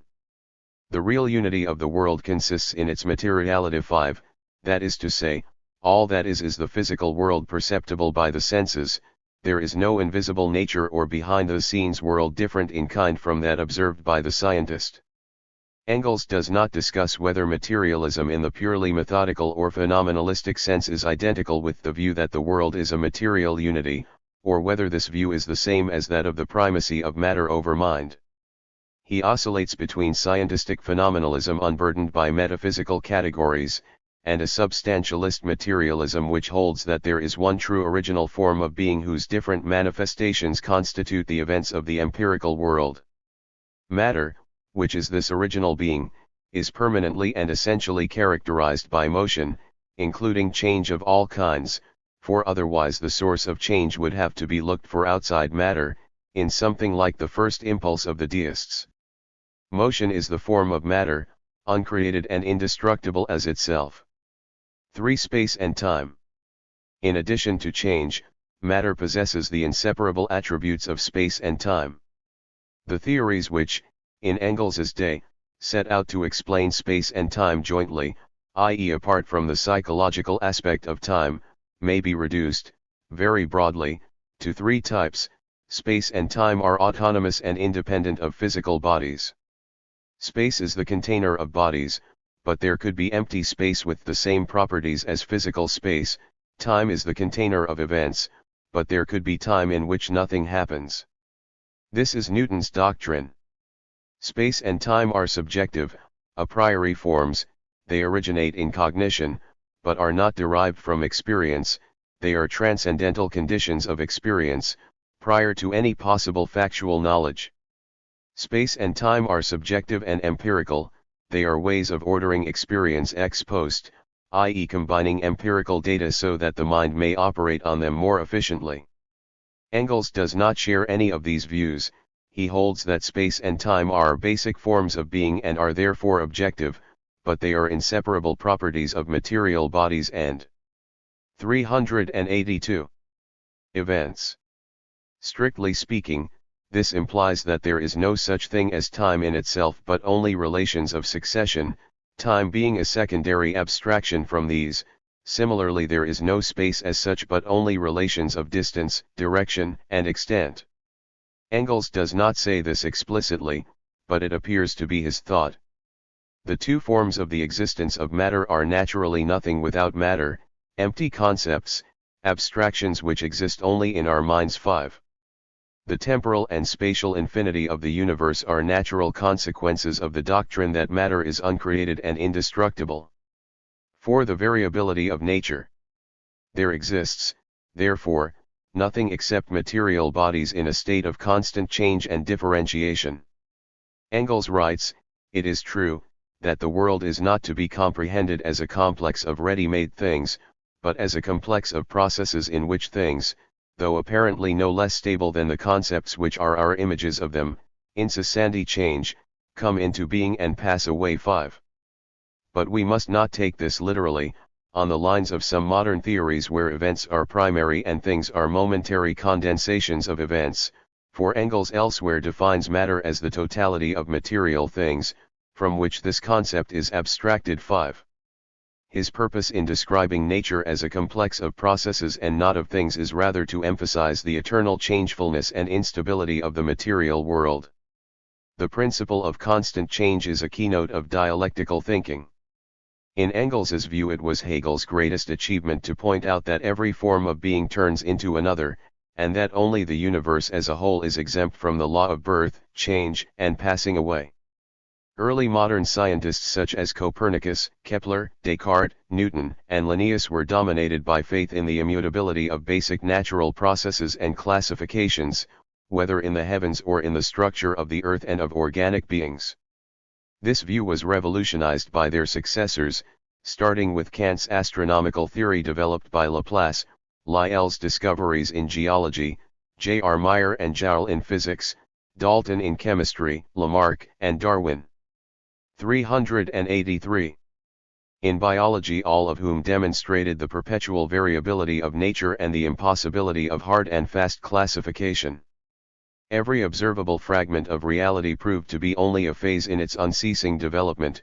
All categories were approximate, more and more intermediate and transitional forms came into view.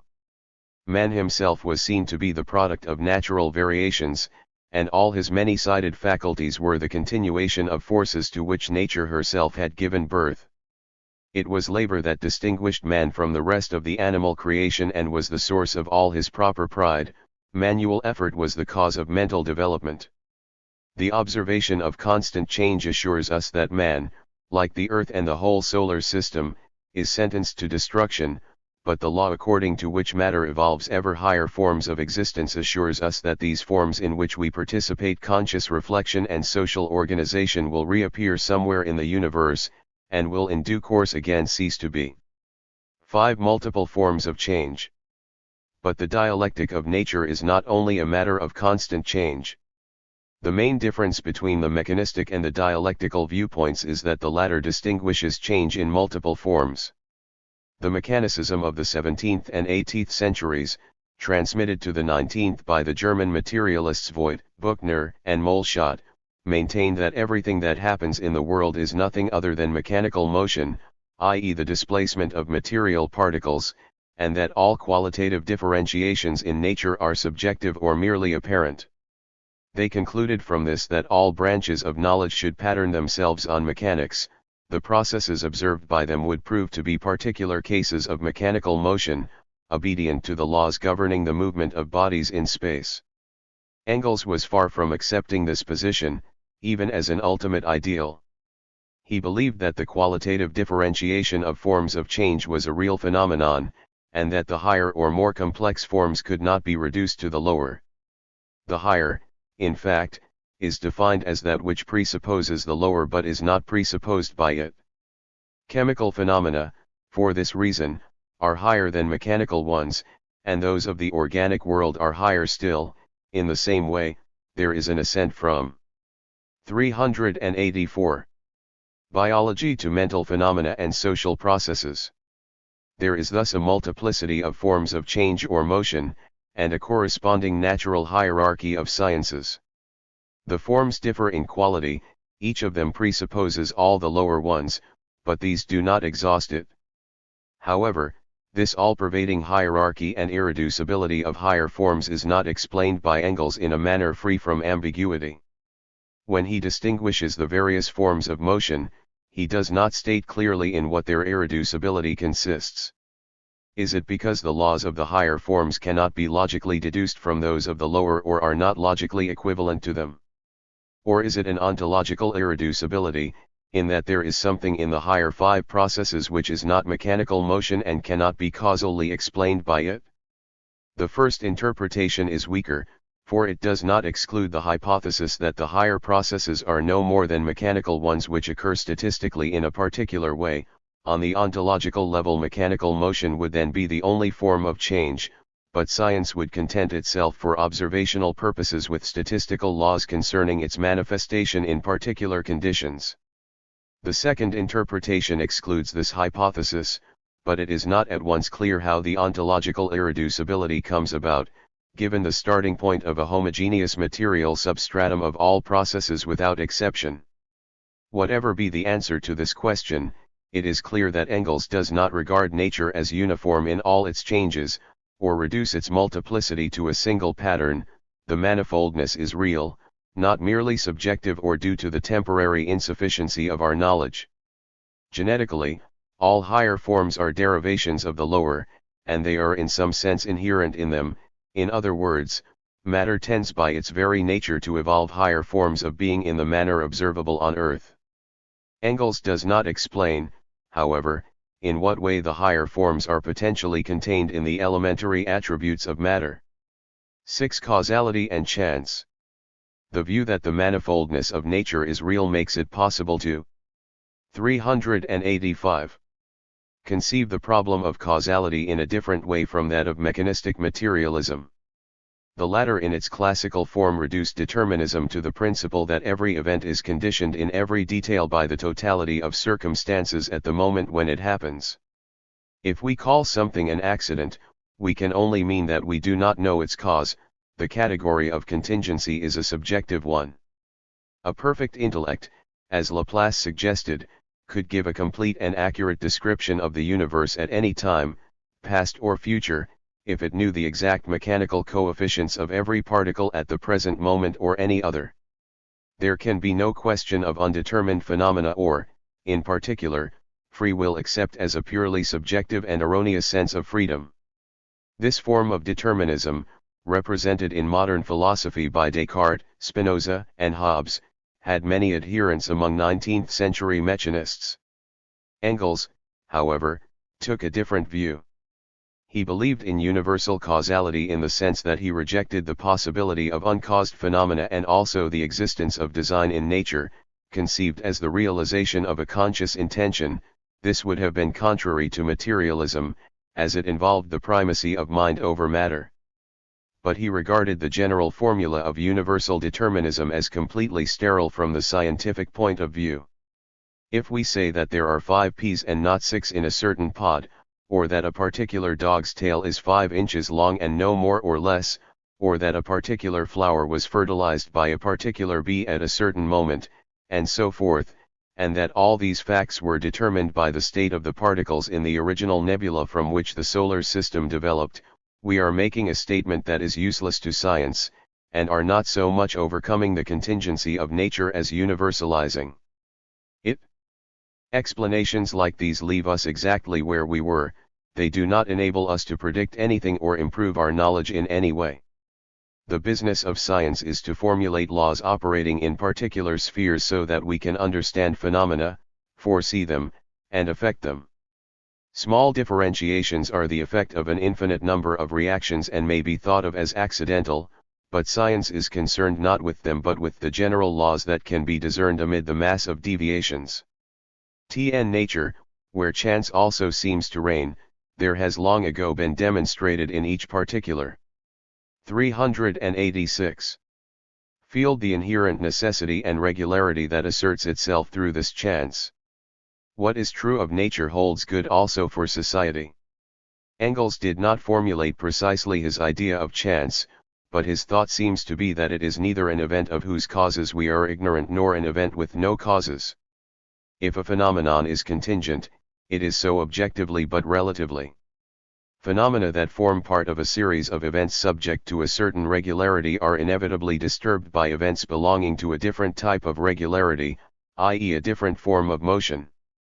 These disturbances are called accidents, not in themselves but from the point of view of the process to which the former events belong.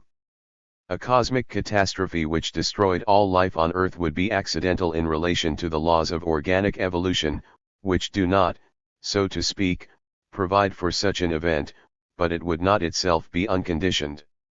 An isolated fact such as the presence of 5 peas in a pod is the result of many detailed circumstances which we need not and cannot investigate, including the state of the wind, the dampness of the soil, etc. All these combine to produce a particular fact which is therefore not determined by purely botanical laws, for example that a certain seed grows into a pea and not a pine tree. A general statement that every detail of every process is governed by strict necessity is a mere metaphysical phrase without explanatory value. Science is concerned with laws which operate, of course, in slightly different situations each time, the variations being the effect of chance, but which are nevertheless dependable in spite of deviations and disturbances. It is the laws that matter, not their precise functioning in every separate case. This being Engels's view of regularity and causality, he approaches the question of freedom in a different manner from the usual one. Freedom does not mean the absence of causation, nor is it a permanent human attribute. It is not a question of suspending the laws of nature, or of enjoying a margin of free play around their edges. With one important modification, Engels follows the conception of freedom that arose among the Stoics and reached Hegel through Spinoza. Freedom is the understanding of necessity. Freedom does not consist in the dream of independence of natural laws, but in the knowledge of those laws and in the possibility thus afforded of 387. Making them work systematically towards definite ends.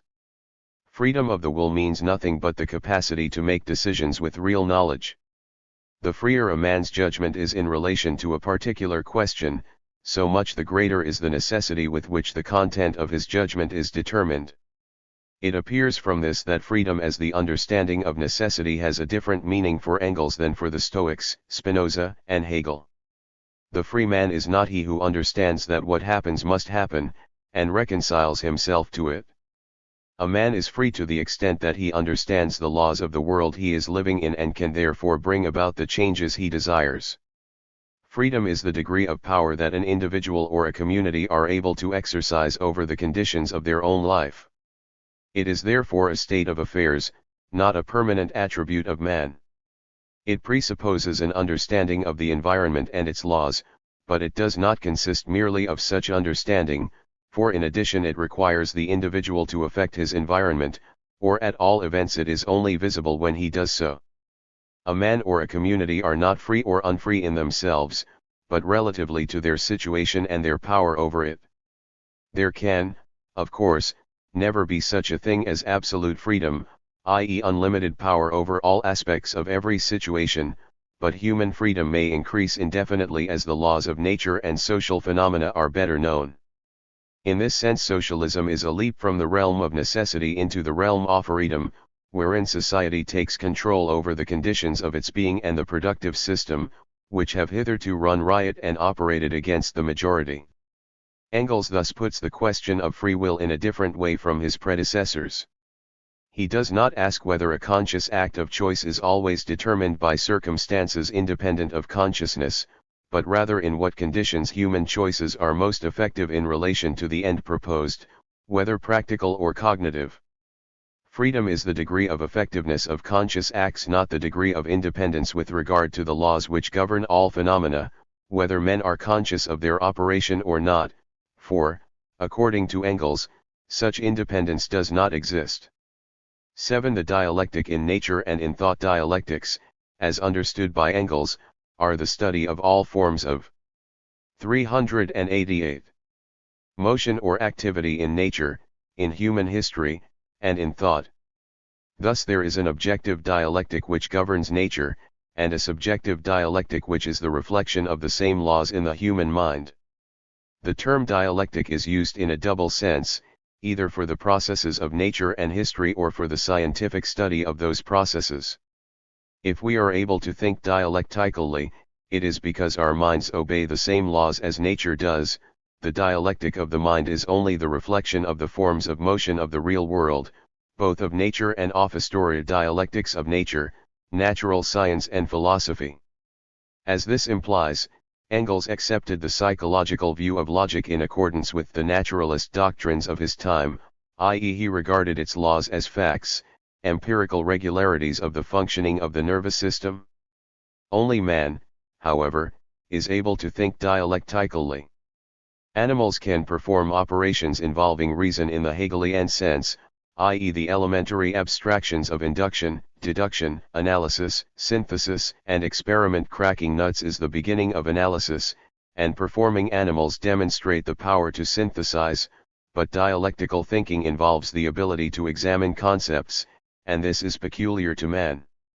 Dialectics in the sense of thought which perceives phenomena in their development, their internal contradictions, the interpenetration of opposites, and qualitative differentiation came into being gradually during the ages. We find it in embryo in Greek and Oriental thought, and even in popular sayings like extremes meet, but only German philosophy, and above all Hegel, gave it the form of a complete conceptual system. This, however, had to be reinterpreted in a materialist sense before it could be useful to science. Concepts had to be stripped of their self-generating power and recognized as the reflection of natural phenomena. The method which consisted in dividing ideas into contraries and synthesizing these in a higher unity was thus seen as an image of the laws governing the real world. The laws of the dialectic may be reduced to three: the transition from quantity to quality and vice versa, the interpenetration of opposites, and the negation of the negation. These are the laws formulated by Hegel and apprehended as governing nature, history, and the human mind. 389. 8. Quantity and quality. The law that quantity becomes quality, or, more precisely, that qualitative differences arise from the accumulation of quantitative ones, may be explained as follows. Quantitative differences are those which can be exhaustively characterized by the distance between points on a single scale: temperature, pressure, size, number of elements, etc. Differences that cannot be expressed merely in figures are qualitative. Now it is found throughout the natural world that the increasing or diminishing of the quantitative aspect of a thing leads at a certain point to a qualitative change. The dialectic states, moreover, that qualitative changes are brought about only by quantitative increases or decreases. Changes of this kind occur in all fields of reality. A difference in the number of atoms of a given element in a molecule of a chemical compound produces a substance with quite different properties. Current of a certain strength causes a filament to become incandescent, bodies change their consistency according to temperature, and melt or freeze at a definite point. Light and sound waves are perceptible to human receptors within certain limits of frequency, and here again the threshold of perception represents a qualitative difference due to a quantitative change.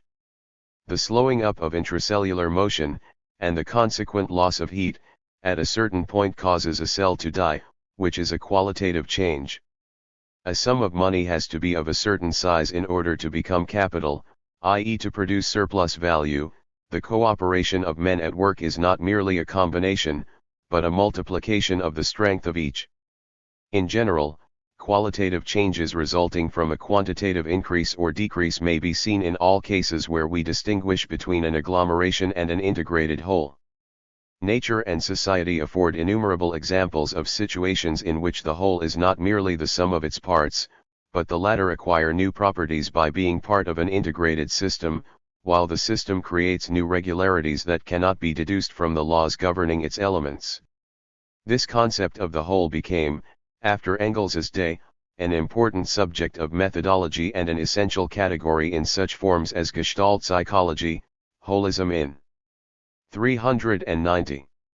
Biology, etc. It can also be found in Greek thought. For instance, Aristotle draws attention to the difference between an integral whole and a combination of elements. But the law of the transformation of quantity into quality sets out to generalize these simple observations into a universal principle. The fact that the structure of organisms depends partly on their size is also a particular case of the law. An animal with the structure of an ant could not be as large as a hippopotamus, and conversely. Even in mathematics, Engels argues, there are qualitative differences, for example roots and powers, the incommensurability of infinitely large or small magnitudes with finite ones, and so on. The opposition of qualitative and quantitative differences throws a clear light on the contrast between Engels's materialism and that of the mechanists. The latter, for example, Descartes, Hobbes, Locke, and most of the French 18th-century materialists endeavored to show that qualitative differentiation is not inherent in the world itself but is a feature of our perception, and that the authentic or primary attributes of things are geometrical ones of size, shape, and motion. Everything else is an illusion caused by our subjective reaction to mechanical stimuli. Engels, on the other hand, reproduces to some extent, of course in a more exact form, the ideas of Francis Bacon, who believed that qualitative differences could not be reduced to quantitative coordinates. The law of the transformation of quantity into quality states merely, it would seem, that there are non-additive features in nature and society, or perhaps that there are no purely additive qualities, i.e. none that can be intensified indefinitely without causing new properties or the disappearance of existing ones. G. Contradictions in the world. The second of Engels's dialectical laws is that of development through contradiction and the interpenetration of opposites. His remarks on this subject are in a more condensed form than the rest of his argument. He observes that the two poles of an antithesis, like positive and negative, are just as inseparable from each other as they are opposed, and despite all their opposition they mutually penetrate each other. The phenomenon of polarity occurs in magnetism, electricity, mechanics, chemistry, the development of organisms, and social life. It is not a question, however, of merely noting this fact but of arguing that nature contains in itself contradictions, the opposition and interpenetration of which is the source of all development.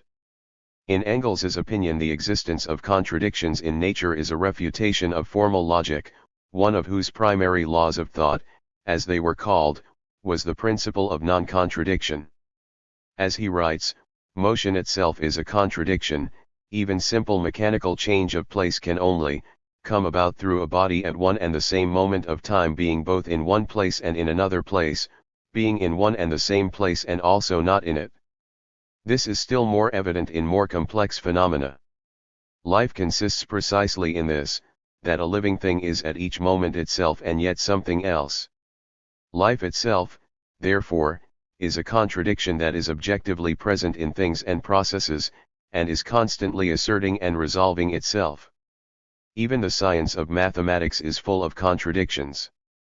It is for example a contradiction that a root of a should be a power of a, and yet a to the power of 1/2 is the square root of a.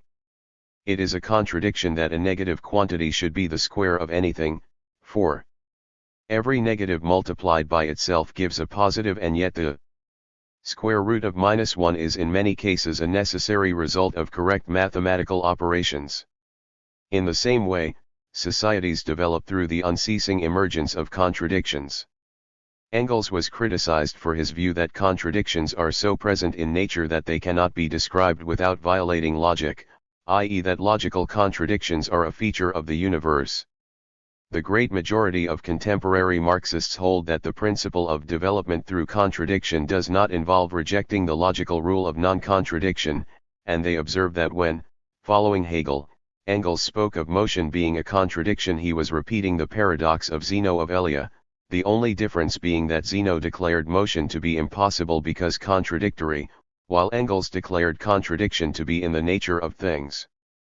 Many Marxists now hold that it is possible to speak of contradiction in the sense of conflict or contrary tendencies in nature and society, and of these being the cause of development and the evolution of higher forms, without necessarily rejecting formal logic.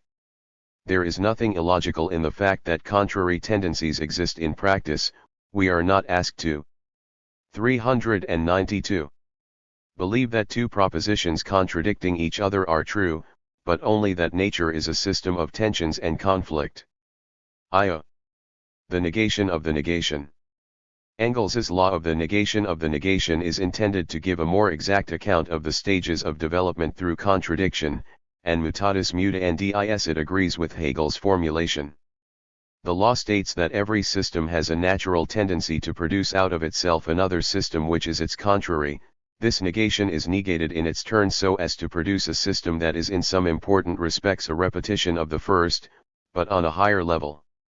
There is thus an evolution in the form of a spiral, the opposition of the thesis and antithesis is resolved, and they are merged in a synthesis which preserves them in a more perfect form.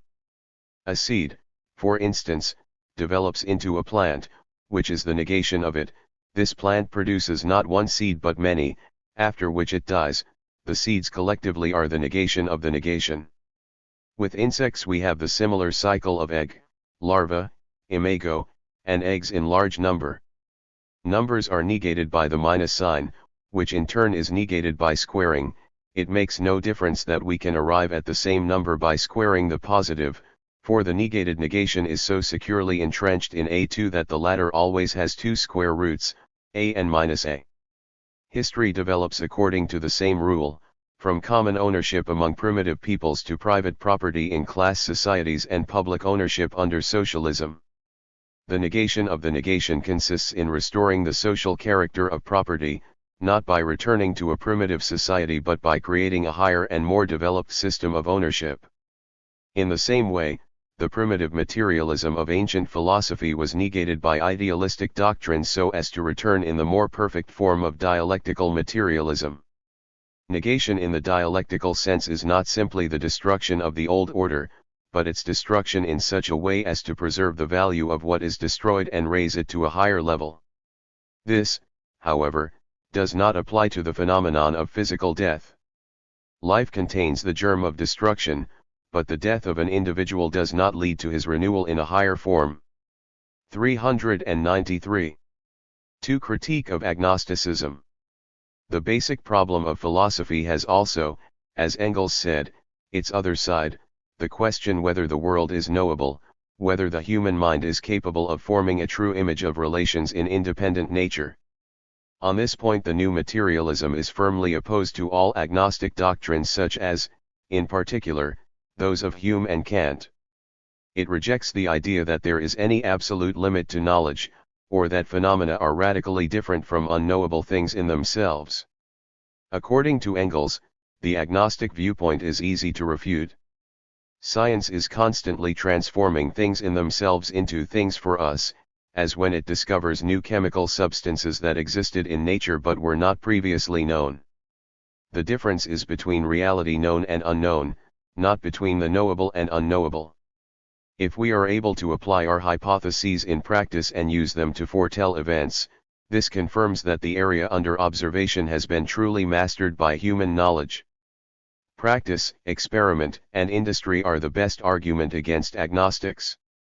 It has indeed happened that agnosticism played a useful part in the history of philosophy, as when French scientists of the Enlightenment sought to free their own studies from religious constraint by declaring that metaphysical problems were insoluble and that science was neutral vis-a-vis religion. But even this attitude smacked of evading real problems by pretending that they could never be solved. 12. Experience and theory. The prior condition of knowledge is experience. Engels, like J.S. Mill before him, adopts an empirical standpoint even in mathematics, at least as regards the origin of its fundamental notions. The concepts of number and form have not been derived from any source other than the world of reality. Pure mathematics deals with the space forms and quantity relations of the real world, that is, with material which is very real indeed. But, as in every department of thought, at a certain stage of development the laws abstracted from the real world become divorced from that world and set over against it as something independent, as laws coming from outside, to which the world has to conform. 394. However, Engels's empiricism is a long way from that of most phenomenalists and positivists of his time. He does not hold that knowledge proceeds unidirectionally from raw fact to theory, nor does he regard theoretical generalizations as passive constructions, i.e. as arising from accumulation and induction and exercising no reflex effect on the observation of new facts. Here as elsewhere, there is an interaction between facts and theories. Engels did not expatiate on the problems involved, but the main lines of his thought are clear. He is opposed to what he calls bare empiricism, i.e. uncritical belief in facts as, so to speak, interpreting themselves. In Natural Science in the Spirit World he points out that strict empiricism cannot provide an answer to the beliefs of spiritualists, who appeal to experiment and observation. Theory is essential to the interpretation of facts, and contempt for it is fatal to science.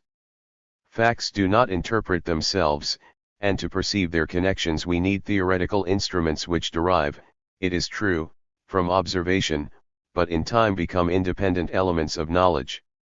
In the progress of science there is a kind of mutual corroboration between experience and theory, though the former is always genetically prior to the latter. It appears that Engels does not regard the laws of science as merely the logical sum or economical formulation of individual statements of fact, but as embodying something further, namely the necessity of the connection which they describe, a necessity which is not inherent in any one fact, nor in all together. There is in nature a form of universality. All real, exhaustive knowledge consists solely in raising the individual thing in thought from individuality into particularity and from this into universality, in seeking and establishing the infinite in the finite, the eternal in the transitory. The form of universality, however, is the form of self-completeness, hence of infinity, it is the comprehension of the many finites in the infinite.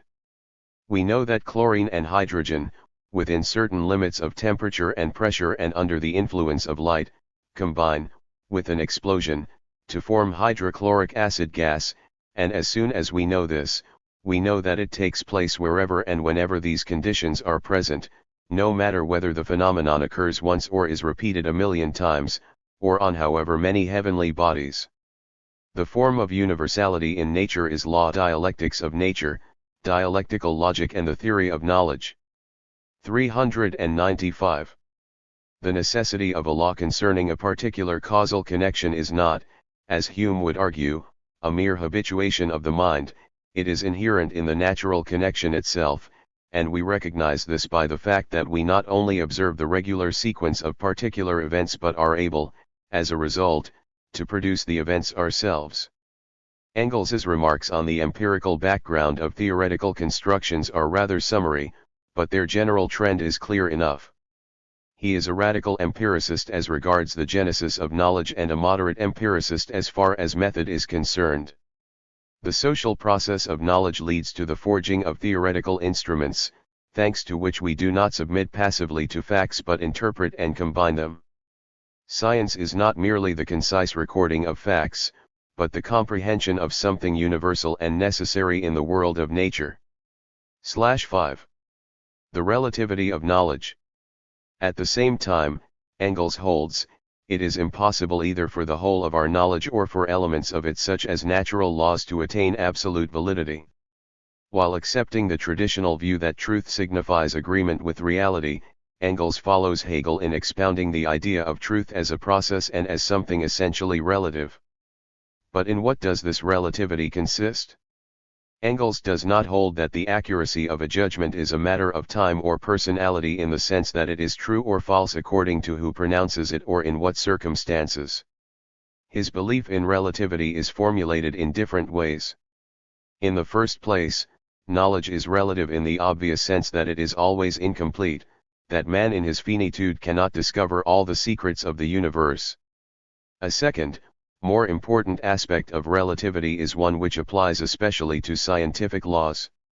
The way in which science usually advances is that theoretical explanations of observed facts are replaced in course of time by others which do not contradict the former ones but narrow the sphere of their validity.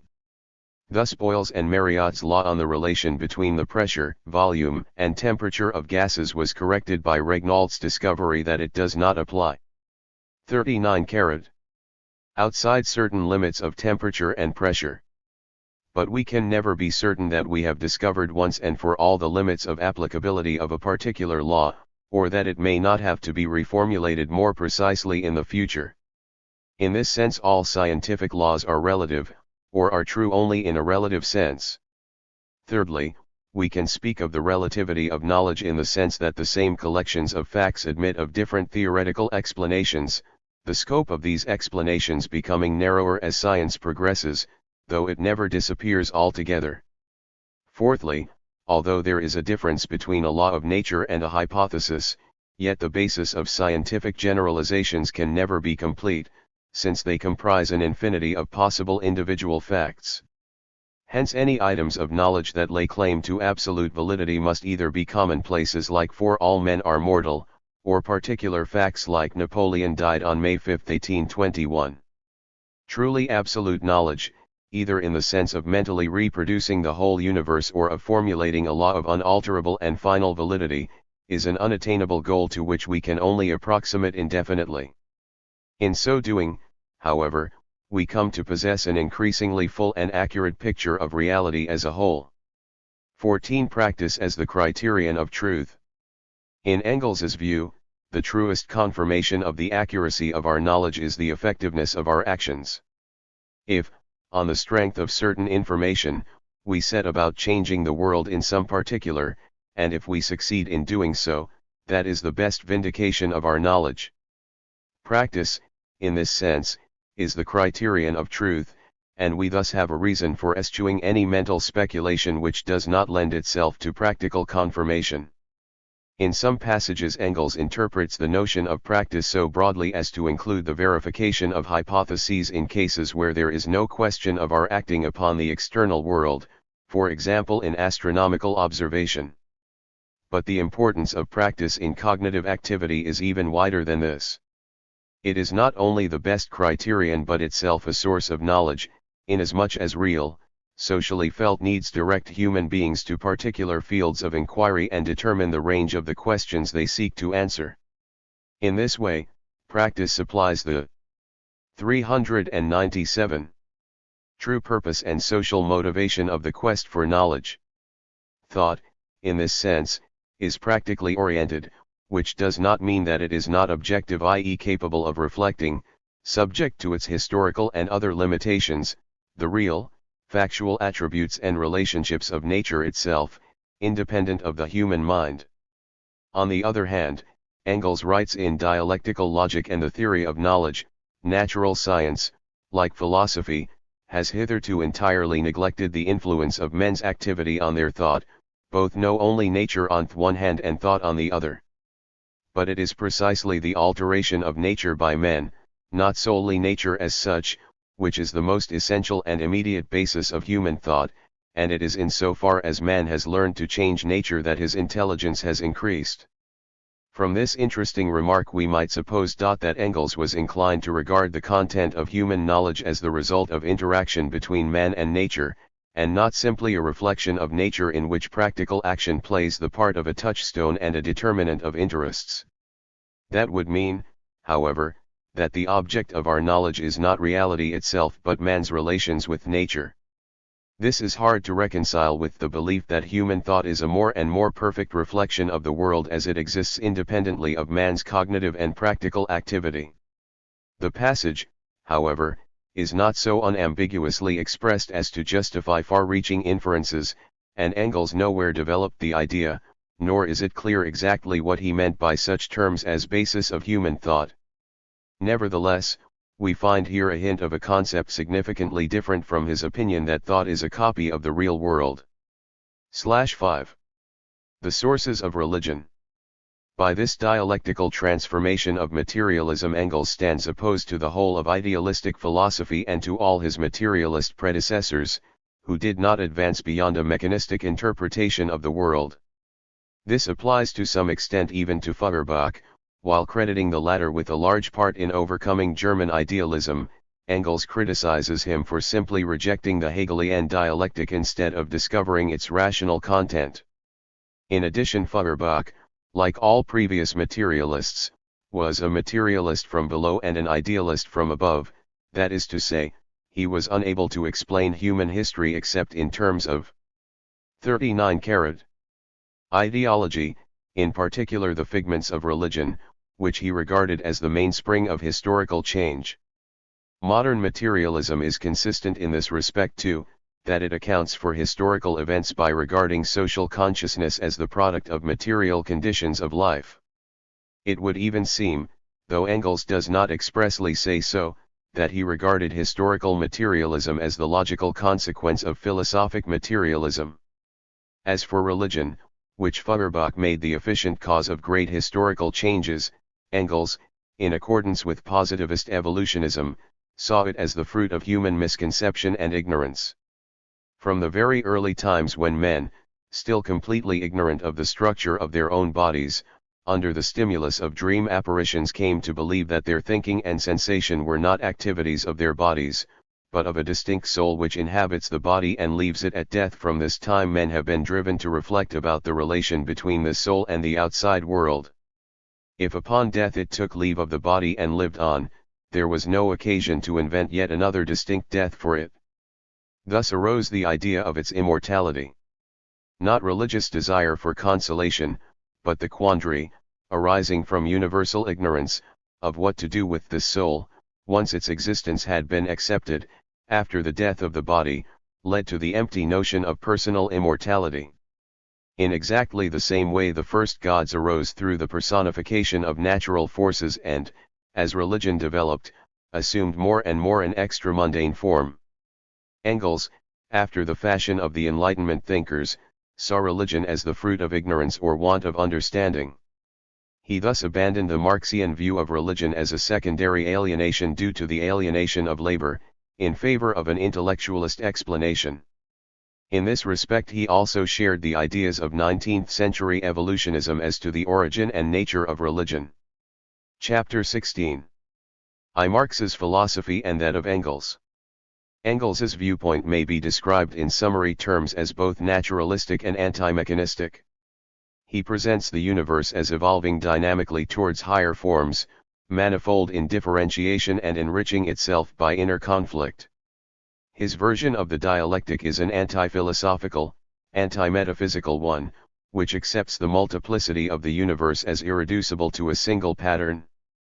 It is allied to scientism and positivism by its confidence in natural science and mistrust of philosophy as anything but a set of intellectual rules, also by its general empiricist and determinist trend and by an inclination to phenomenalism.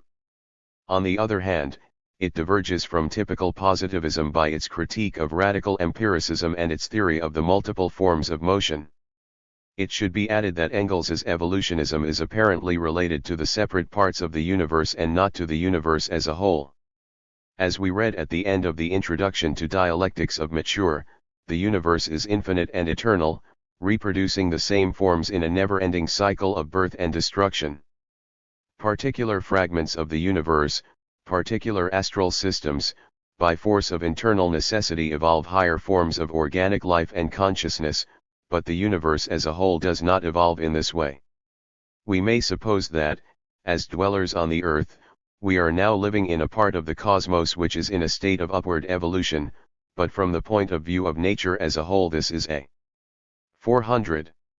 Mere passing efflorescence, bound to repeat itself without ceasing in some nook or cranny of the universe. Engels's observations were of course made, in the light of contemporary science and mathematics, and many of them are now out of date.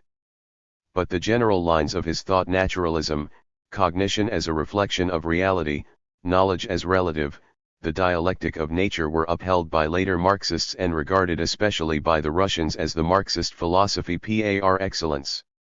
At the same time, the dialectic of nature was criticized by some Marxists.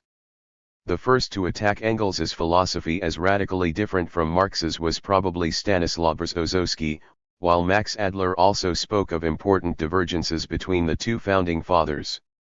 Subsequently Lukács attacked the dialectic of nature, arguing that the idea that nature itself behaved dialectically was incompatible with Marx's view that the dialectic was an interaction between subject and object, leading ultimately to their unification. According to Marx, nature was not something ready-made and assimilated by man in the process of cognition, it was the counterpart of a practical effort, and was given only in the context of that effort. The evident fact that man transforms nature does not itself invalidate the contemplative theory of knowledge, if praxis is merely the exploitation of natural forces or a criterion for verifying hypotheses. The dialectic, which according to Marx is the unity of theory and practice, cannot be formulated so as to relate to nature in itself as it presupposes the activity of consciousness. The issue here raised as to whether the founders of scientific socialism saw eye to eye in their epistemological views may, it appears to me, be analyzed as follows. Engels's dialectic was formulated under the influence of Darwin's discoveries and in the intellectual atmosphere of Darwinism. The main trend of opinion, shared by Engels, was to interpret life, knowledge, and social phenomena from the point of view of naturalism, which treats human history as a prolongation and a special case of natural history, and assumes that the general laws of nature apply, in specific forms, to the destiny of mankind. Engels, of course, does not question that human history has special features, nor does he assert that the laws of the animal kingdom suffice to explain human society or can be applied to it without 401. Modification. Indeed, he expressly rejects such a procedure, holding that evolving nature creates new qualities and that human society is an instance of this differentiation. Nonetheless, writing in Ludwig Feuerbach of the difference between the history of the organic world in general and that of mankind, he observes that men, unlike animals, act according to conscious intentions, but that their intentions and acts as a whole conform to the objective regularities of history, which are independent of whether men realize them or not. This last thought is in harmony with many of Marx's statements, but the passage itself is not in accordance with Marx if it means that the conscious character of individual acts, which does not affect the laws governing history as a whole, is the only feature that distinguishes the history of mankind. For it does not appear that the philosophical bases of Marx's Marxism are compatible with belief in general laws of nature having, as particular applications, the history of mankind and also the rules of thought, identified with psychological or physiological regularities of the brain. Whereas Engels, broadly speaking, believed that man could be explained in terms of natural history and the laws of evolution to which he was subject, and which he was capable of knowing in themselves, Marx's view was that nature as we know it is an extension of man, an organ of practical activity. Man, of course, did not create nature and it is not a subjective imagination, but the object of our knowledge is not nature in itself but our contact with it. In other words, when Marx spoke of knowledge having a practical character he did not simply mean that interest is determined by practical needs and hypotheses are confirmed by practical action. Human praxis is the true object of our knowledge, which can never free itself from the practical, situational manner in which it is acquired. We cannot contemplate the subject in itself, free from historical involvement, the cogito is an impossibility. But equally the object cannot be purged of the fact that it presents itself to man in the practical context, as a purely human object. Practical contact with nature is the horizon that our knowledge cannot overstep, and in this sense there is no ready-made nature that we can contemplate and then act upon. Nature, as far as we are concerned, is known only in terms of our acts and needs. Knowledge cannot be divested of the fact that it is human, social, and historical knowledge.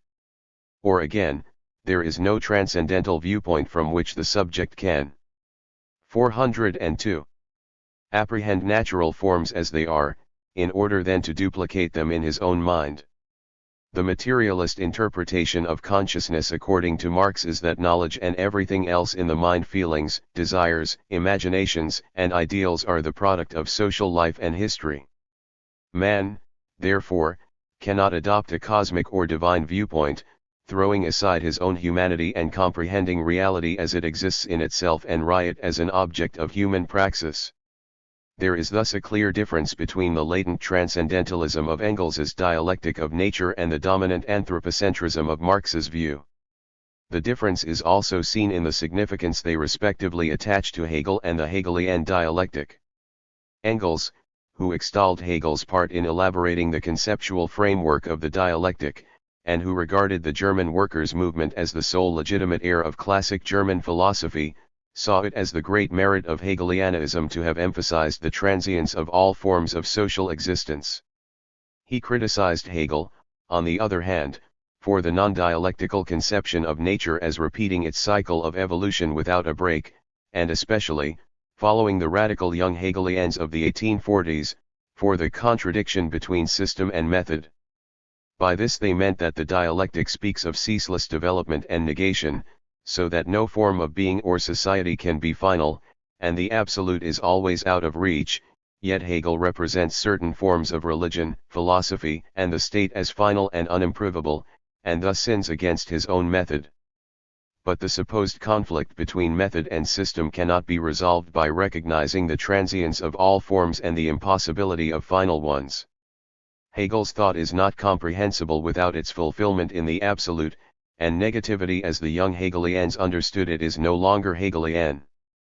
The whole burden of Hegel's criticism of Kant and Fichte, especially of the bad infinity or the notion of unending growth, was that any phase of development can only be understood in relation to a final state, without which so-called progress is merely eternal repetition.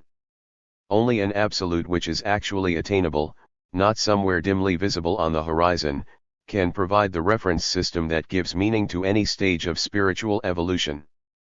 The notion that it is possible to salvage from 403. The Hegelian dialectic, the idea of eternal progress while jettisoning the conservative idea of an ultimate goal, is analogous to a philosophy which, confronted with the contradiction between God's omnipotence and man's free will, should abolish God and claim that it had preserved the genuine essence of Christianity, namely atheism. The contradiction, or tension, is itself the essence of Christianity, and to remove one of its terms is not to accommodate Christianity to critical thought but simply to destroy it. In the same way, the notion of infinite progress without that of the final unification of being is not a critical absorption of Hegelianism but a denial of it, and the first term of the contradiction is not even specifically Hegelian, it comes from Kant and Fichte, and if it is to be the kernel of dialectical thought, such a dialectic has no need of the Hegelian tradition. Marx's assimilation of Hegel, however, is not based on keeping the method while rejecting the system, but on standing Hegel on his feet instead of his head, which is a different thing. Marx in his own fashion took over from Kant and Hegel the idea of history culminating in the complete unity of man, the identification of existence with essence and the abolition of contingency in human life. Man, according to Marx, is not doomed to contingency, as Stirner maintained. On the contrary, what has hitherto been contingent, though miscalled freedom, derives from the power of objectified forces over man. To remove these forces and subject man's existence to his own freedom, abolishing the difference between empirical being and species essence, is to destroy the contingency of existence. Man is no longer at the mercy of alienated forces of his own creation, the individual is not a victim of anonymous society, nor the owner of its objectified labor in the form of capital. In short, man's absolute being is fully realized in actual being. The latter, in consequence, ceases to be accidental, its individuality expresses the universal essence of humanity, and its freedom is historical necessity. Man's fundamental disunity can thus be overcome, but not in the way Hegel suggested. Hegel, having reduced man and his works to self-consciousness and the externalization thereof, and regarding humanity as a stage in the evolution of spirit, could not, on the basis of his own method, reconstruct man as an integral being. Man's contingency cannot be healed by an absolute outside himself, and accordingly Hegel 404 does not cure the contingency of individual life, or else he does so only in the context of that life. In effect, he condemns empirical human individuality to a state of contingency throughout its existence, as may be seen in the permanent dichotomy between the state and civil society in Hegel's philosophy of law. To do away with contingency it is necessary, firstly, to take man as a complete physical being, working and contending with nature, and secondly, to comprehend that man's only reality consists in his being an individual. Any other form of existence is the effect of the alienation of labor, an aberration of fortune which, however, is historically inevitable and is the condition of his liberation. Only when Hegelianism has thus been transformed in the sense of materialism and individualism, only then is it possible to look forward to man's true unification as predicted in the Paris manuscripts and in Capital. Hegel has been stood on his feet. The individual is the subject and universal being is the predicate, instead of the other way round, and the starting point of historical development is not the externalization of consciousness but that of natural human forces in the form of labor. Marx, therefore, does not take over Hegel's method without his system, but transforms both together. In the new schema we still have the prospect of a kind of ultimate goal, namely what Marx calls the end of the past and the beginning of true history. It is a consummation in the sense that it puts an end once and for all to the historic duality between the individual and reified social being, between self-objectification in labor and the alienation of its products. The healing of disunity and return to full integration are no less essential to Marx's doctrine than to Hegel's, although the disunity and therefore the return are conceived in different terms. The finality of the socialist transformation, as we have seen, does not imply the cessation of development but the extinction of all conflict between man's empirical life and his nature, the removal of all obstacles that alienated labor and the contingency of life opposed to the true, creative objectification of man's natural powers. In a similar way to that in which Marx differs from Hegel, his idea that philosophy will be abolished by being realized is 405. Different from the scientistic belief that philosophy will be superseded by the positive sciences. In Marx's view, the abolition of philosophy is a natural element in the reintegration of man, as it consists in depriving thought processes of their autonomy vis-a-vis life as a whole.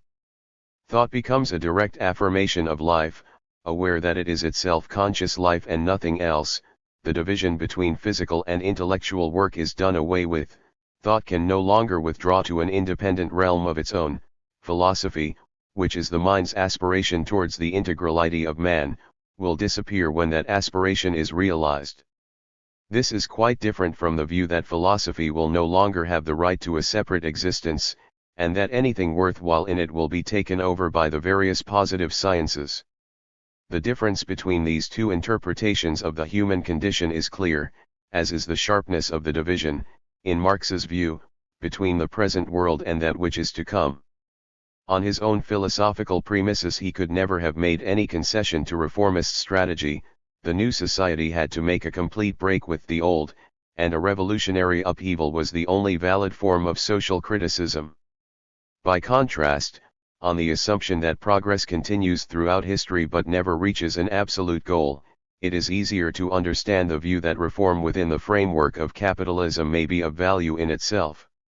To sum up the difference in the attitudes of Marx and Engels, we may say that they exhibit a contrast, firstly, between naturalistic evolutionism and anthropocentrism, Secondly, between the technical interpretation of knowledge and the epistemology of praxis. Thirdly, between the idea of the twilight of philosophy and that of its merging into life as a whole, and, fourthly, between infinite progression and revolutionary eschatology. Many critics have taken the view that Marx never uses the term materialism in the same sense as Engels, as he always means by it the dependence of consciousness on social conditions and not the metaphysical primacy of matter over mind. Some, such as Z. Jordan, even argue that Marx had a much better title than Engels to be called a positivist, as he rejected any kind of substantialist metaphysics. To some extent this is a question of terminology. Marx was certainly not a positivist in the historical sense of the word, as he did not share the phenomenalist theory of knowledge. 406. Or the prohibition against looking for an essence behind phenomena, and indeed often expressed himself to the contrary. It is true, however, that, unlike Engels, he did not concern himself with metaphysical questions about the primal substance and the origin of the world. In his early writings he expressly rejected metaphysical questioning, and it is of course one thing to do this and another to answer the question negatively. Certainly Marx is a materialist in the broad sense of one who does not believe in spirit existing prior to matter, or who rejects the question of such existence as meaningless. As a rule, however, the term is used to denote a substantialist belief in matter as the substratum of all that can meaningfully be said to exist, or, more precisely, the belief that all objects have the properties that scientific and everyday experience ascribe to physical bodies. It is hard to call Marx a materialist in this sense, and Engels himself, as we saw, varies between scientistic phenomenalism and true materialism, which goes beyond the reach of scientific rigor and, according to how it is formulated, is either obscure or unprovable. A point of view represented especially by Catholic critics of Marxism, and recently defended also by Coletti, is that materialism is incompatible with Engels's dialectic of nature because the latter predicates the existence in nature of qualities, such as creativity, that belong only to spiritual beings. This criticism, however, is open to objection. The idea that nature can evolve forms that are qualitatively new, and that some parts of nature obey laws that cannot be deduced from the universal laws of physics, does not involve any logical contradiction with materialism in the above sense. At all events, the theory of a multiplicity of irreducible qualities does not in itself conflict with materialism. There is, however, another way in which materialism may be found incompatible with the dialectic. Engels clearly expresses the view that logical contradiction is a property of certain natural phenomena. Now the statement that a certain logical relationship occurs in nature may be reconciled with the philosophy of Hegel, Leibniz, or Spinoza, but none of these is compatible with Engels's form of materialism. If we interpret contradiction and negation in the non-logical sense of conflict or destruction. 407. This point falls to the ground. It would seem, however, that Engels's casual identification of logical relationships with physical ones is due to his inadequate training in philosophy rather than to a deliberate theory. With all his wide knowledge and agility of mind, Engels was an amateur in philosophy. His critique of Kant's agnosticism is astonishingly naive. He shows complete misunderstanding by arguing that according to Kant new chemical substances could never be discovered because, if they were, a thing in itself would become an object of knowledge. It is also not clear how Engels could reconcile his psychologistic interpretation of logic with his belief that human knowledge is a reflection of nature as it really and independently exists. For, if the laws of thought are not obligatory rules independent of experience and of the existence of things, but are merely the way in which the human brain works and are thus particular cases of some general law of nature, the question whether knowledge is true in the traditional sense has no meaning. Cognitive activity would be a form of biological reaction and nothing more, and could be evaluated only from the point of view of its usefulness. Despite Engels's inconsistencies and reckless generalizations, can the dialectic of nature in some sense preserve its validity? Those Marxist critics who dispute the possibility have pointed out that in Marx's usage dialectic refers to an interplay between the mind and its social environment. This cannot be transferred to nature, or constitute a set of universal laws whereof the laws of social life are only a manifestation. If it were so, the development of society and above all its revolutionary transformation would be the effect of natural laws, which is the opposite of Marx's view. However, if this criticism be accepted, it does not follow that orthodox Marxism forbids consideration of the irreducibility of various natural processes to a single model. All that is shown is that the term dialectic does not apply to such consideration in the way that it does to social phenomena. With this reservation, there seems to be no reason why Engels's speculations should be condemned out of hand, though it is a further question how far and in what sense they are true in detail.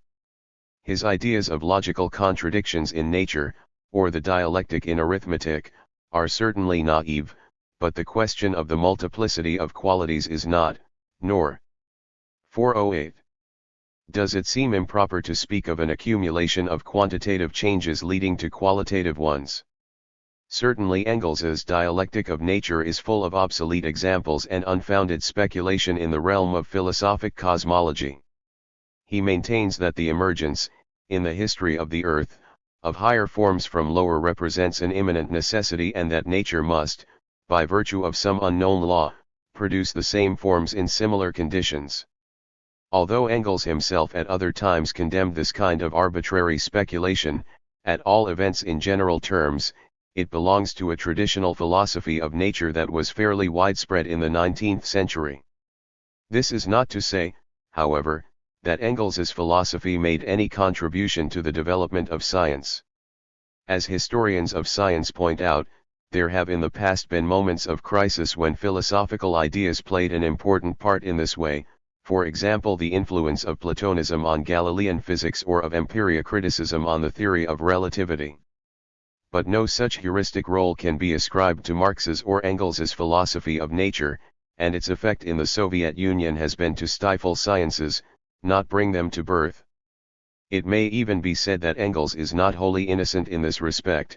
On the one hand, he emphasized that philosophic generalizations are valueless if they are not based on scientific experience, but on the other, in his critique of empiricism, he ascribed to philosophy a supervisory role vis-a-vis plain experience. He failed to explain clearly how these principles could be reconciled or on what basis philosophy was entitled to criticize experience.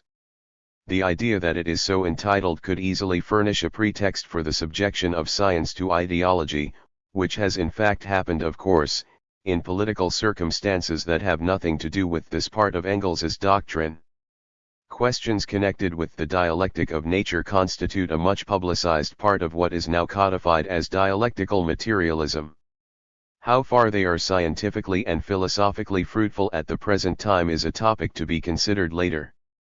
2-3 Motifs in Marxism. As with all great thinkers, we can perceive in Marx's own 409 doctrine, considered as a whole, a degree of tension between heterogeneous strains of thought, and also between the sources which he wrought into a synthesis. From this point of view we may distinguish three principal motifs. The romantic motif. In the main lines of his criticism of capitalist society, Marx is an heir to the Romantic movement. The Romantics attacked industrial society from a conservative point of view, deploring the loss of organic ties and loyalties and the fact that human beings confronted one another not as individuals but as representatives of impersonal forces and institutions or the money power. On the one hand, personality was lost in anonymity and men tended to treat one another as embodiments of their social function or the wealth they possessed. On the other hand, genuine collective life disappeared as well. There were no true communities of the traditional kind, moral entities united not only by interest but by spontaneous solidarity and direct contact between individuals. The opposition between such organic communities and society as a mechanical aggregate held in balance by nothing but the negative bond of interest is a theme that runs through pre-Romantic and Romantic philosophy, from Rousseau and Fichte to Comte. The dream of a return to perfect harmony and to a state in which no middle term intervened between the individual and the community, or the individual and himself, was an attack, expressed or implied, on liberalism and its theoretical basis in the social contract. Liberal philosophy assumes that men's conduct is necessarily governed by selfish motives and that their conflicting interests can only be reconciled by a rational system of laws which safeguards the security of all by limiting the freedom of each. This implies that men are one another's natural enemies, each one's freedom being the limit of everyone else's. Unlimited freedom would be self-destructive, for if no one agreed to respect the rights of others, all would be exposed to aggression and none would be safe. The social contract, in Hobbes's sense, prevents this by organizing the community on the basis of men respecting one another's freedom. Society is thus an artificial creation, a system of legislation to restrain natural egoism and provide security for all at the price of a partial relinquishment of freedom. In the Romantics' view, this was indeed a true picture of industrial society, but it did not answer to the requirements of human nature. Man's natural destiny was to live. 410. In a community based not on the negative bond of interest but on the independent, spontaneous need to communicate with others. Coercion and control would not be necessary in a society in which each individual freely identified with the whole. Marx adopted the destructive part of the Romantics' view of contemporary society, witness his theory of alienation and of the power of money, and his belief in a future unity in which the individual would treat his own forces directly as social forces. The aspects of society that he attacked were the same as those whose devastating consequences had been noted by the Romantics. Men were dominated by their own energies and skills in the form of the anonymous laws of the market, the abstract tyranny of money, and the ruthless process of capitalist accumulation. To Marx, as to the Romantics, the freedom contained in the Declaration of the Rights of Man, which allowed the individual to do what he liked so long as he did no harm to others, was the hallmark of a society dominated by the negative bond of self-interest. Not only this, but the main features of the communist utopia are also borrowed from the Romantics. Marx's basic principle is that all mediation between the individual and mankind will cease to exist. This applies to all constructions, rational or irrational, that interpose themselves between the individual and his fellows, such as nationality, the state, and law. The individual will voluntarily identify himself with the community, coercion will become unnecessary, the sources of conflict will disappear. The removal of mediating forms does not mean the destruction of individuality, on the contrary. As in the Romantic view, the restoration of organic links will at the same time restore the authenticity of personal life.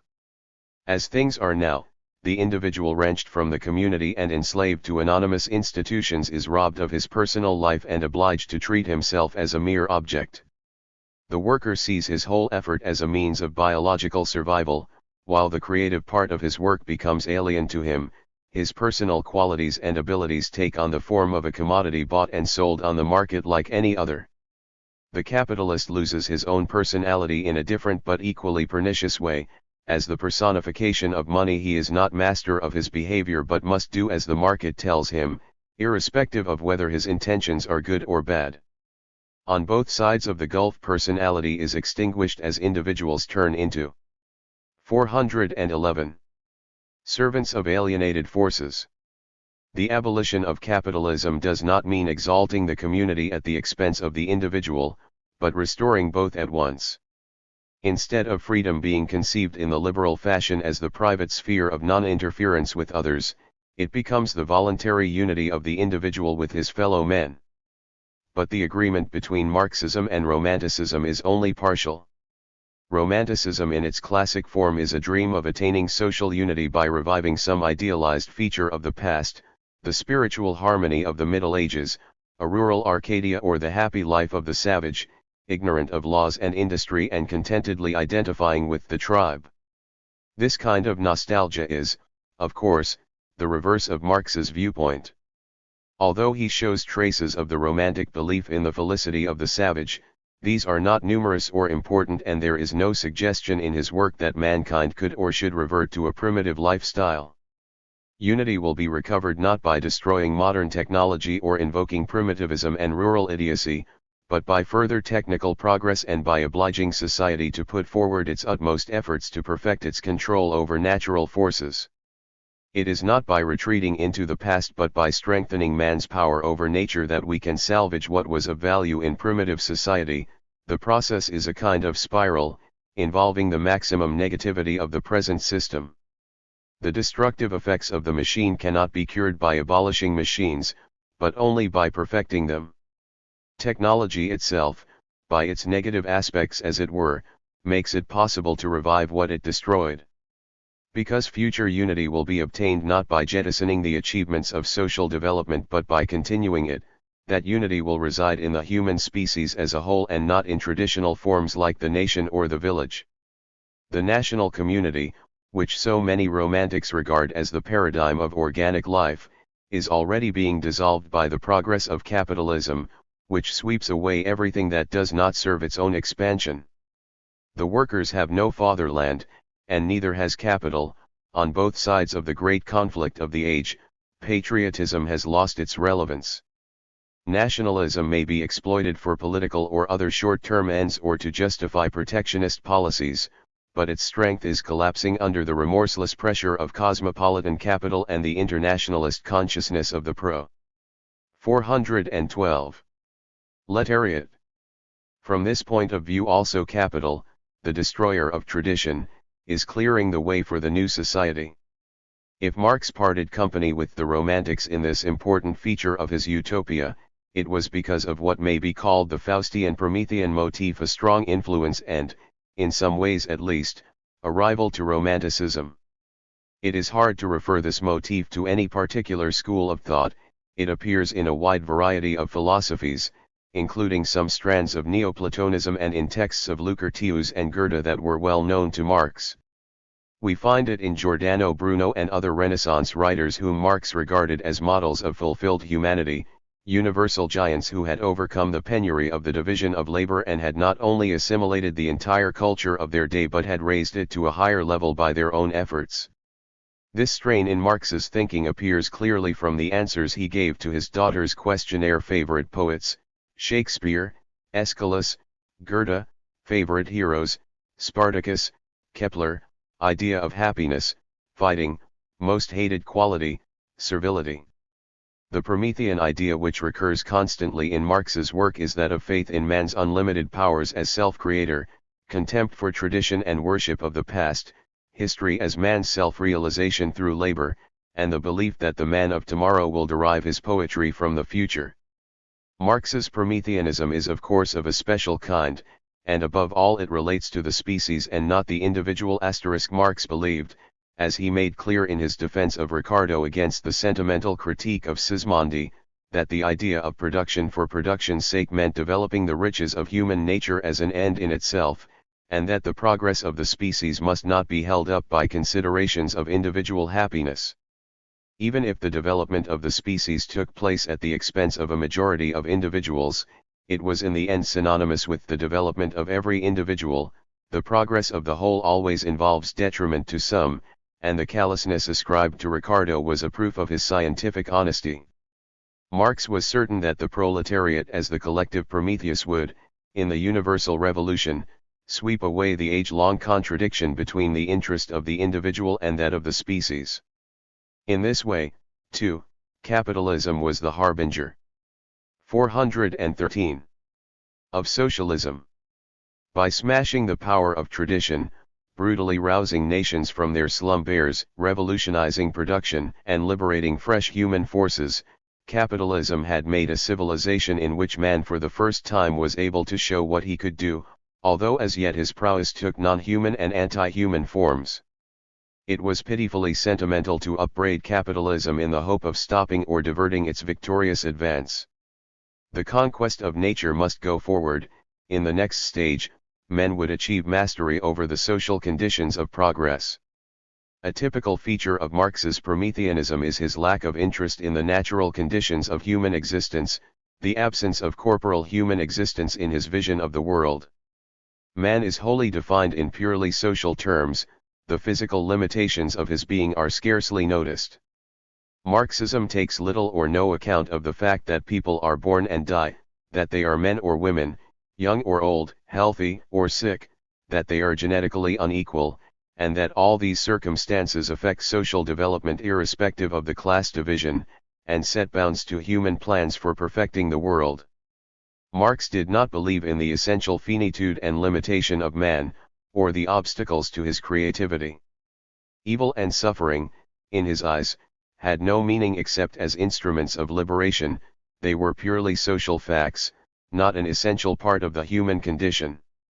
In the 1844 manuscripts, it is true, Marx refers to sexual relations, i.e. presumably a biological tie, as the paradigm of the truly human links which are apparently to be dominant in communist society.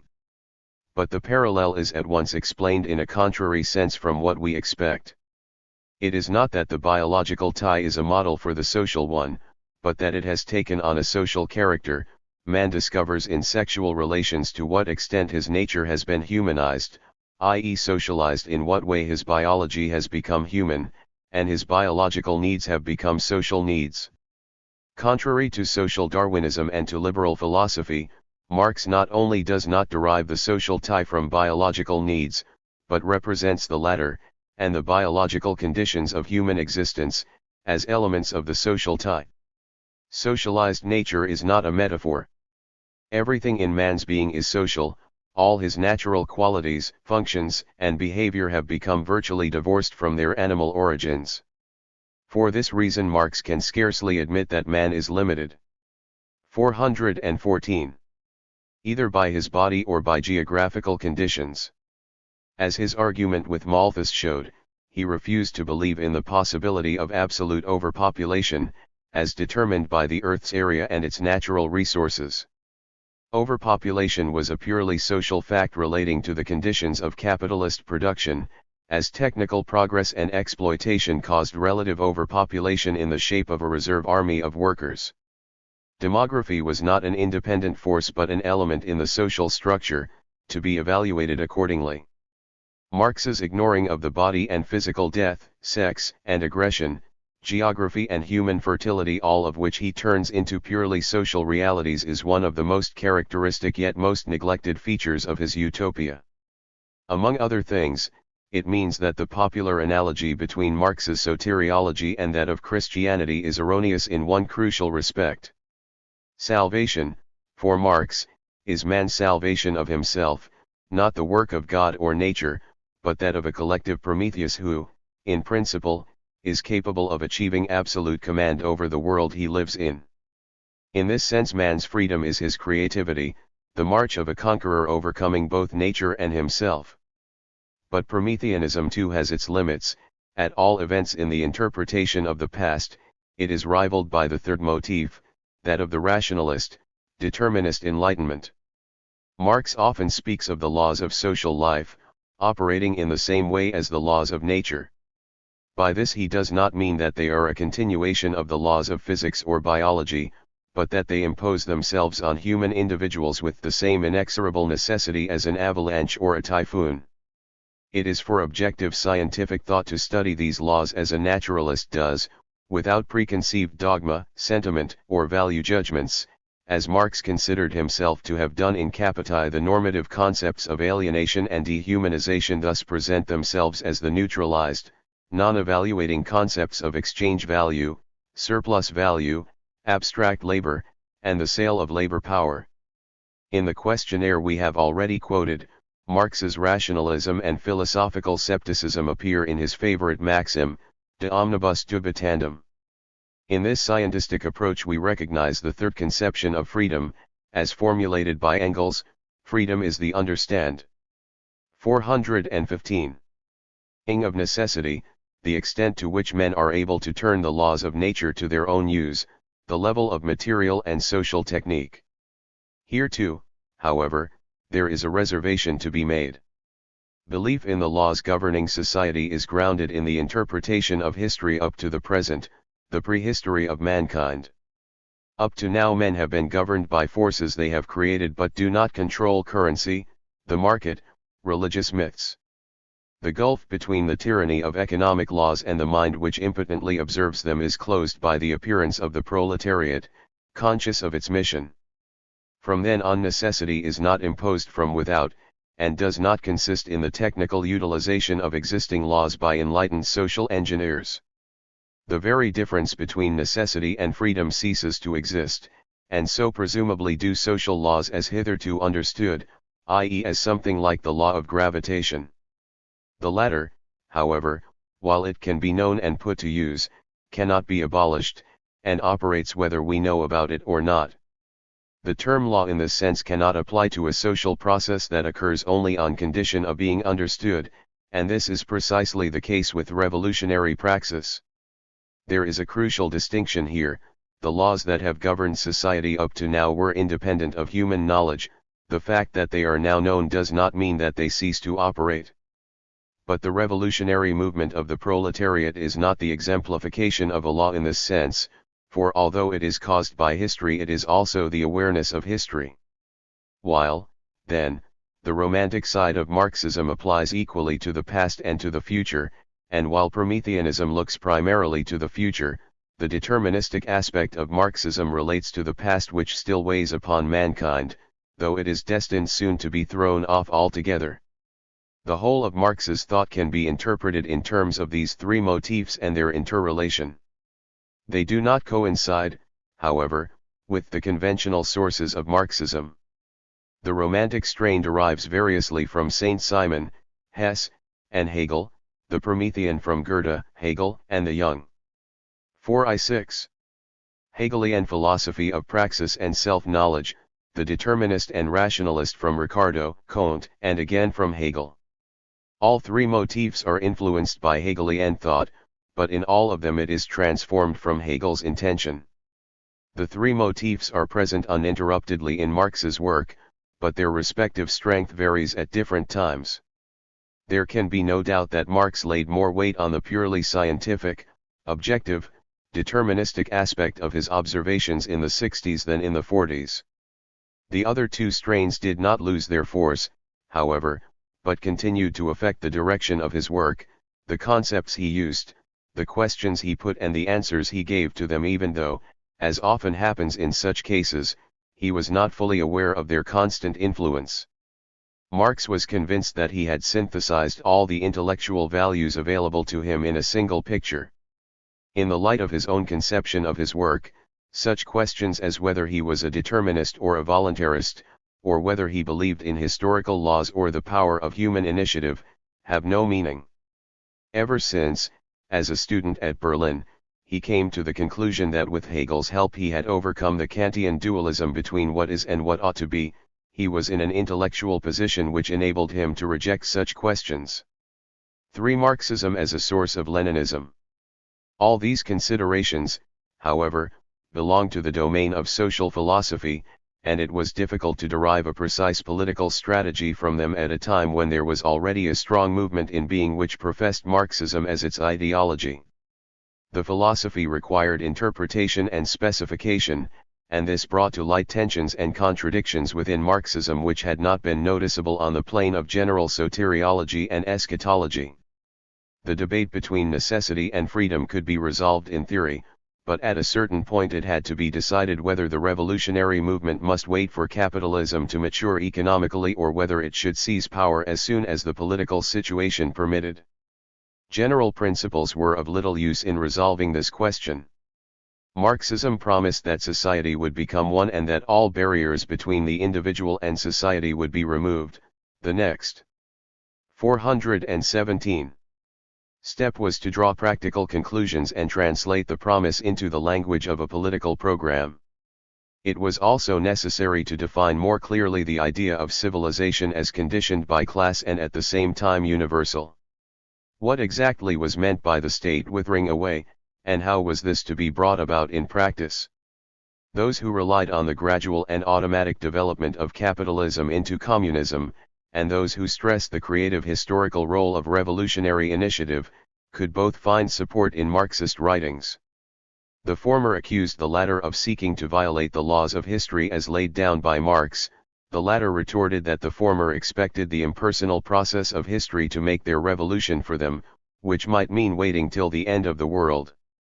Marx was quoted on either side of the argument, but, taken together, the quotations did not prove much, and, as usually happens, they were used to buttress positions adopted for other reasons. Still more troublesome was the practical interpretation of all Marx's prophecies concerning the nature of communism. It was possible to argue as follows: according to Marx, all social antagonisms were based on class conflicts. When private ownership of the means of production was abolished, there would be no more classes and no social conflict except that due to the lingering resistance of the possessing classes. Marx envisaged that there would be no mediacy in socialist society. This meant, in practical terms, the abolition of the liberal bourgeois separation of powers and the unification of the legislature, executive, and judiciary. Marx also envisaged the disappearance of the national principle, so any tendency to cultivate national separateness and national culture must be a survival of capitalism. Marx had declared that the state and civil society would become identical. Since the existing civil society was a bourgeois one, the simplest way to interpret this was by the complete absorption of civil society into the new state, which was by definition a working-class state ruled by the party that professed Marxism, the proletarian ideology. Marx had said that the negative freedom of the liberal bourgeois tradition would have no place in socialist society, as it only expressed the antagonistic character of society. The building of the New World could thus begin by substituting for negative freedom a higher form of freedom based on the unity of the individual and society. As, by definition, the proletariats. 4i8. Aspirations were embodied in the proletarian state. Those who failed in any way to conform to the new unity deserved destruction as survivals of bourgeois society. What else, after all, was the meaning of the principle that human progress is always at the expense of the individual, and that this cannot be otherwise until absolute communism is achieved? By arguing on these lines, the whole Marxist romantic theory of unity, classes, and the class struggle could be used to justify the establishment of an extreme despotism which professedly embodied the maximum possible freedom. For if, as Engels taught, the freest society is that which has most control over the conditions of its life, it is not a gross distortion of the theory to infer that society will be free in proportion as it is governed more despotically and subjected to more numerous regulations. Since, according to Marx, socialism deposes objective economic laws and enables men to control the conditions of their lives, it is easy to infer that a socialist society can do anything it likes, i.e. that the people's will, or the will of the Revolutionary Party, can ignore economic laws and, by its own creative initiative, manipulate the elements of economic life in any way it pleases. Marx's dream of unity could thus take the form of a despotic party oligarchy, while his Prometheanism would appear in the attempt to organize economic life by police methods, as Lenin's party did at the outset of its rule.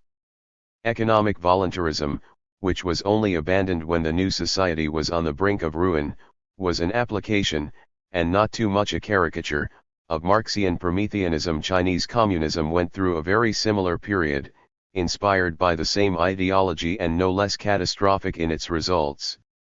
Under socialism, economic failure can only be seen as due to the ill will of the governed, which in turn must be an effect of resistance by the possessing classes. The rulers had no need to seek the reasons for failure in doctrinal errors.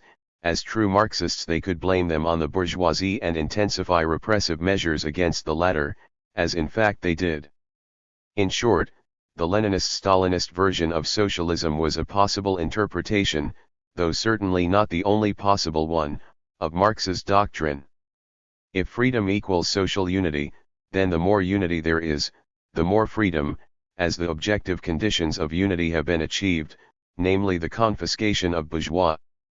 419. Property. All manifestations of discontent are relics of the bourgeois past and should be treated accordingly. The Promethean principle of creative initiative divided the field with historical determinism. Initiative was vested in the political machine, while the backward masses were expected to accept their lot as a historical necessity which, once understood, was identical with freedom. There is nothing easier than to find passages in Marx which support the view that the superstructure is an instrument of the base and that both must be described in class categories. If there are new relations of production reflecting the interests of the proletariat, the superstructure politics, laws, literature, art, and science must conform to the demands of these relations as interpreted by the conscious vanguard of the proletariat. Thus the abolition of law as a mediating institution between individuals and the state, and the principle of servility in every manifestation of culture, could be regarded as a perfect embodiment of Marxist theory. It is easy to reply to objections such as these that Marx not only did not question the principles of representative democracy but regarded them as a necessary part of popular rule, and that although on 2 occasions he used the term dictatorship of the proletariat 5, he had in mind the class content of the power system and not, as Lenin did, the liquidation of democratic institutions. It follows that the despotic socialism of history is not socialism as Marx intended it. The question, however, is how far it represents the logical outcome of his doctrine. To this it may be answered that the doctrine is not wholly innocent, though it would be absurd to say that the despotic forms of socialism were a direct outcome of the ideology itself. Despotic socialism arose from many historical circumstances, the Marxist tradition among them. The Leninist-Stalinist version of Marxism was no more than a version, i.e. one attempt to put into practice the ideas that Marx expressed in a philosophical form without any clear principles of political interpretation. The view that freedom is measured in the last resort by the degree of unity of society, and that class interests are the only source of social conflict, is one component of the theory. If we consider that there can be a technique of establishing social unity, then despotism is a natural solution of the problem. 420. Inasmuch as it is the only known technique for the purpose. Perfect unity takes the form of abolishing all institutions of social mediation, including representative democracy and the rule of law as an independent instrument for settling conflicts. The concept of negative freedom presupposes a society of conflict. If this is the same as a class society, and if a class society means a society based on private property, then there is nothing reprehensible in the idea that the act of violence which abolishes private property at the same time does away with the need for negative freedom, or freedom tout court. And thus Prometheus awakens from his dream of power, as ignominiously as Gregor Samsa in Kafka's Metamorphosis.